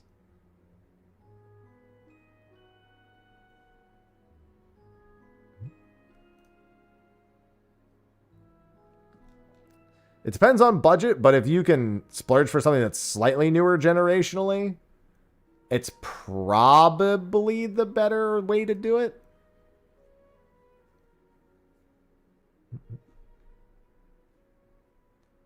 Hard to say for certain. Oh, Sophie just sent me something. What is this?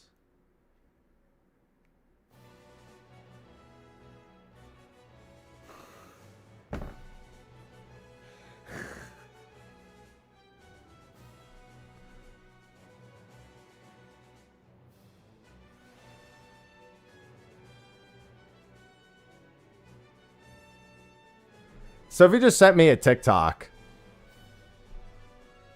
And we're gonna listen to it together before I go back into Occult Crescent. I wouldn't normally do this, but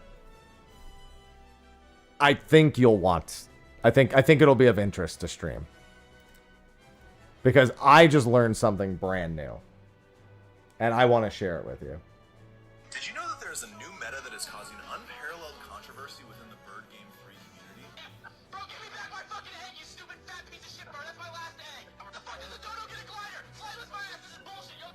Bird Game 3 devs recently released the new patch 1.67, and this changed everything. Since the recent patch, there's actually a new meta that blows hummingbird mains out of the air.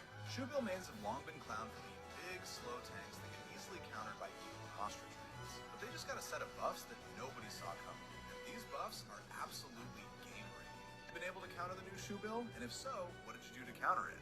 Did you know that there's a new meta that... I didn't even know there was a game called Birds 3, and now on principle of a game called Birds 3 being a thing and the Shoebill being OP as fuck, I felt like it needed to be shared with the stream.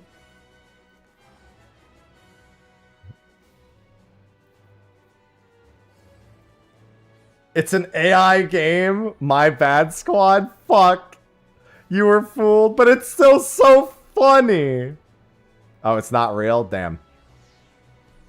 What if it's a real AI game, though?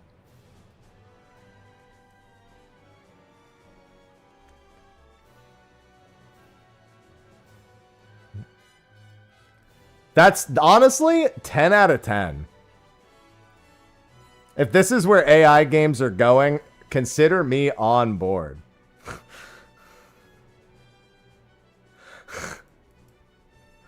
Honestly, sell me more of Bird Game.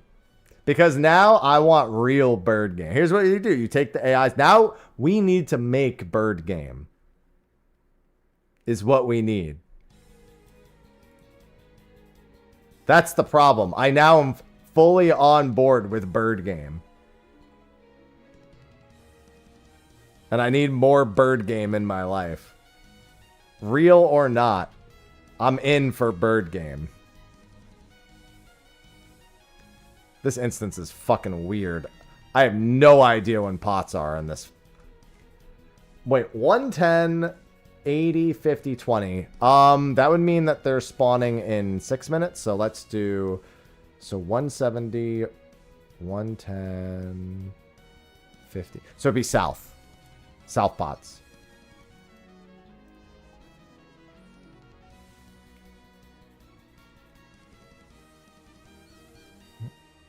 Yeah, I'm in. I'm all in. That shit is way too funny to me. Like, I'm clearly not, but I'm also all... Oh, yeah, there's already people here waiting. Look at this. Look at the pot friend desperation. Looking for pot friend? LF pot friend. LF pot friend. We love pot friend.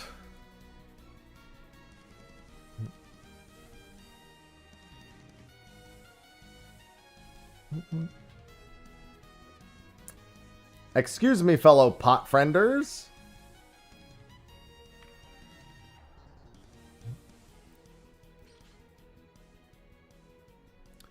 Where are all my pot frienders? Damn, now I'm going to be dreaming about Bird Game 3 all day, and it's not even real. Damn. I don't know what to do with my life anymore. It's a lot of people here for pot friend already. I'm going to have to move quick to get aggro, because you really need the AoEs on the mobs to get their full credit if you're not in a party. It's got an actual bird. Our cats would kill an actual bird. There's no universe where Bacon doesn't try to kill a bird. He's not even the only one, but he would be the one with enough moxie to actually get the job done. I did LFG. LFG pot friend. What the fuck? I said LFG pot friend right next to all these people. It's fine. Pot friend parties are good friend parties.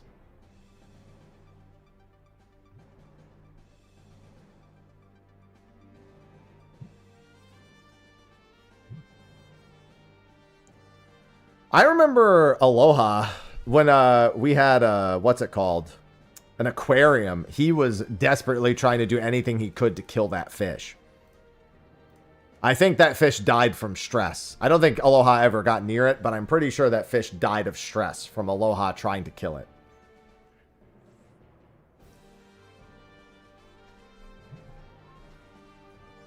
Aloha would like jump on top of the fish tank, and even though it was like caged, so Aloha couldn't actually get into it,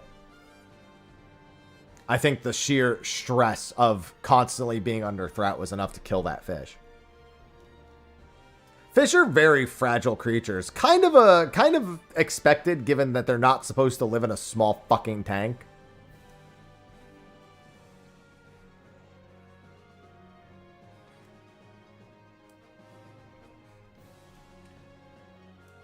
Oh, hey, it's Fork Tower time. Auroral mirages. Free Joel. No, we hate Joel. Small tank with a big axe. No. No, Joel.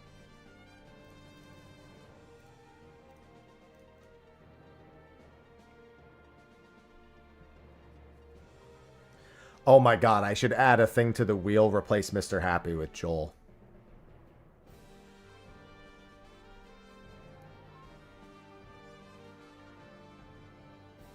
I think that might get added to the wheel for next month.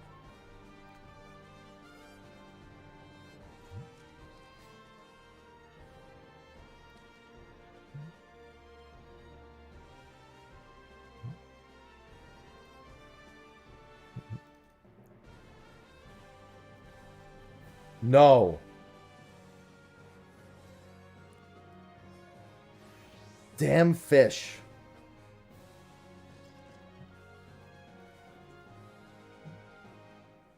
I'm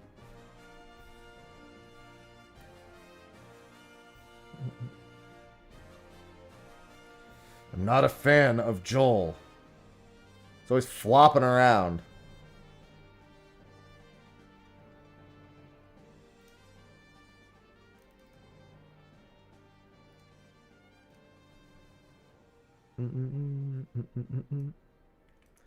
Or spinning around, I guess.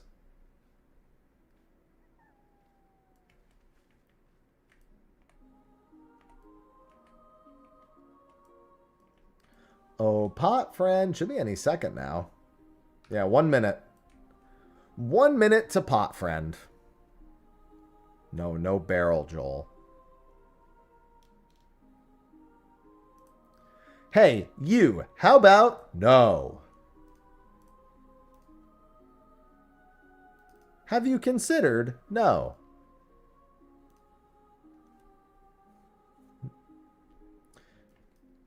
God, I'm actually looking forward to being back in here next patch when we get the Occult Crescent and Relic update.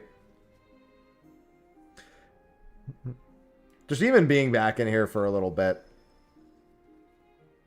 Bit of gold farming, bit of this. This is still fairly chill to do. And on Ether is very clearly still very active too.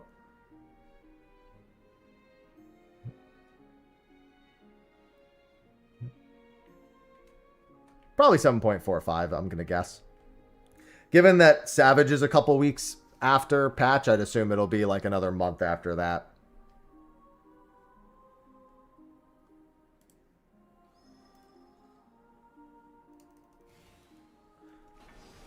Pot! Pot!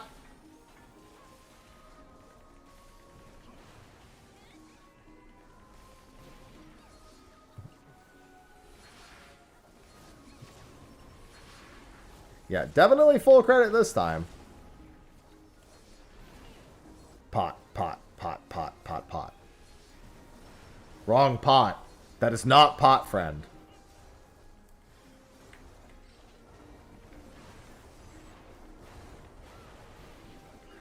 I don't care about losing the glow if we get a dope-ass weapon. Because then we'll get a glow patch later, and then it'll be a dope-er weapon. Holy shit, those are so perfectly stacked.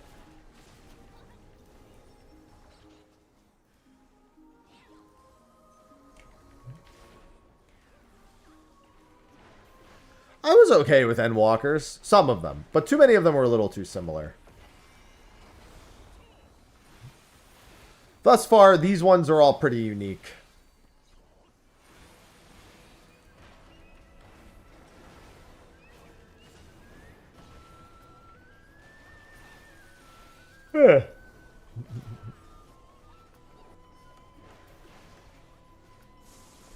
Hello, pot friend.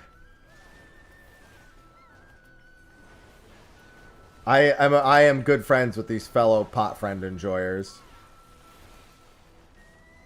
The Astro one was so good. I remember when I was grading them all, I was like, yeah, okay, okay, okay.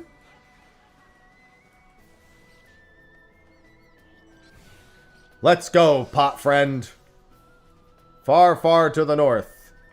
I feel like you're going to be in a cave somewhere.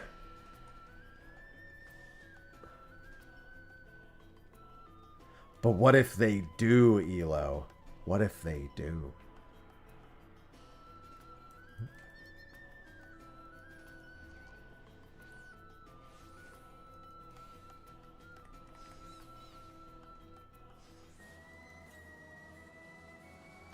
Southwest. Interesting. So it's in the cave, but it's not like in the bad part of the cave.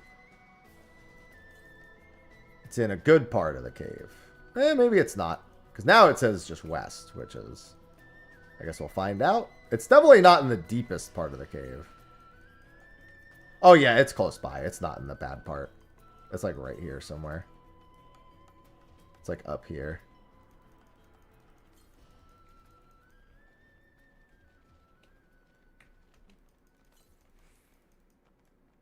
Silver.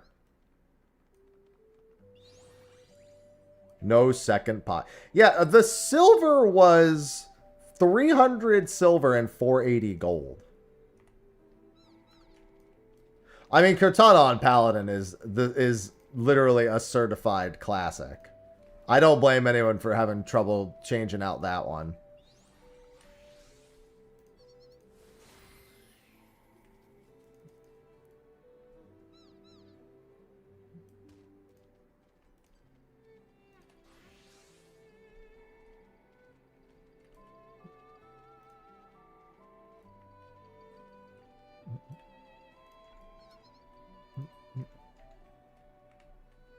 Oh, actually, I should wait until my health is back. I mean, Monk just has so many good weapons. I don't even ever feel like they mess them up so much as to do something different is really hard and to make me give a shit about it as Monk. Because there's already so many that I really fucking like. So it's actually really hard, I feel like. Machinist weapons, yeah, they've definitely flubbed a few of those. I mean, I have the Mackay hand mortar. There's literally no point in any other machinist gun. It is the top tier machinist gun, and you can't change my mind.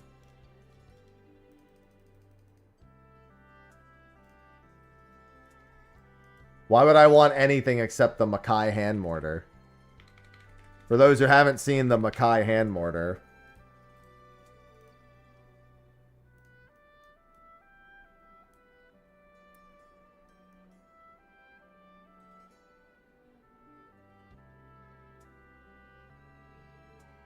my favorite part about this gun is when we had Gauss barrel.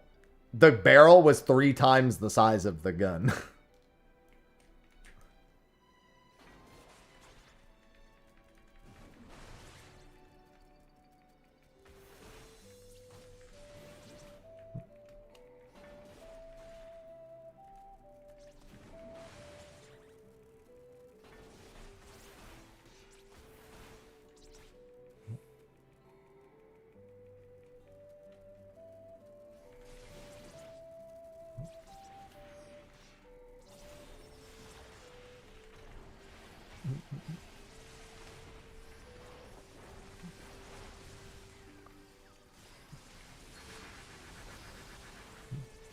That is the Yokai event machinist one that I just showed. I'm sorry, Yokai. I'm sorry, that would... I'm so stupid. No. Yeah, the Yokai one is also good. I don't know why I just said that. I guess it's Makai, Yokai. Yeah, it's dumb. Anyway. Yeah, the Yokai one is also pretty good. Oh, God. I was not paying attention. Whew. I was too busy thinking about Yokai and Makai. Gotta be a little careful. Timely home gang. Oh, I just realized I'm still in a fucking party. That was a complete waste of time because I was in a party. Bop. Yeah, unfortunately, you cannot do that method while in a party.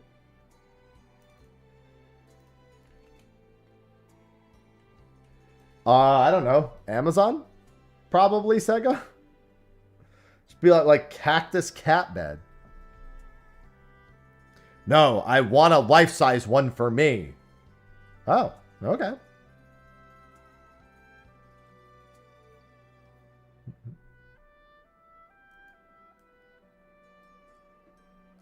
Then put cactus human bed on Amazon.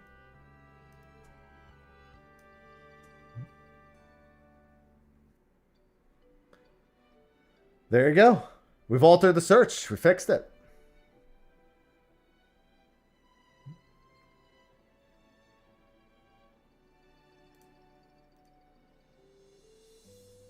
Where's Cat?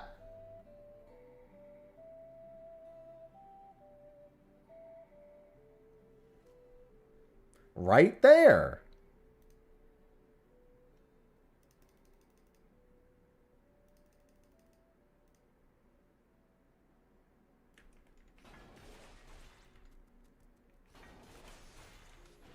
Oh, God damn it.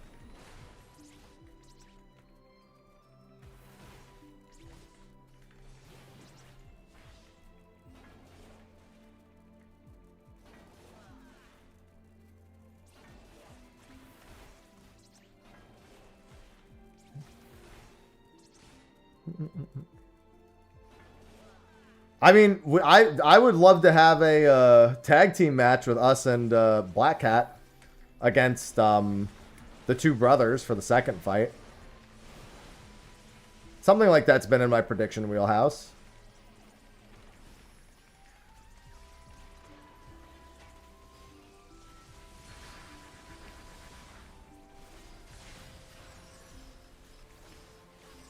We've done Hell in a Cell, but we haven't done a tag team match yet.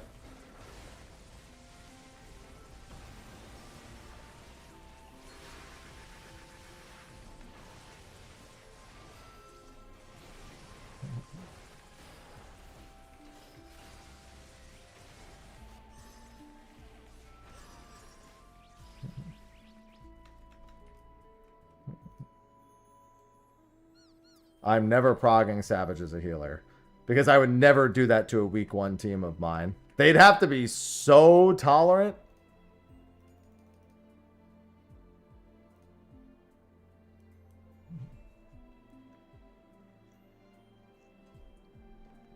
We need a cactus bed for little Timmy.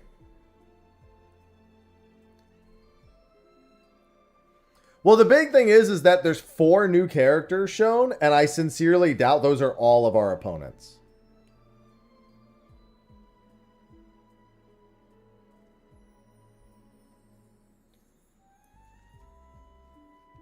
I feel like the 2 shirtless dudes are a part of a tag team.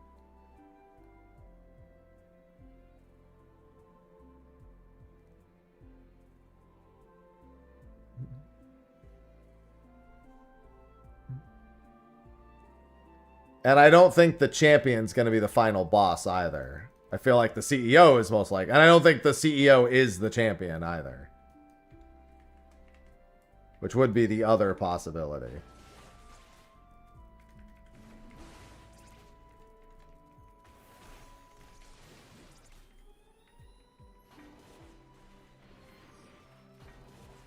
No, I don't think they're going to sit. The president being Savage Phase 2 is not a good idea. Everyone who actually does normal modes is going to want to see that, not just Savage.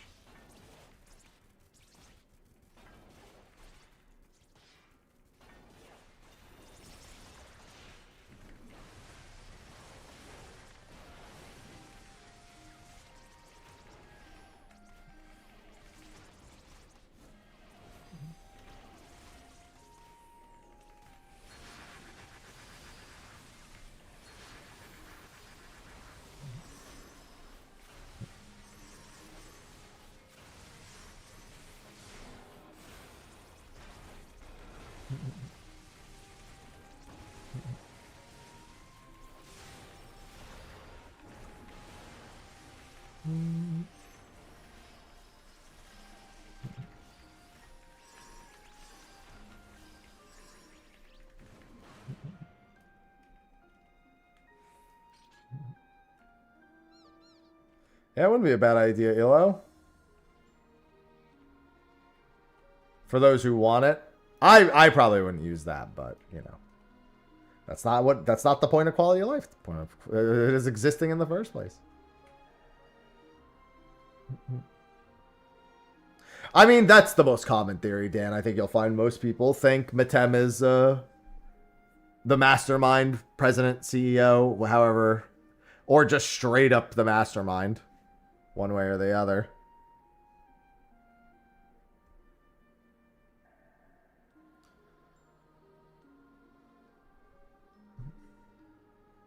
Yeah, like there's a setting in RuneScape where when you get skill ups, it combines all the skill ups into a single number and then just tells you like what skills that you got any points towards. I'm like, no.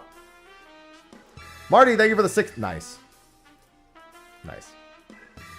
Marty_Jesus just subscribed. Afternoon Hamps. Is it a nice afternoon? I think it's a nice afternoon. The Yan is the CEO. True. Thank you for the resub. Proof Bomber was CEO all along. And he was just disguising himself in the lower brackets to drum up height.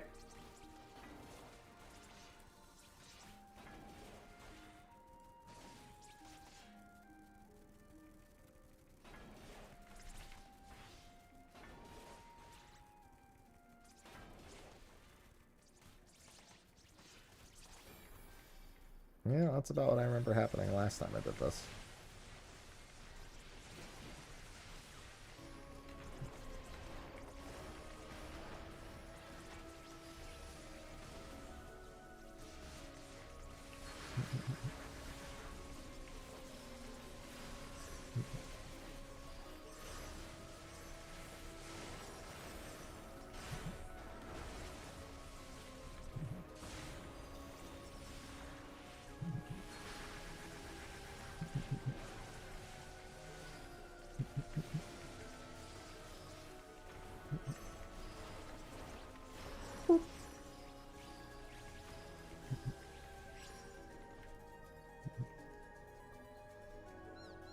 Still continues to be good. And look at that. I can basically buy another glam piece. Love to see it.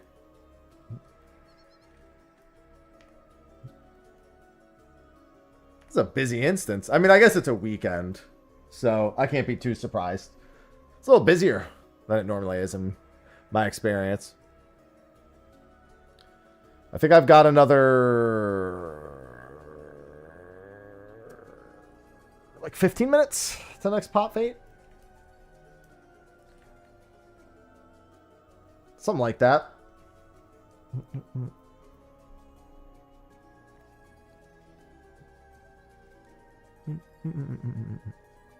Respawns? Hello? Any day now. The big thing is that just getting the bronzes to respawn is by far the most important thing. Because the bronze is where you get all your carrots, so.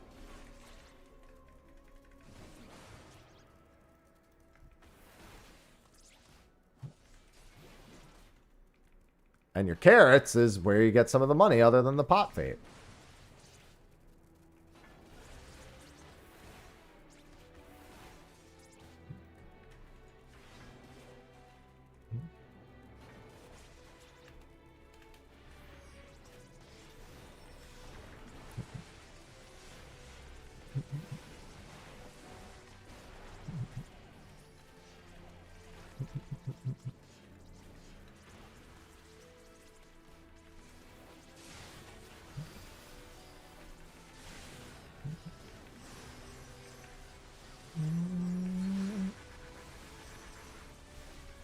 so much.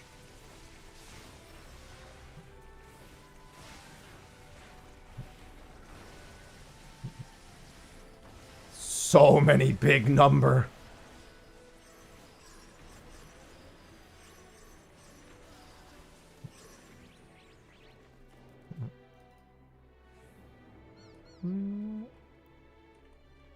Yeah, I wonder which one's better, this or the other one. That does not equal good at scoring in PT. Not even close. Being able to group up a bunch of mobs and auto-heal cannon through is not the same as scoring in PT. Kazera, thank you for the 5 months. Welcome back. I love resubs. A hype train is incoming. No one cares. But we care about the individual sub. Yan Mount is from Treasure Maps. From the Fever Dream event during the Living Memory maps.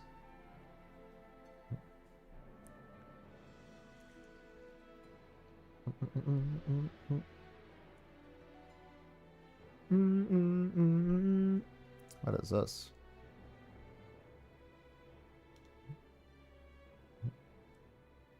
We love our Yan friend. How many bronze chests do we have?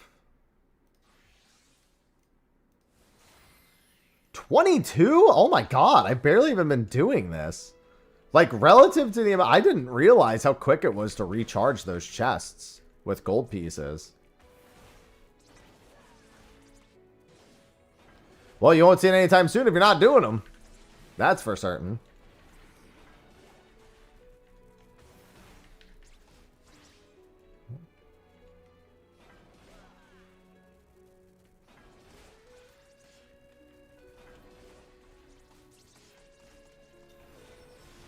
Oh, whoops.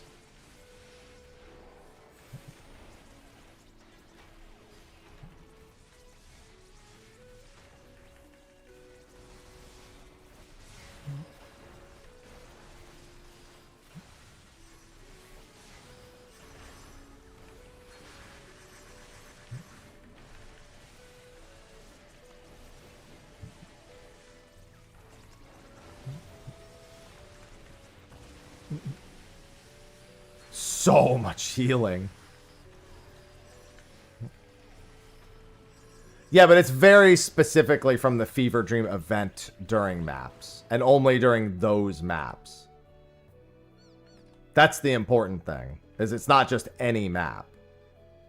Or not just any Dawntrail map even. And not from the chest itself. It has to come from the Fever Dream.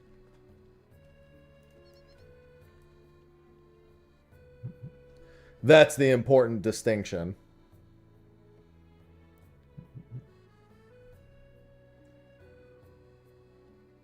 I just felt a cat hair on my tongue. The cat hairs get everywhere.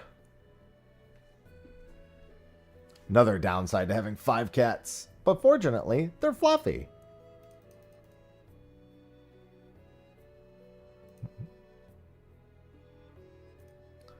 Mm-hmm. Well, she had 4 and I brought 1. It's not like we didn't get more after that or anything.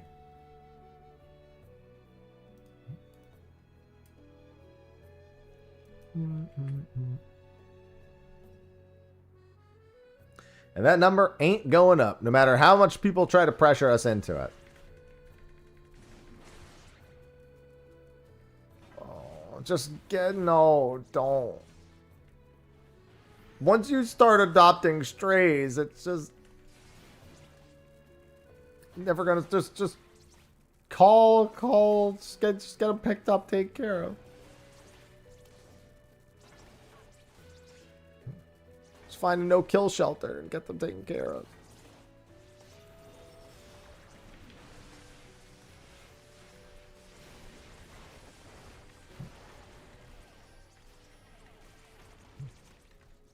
Yeah, if I put all my cats together, they could create a Super Sentai kitty. Hate that, but true.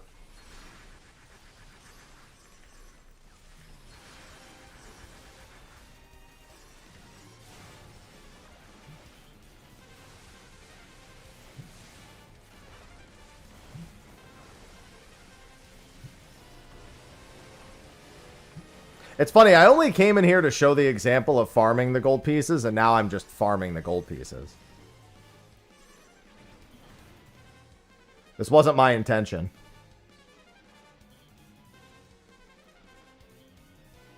But here we are.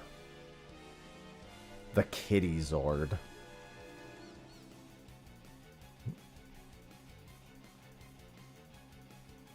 But I'm a Zoids fan. That's not how Zoids work. I used to build Zoids when I was young. I'd buy the, like, the Gunpla kit equivalent to the Zoids. I made the Liger and I made the Elephant. I mean, they said it's going to be significant change to the job, so just have to wait and see. I did make a whole video on it because I think it's not going to be quite what people are expecting. Green Tank Liger Zero is good. It's a good one.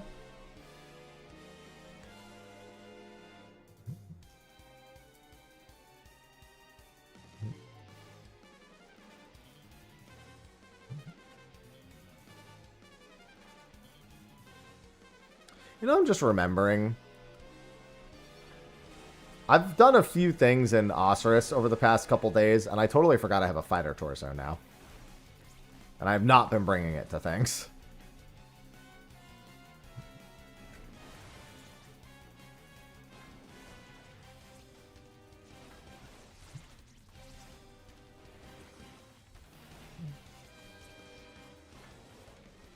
Don't know why I thought of that now when I'm doing something that doesn't require fighter torso, but still.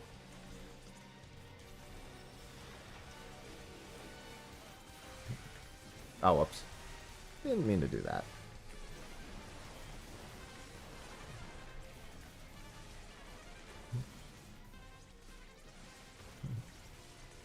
Oh, yeah. I mean, expansions are always all at once. They're not going to stagger them. That would be unwise.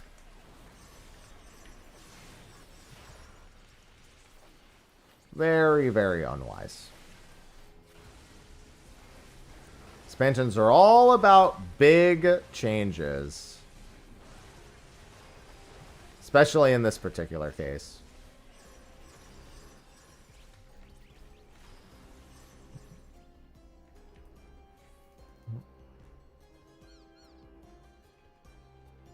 Yeah, I wish I remembered all the names of the Zoids and everything from when I was a kid. I loved Zoids growing up. My favorite Transformers was also Beast Wars growing up, so.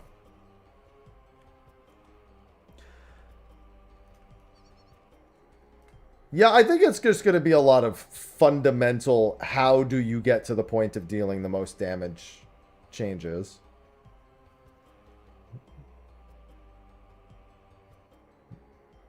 Don't let Sly here. I don't care if Sly say it to his fucking face. I don't care. Fuck, you think I'm going to hide that from Sly? Just say Beast Wars was my favorite Transformers growing up. Fuck actual Transformers. I want to see a Velociraptor turn into a fucking jet.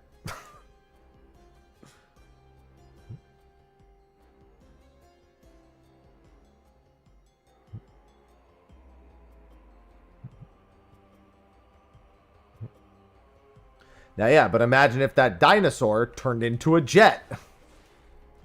Be way cooler. The only thing I'm actually hoping for the job changes is nothing to do with the job changes. I hope they don't wait till a month before the expansion to talk about it.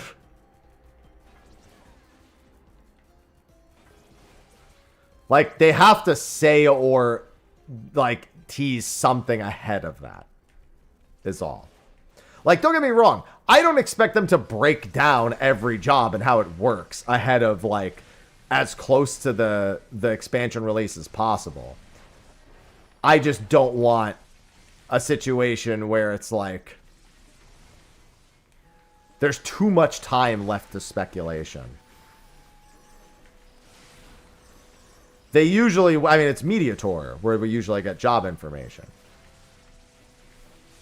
I just want them to say something ahead of time. If not, I'm quitting for Birds 3. I'm telling you. fucking birds 3, man.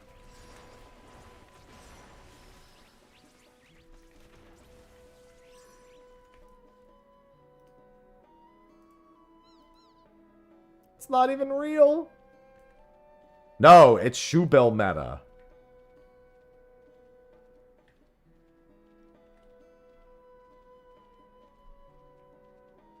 One month. Well, I'm sorry. Media tour is normally like 7 to 8 weeks before, but the information going public is usually about a month.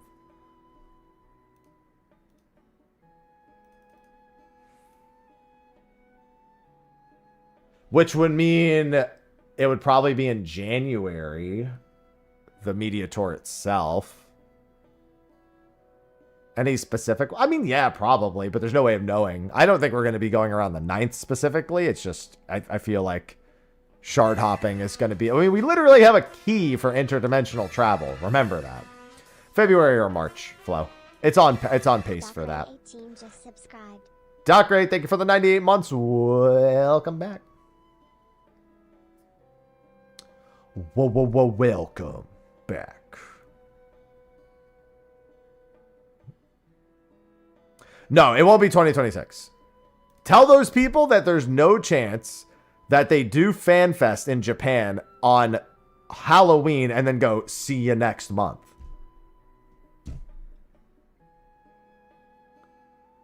They said it wouldn't be that long, but the way it used to work is we would get the last FanFest and get the expansion 3 months later. And that's pretty good to go from final FanFest to expansion in 3 months.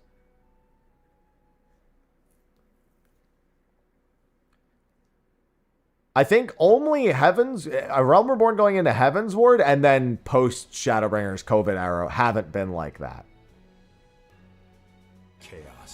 Chaos? Oh my god! There's a 5 gifted subs. Yeah, there is that discount. Schlinks, thanks for the 5 gifties. I'm going to be running a ton of discounts on gifted subs next month, by the way. I have 7 tickets for discounts, and they usually do a discount in December themselves. So I do plan on doing a bunch of discounts next month. Thank you for the 5 gifted subs.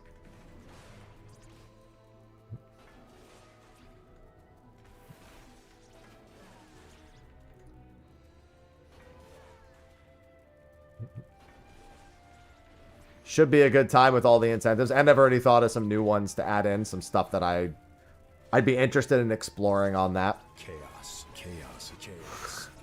There it is. I was wondering how long it would take. Avelia gifted a tier 1. No, this is funnier, Flo.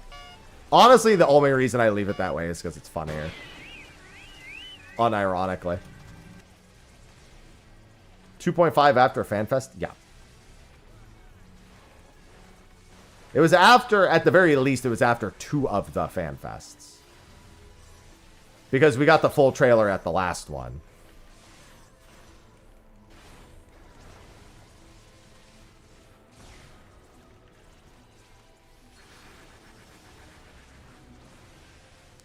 I mean, it's long relative to now, but it's not long relative to what's left in the expansion. Especially since 2.5 seems to be way, way busier.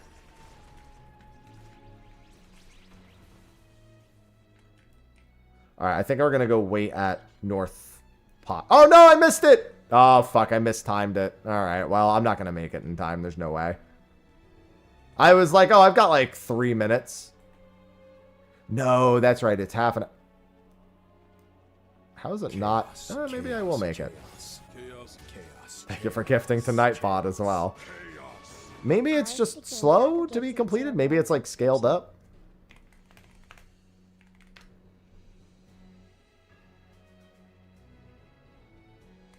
Yeah, it's a minute with no progress. It must be scaled up.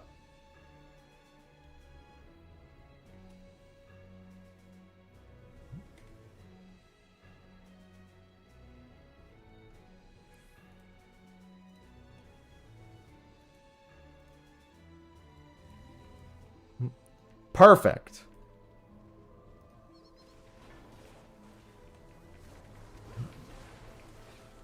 There we go. That should be full credit right there.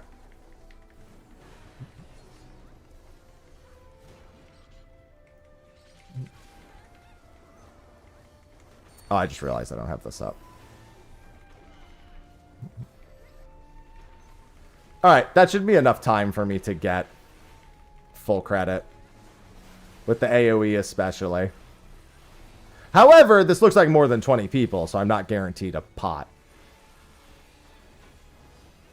How we get to Ishgard? Most people just assumed walk across the bridge.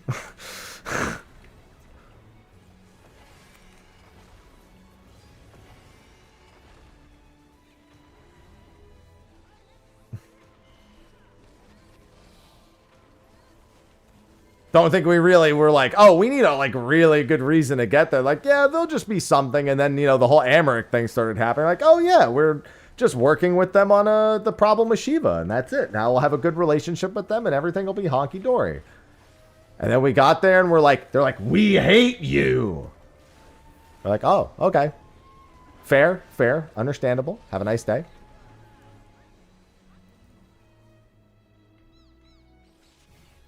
It was Shiva and the dragons.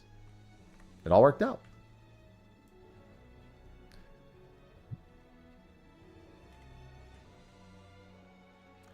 Yeah, I'm excited. She was definitely a loose end that Dawntrail didn't give enough attention to, so... Given that her family are pioneers in dimensional hopping amongst the modern civilizations, not a bad idea. Time for interdimensional cryo. Hello, Petit.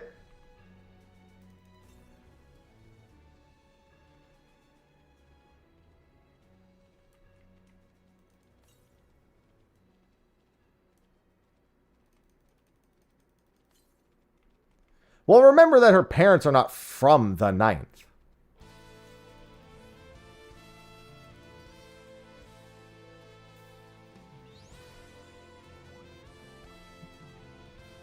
All right, let me do a chest run now. Her parents are from Alo Alo. On the source. We have a lot of Lalafell lore. They're from Alo Alo. We know that the civilization in Alo Alo was the progenitor of all that stuff. That's where her family's from. That's the variant dungeon.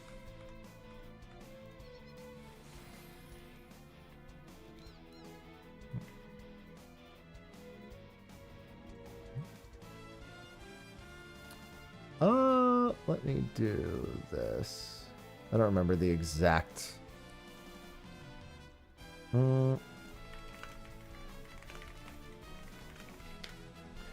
This is the exploration zone, the Occult Crescent. Yeah, let me get the interactive map.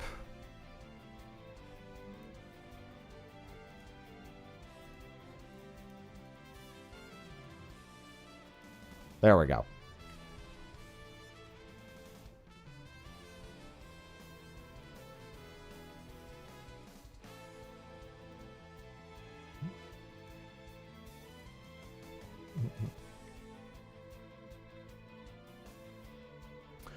I don't know. It's a tough call, Power. They could go either way with it, in all honesty. I won't be surprised whichever way they do go with it.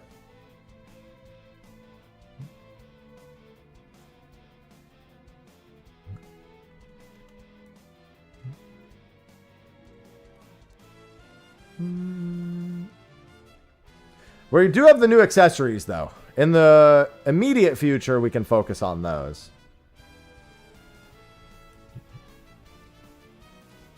We got the accessories up first. And those will be generally pretty useful.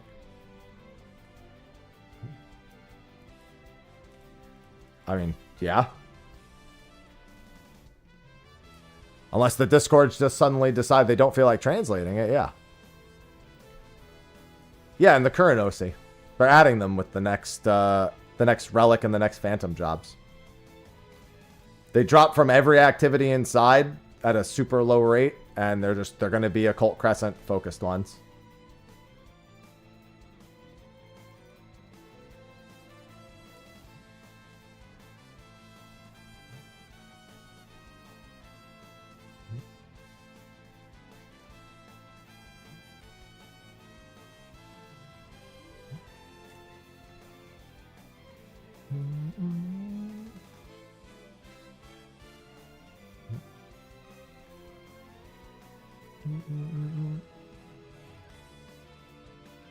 Oh, bronze chests, where are you? I know I've respawned most of you, and the fact that I'm barely seeing any is wild. Means that they're all in, like, the later spots.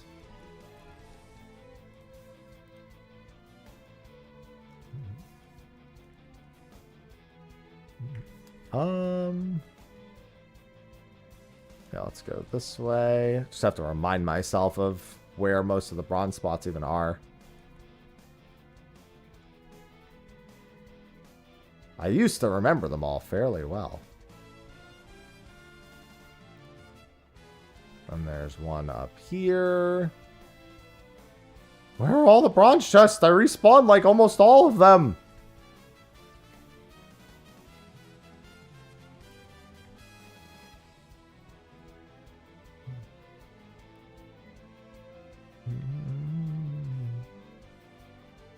There's one. I must have my carrots.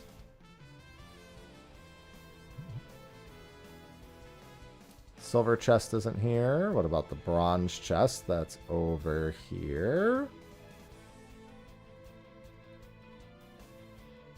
I'm beginning to think that even though it says I spawned almost all 30 of my chests, that's full of nonsense. Let me do this. I have 24 remaining after the few that I've opened, so they're there.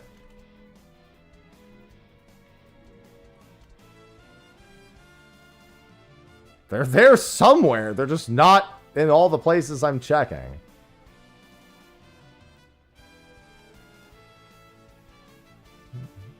Where is next? Over here. There's one.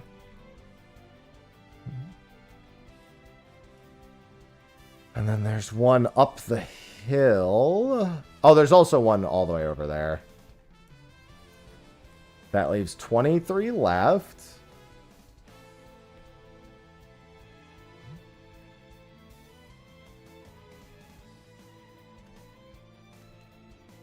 Hello? I got stuck on a rock. Bro, where are all the bronze chests? I don't think I've ever had so many that I just didn't see. Come on, we want to get a carrot. There's one. Open. Clear demi materia. You know, it's pretty close, I suppose.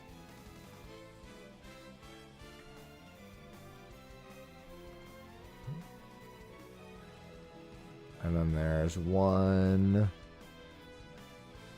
that spawns right here. There it is.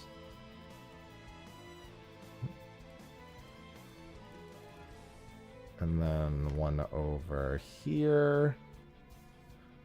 I think I don't normally go and check this one yet. I feel like I normally check this one when I do the second route.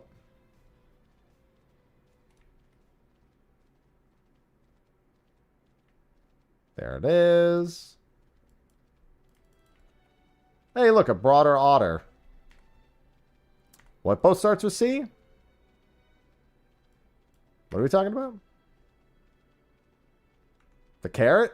Clear demi materia? Got it. I worked my way backwards through it.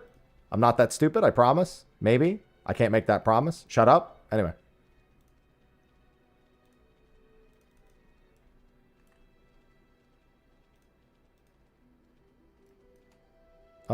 The next one is here.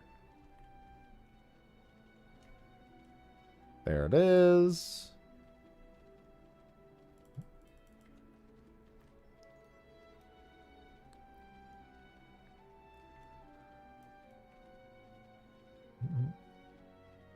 Oh, I know the route. Okay, actually, I was going the right way. I've done my route wrong.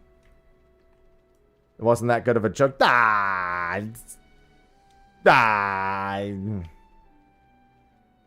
You just, you know,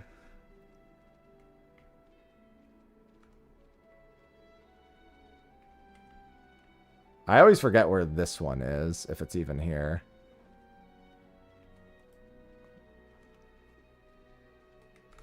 It's usually in the trees here, I think. Yeah, it's not here.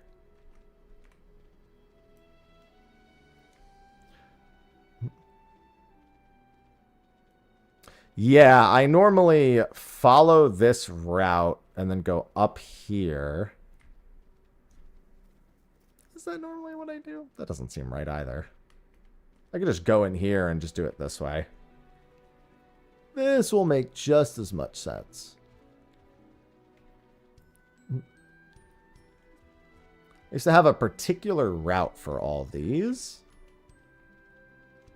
And normally it ended with the caves.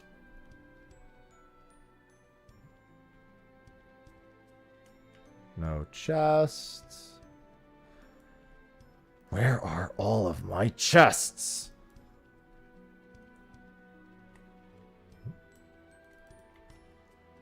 Shark whistle. Funny. Funny guy.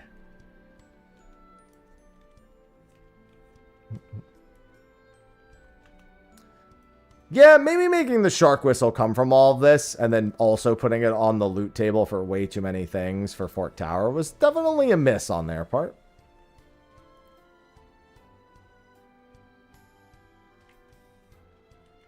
Nothing here.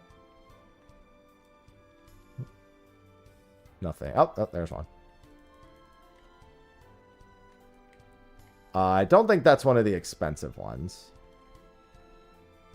I don't know that the expensive ones even come from this, technically.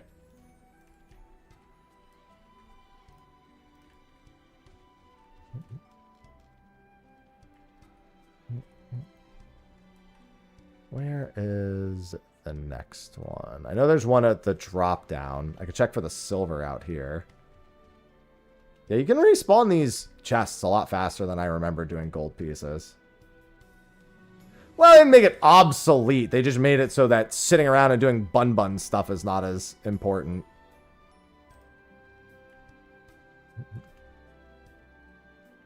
And also, all the unique items are still quite expensive. You just won't be AFK bunning much.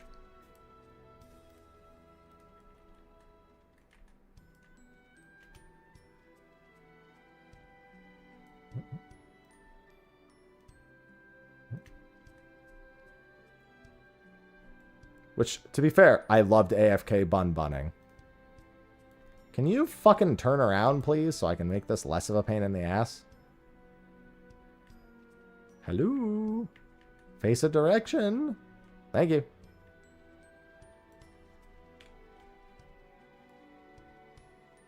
I just realized people in my party are dead.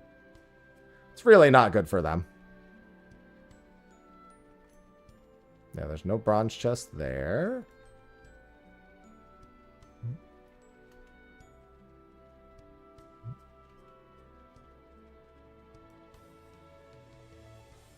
Door yen. The yen pitter patters up. Oh, didn't mean to do that. Meant to do that.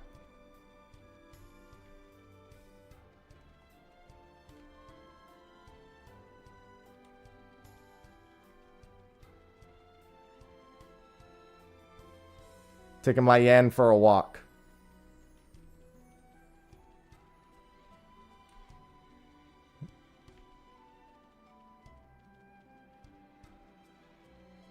That yen is going places, specifically up this fucking hill.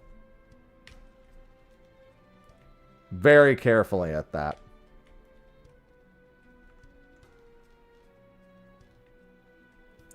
I see the silver chest in here.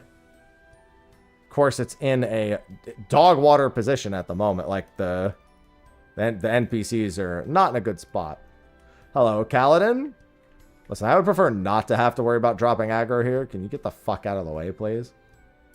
Just literally turn somewhere else. Thank you.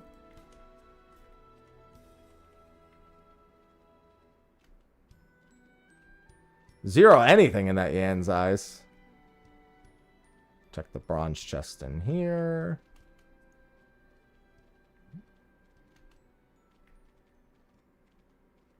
Alright, there it is. Savage Might 11. My favorite.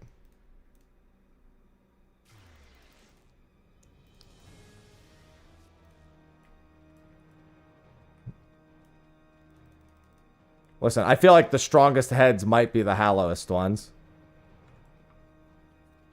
Can't hurt what's not there.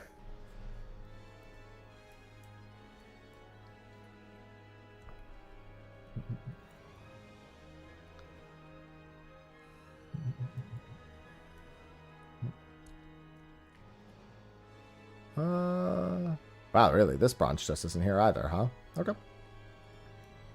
Yeah, I'm going to leave this party, by the way. Well, the good news... Oh, actually, when an instance dies, I think pot friends stop spawning anyway. No, new occultists and 7.5x. We just have new stuff in the existing zone.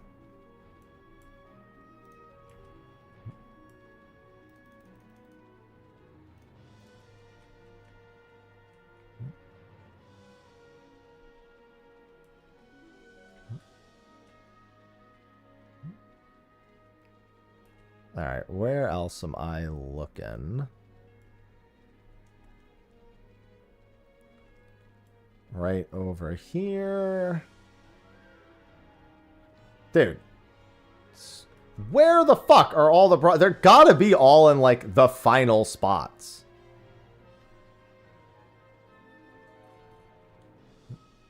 North is in 7.5x. They told us that before they even released Southhorn.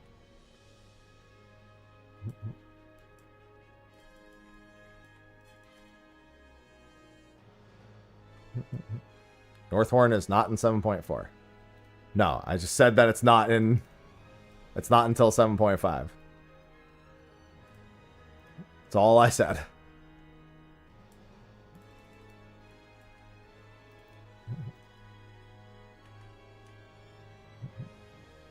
No cause for concernage.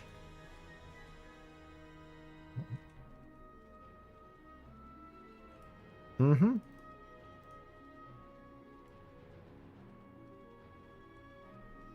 Can just open them up.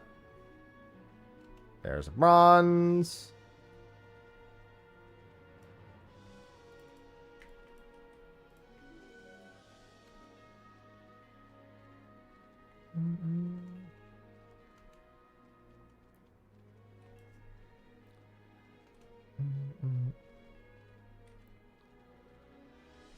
Yeah, and here you can. And the occult crescent. The crescent of occult.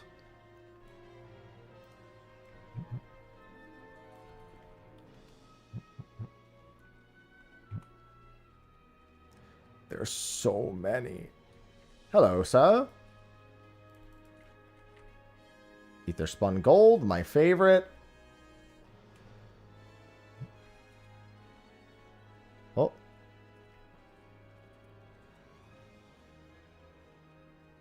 Let's go ahead, zoom on by. Bronze, bronze. Here we go. Here's I'm finding all of our bronze chests now. Go down here. I don't think there's any chests down here. Not on the upper level, at least. Oh, for fuck's sake. I'll survive. This is survivable, yeah. No bronze chest. Alright, see you later.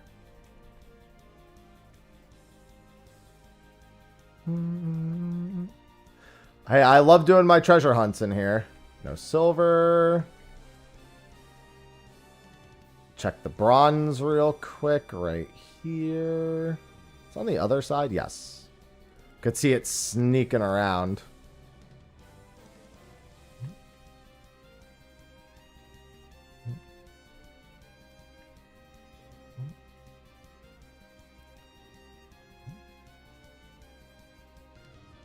I don't remember exactly where this one is, but I can tell that it's not up.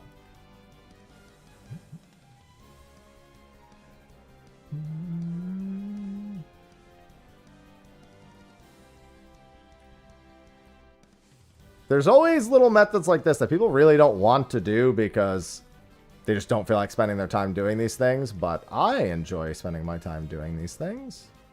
And a lot of the times I make pretty good money off of it. If I actually sold all the carrots I'd gotten thus far, I'd be sitting on like an additional like 36 mil. Something in that vein. Preset number?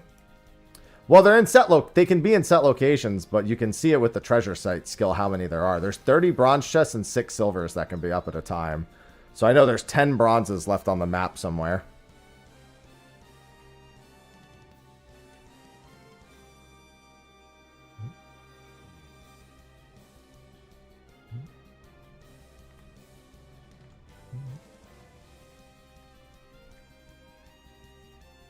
Yeah, Phantom Freelancer gets it at level 10.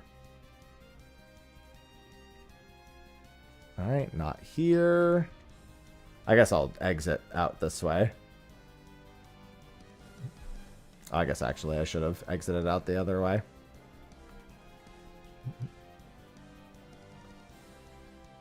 It would be right... These are the ones I always forget exactly where they are. Right there, yeah. So there's now 9 left. Because I don't think you'll be able to add enough meaningful complexity elsewhere to actually warrant doing that. Ensuring someone's capable of actually pressing their buttons is an important thing.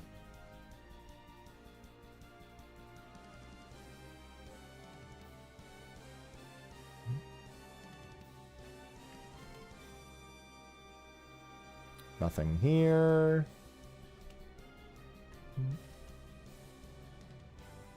Alright, that means there's 8 chests remaining.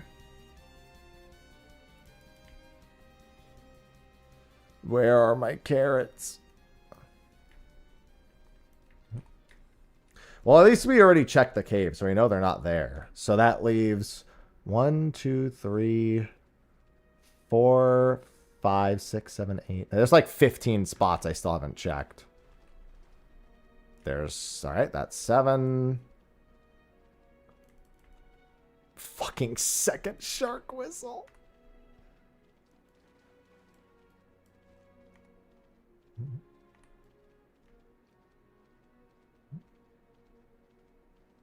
I sure do love sharks.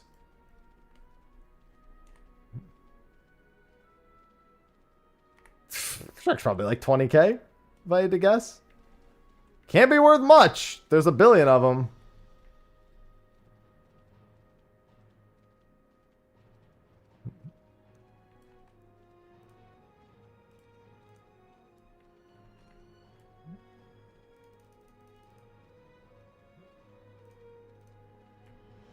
Alright, let's see. Next one is just on the other side of this. Looks like no.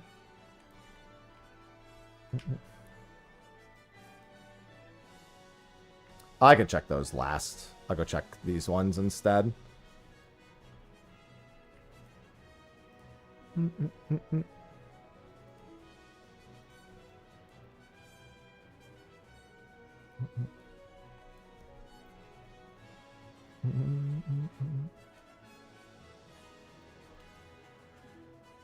Now silver up here. It's only 5 minutes. I don't even think in this type of instance. I don't think they can spawn when the instance is dead. I don't remember if they're capable of spawning when the instance is dead. I'll find out in 5 minutes, I guess. 6.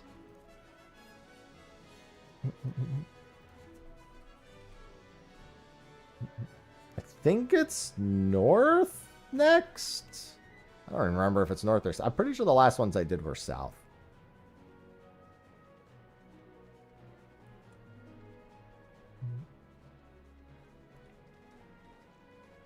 Oh yeah, that one wasn't there. Oh, looks like somebody's doing, yeah, you can do this here too. These are level 19. They're doing a solo gold farm right there. They might be trying to stay close to where next pot fade is.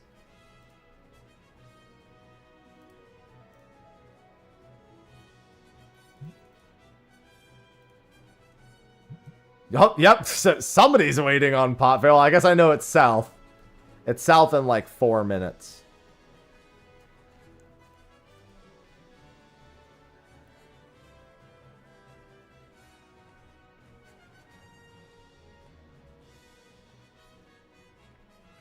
I didn't see the one over there.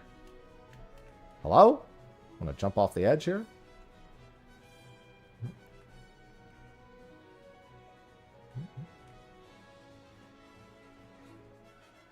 Alright, this one's not here. This is a terribly obnoxious setup for this. Alright. Oh, hello.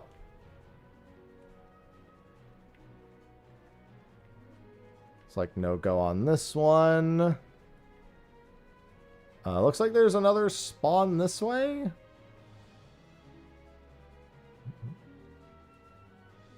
South pot in about 2 minutes.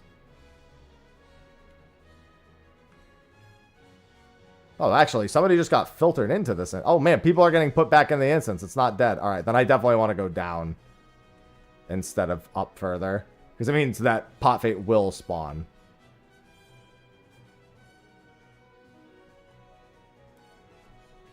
LFG pot friend.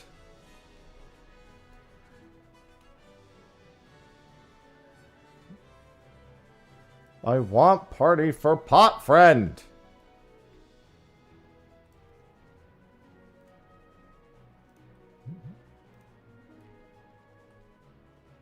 Why you no party for pot friend?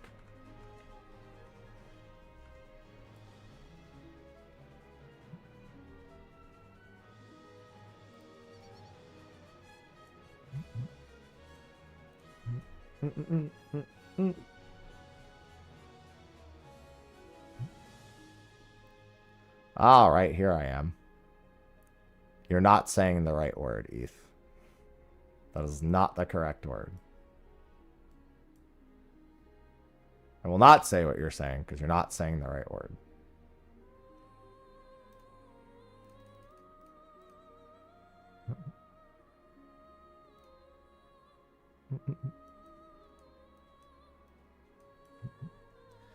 Incorrect.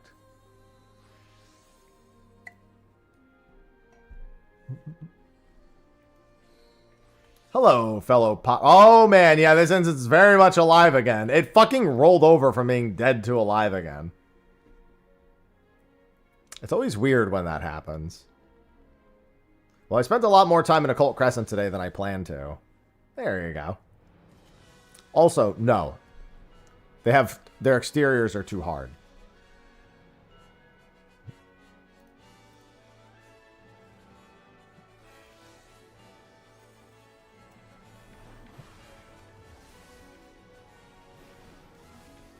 What do you mean gems? You mean tomes? You only need to collect the gems, the demi-atmas once. That's a one-time step. You never need to do that past the initial collection. You do that collection and then it's 1,500 tomes per weapon.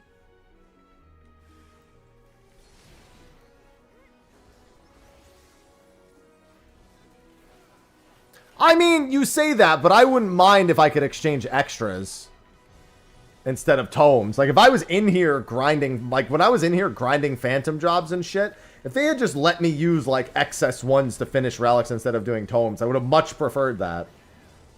Or hell, even, like, I was in here for weeks after that shit came out. If they had just allowed me to keep collecting them and then also, I would have been perfectly okay with that.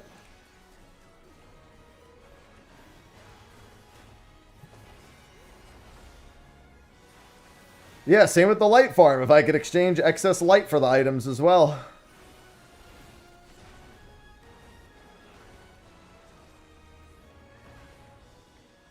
Same exact principle.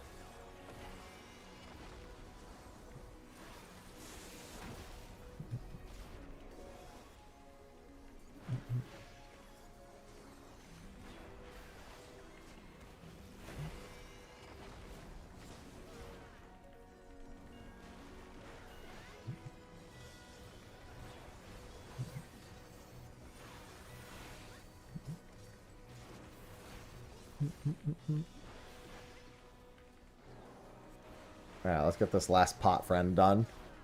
Fairly healthy pot friend NPC. I think the instance opening helped. So many people just got in. I watched this instance go from being full to empty to full in a matter of an hour. Hello, pot friend. Follow the magic pot. Far, far southeast. Oh, that's actually a good one.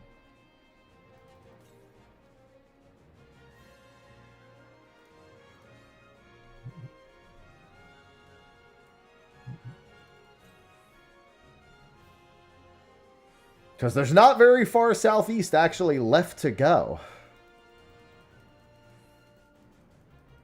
So now it's going to say east. Yep.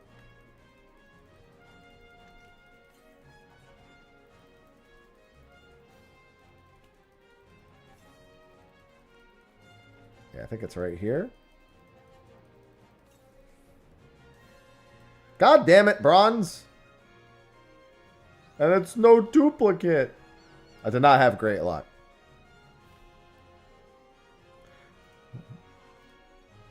Alright. Let's say that was more successful than I expected it to be.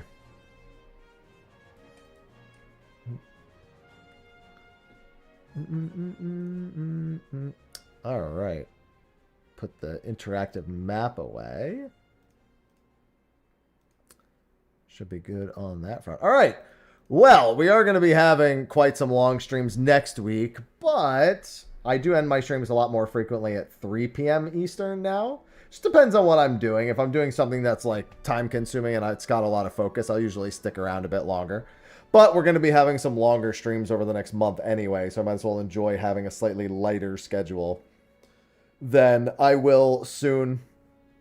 We'll be starting early on Monday and probably going till my late end time, unless my friend wants to go to the gym, in which case I don't want to miss any gym trips.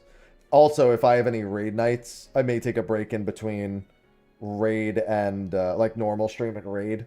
It'll depend on what my schedule ends up looking like, but next one's going to be busy with December. Like I said, I've got some additions to make to what I had planned for that, and there's something I have to get working on this weekend, so I have a lot to do. So I am going to be wrapping up here. I will be back tomorrow. I don't know what we'll be doing tomorrow because now I don't need to work on the tomes. We might do a little bit of Occult Crescent, then I might chill. I'm not going to be doing much old school RuneScape during the month of December. I might do a little bit, but tomorrow might just be a chill for me day. Like, I'll still stream, but like I'll just do whatever I want. Like I might just do Osiris or something like that. We'll see. But that's what the plan is looking like. And then Monday we'll begin December. I will have a discount something on Monday. We already have it now for their Black Friday or Cyber Weekend or whatever the hell they're calling it thing. But I'll be having my own as well, and that'll be when it'll start counting towards the incentive. So, thanks everyone for hanging out. I will see all of you fine ladies and gentlemen tomorrow for our usually scheduled broadcast. And until then, I bid you adieu. Bye-bye.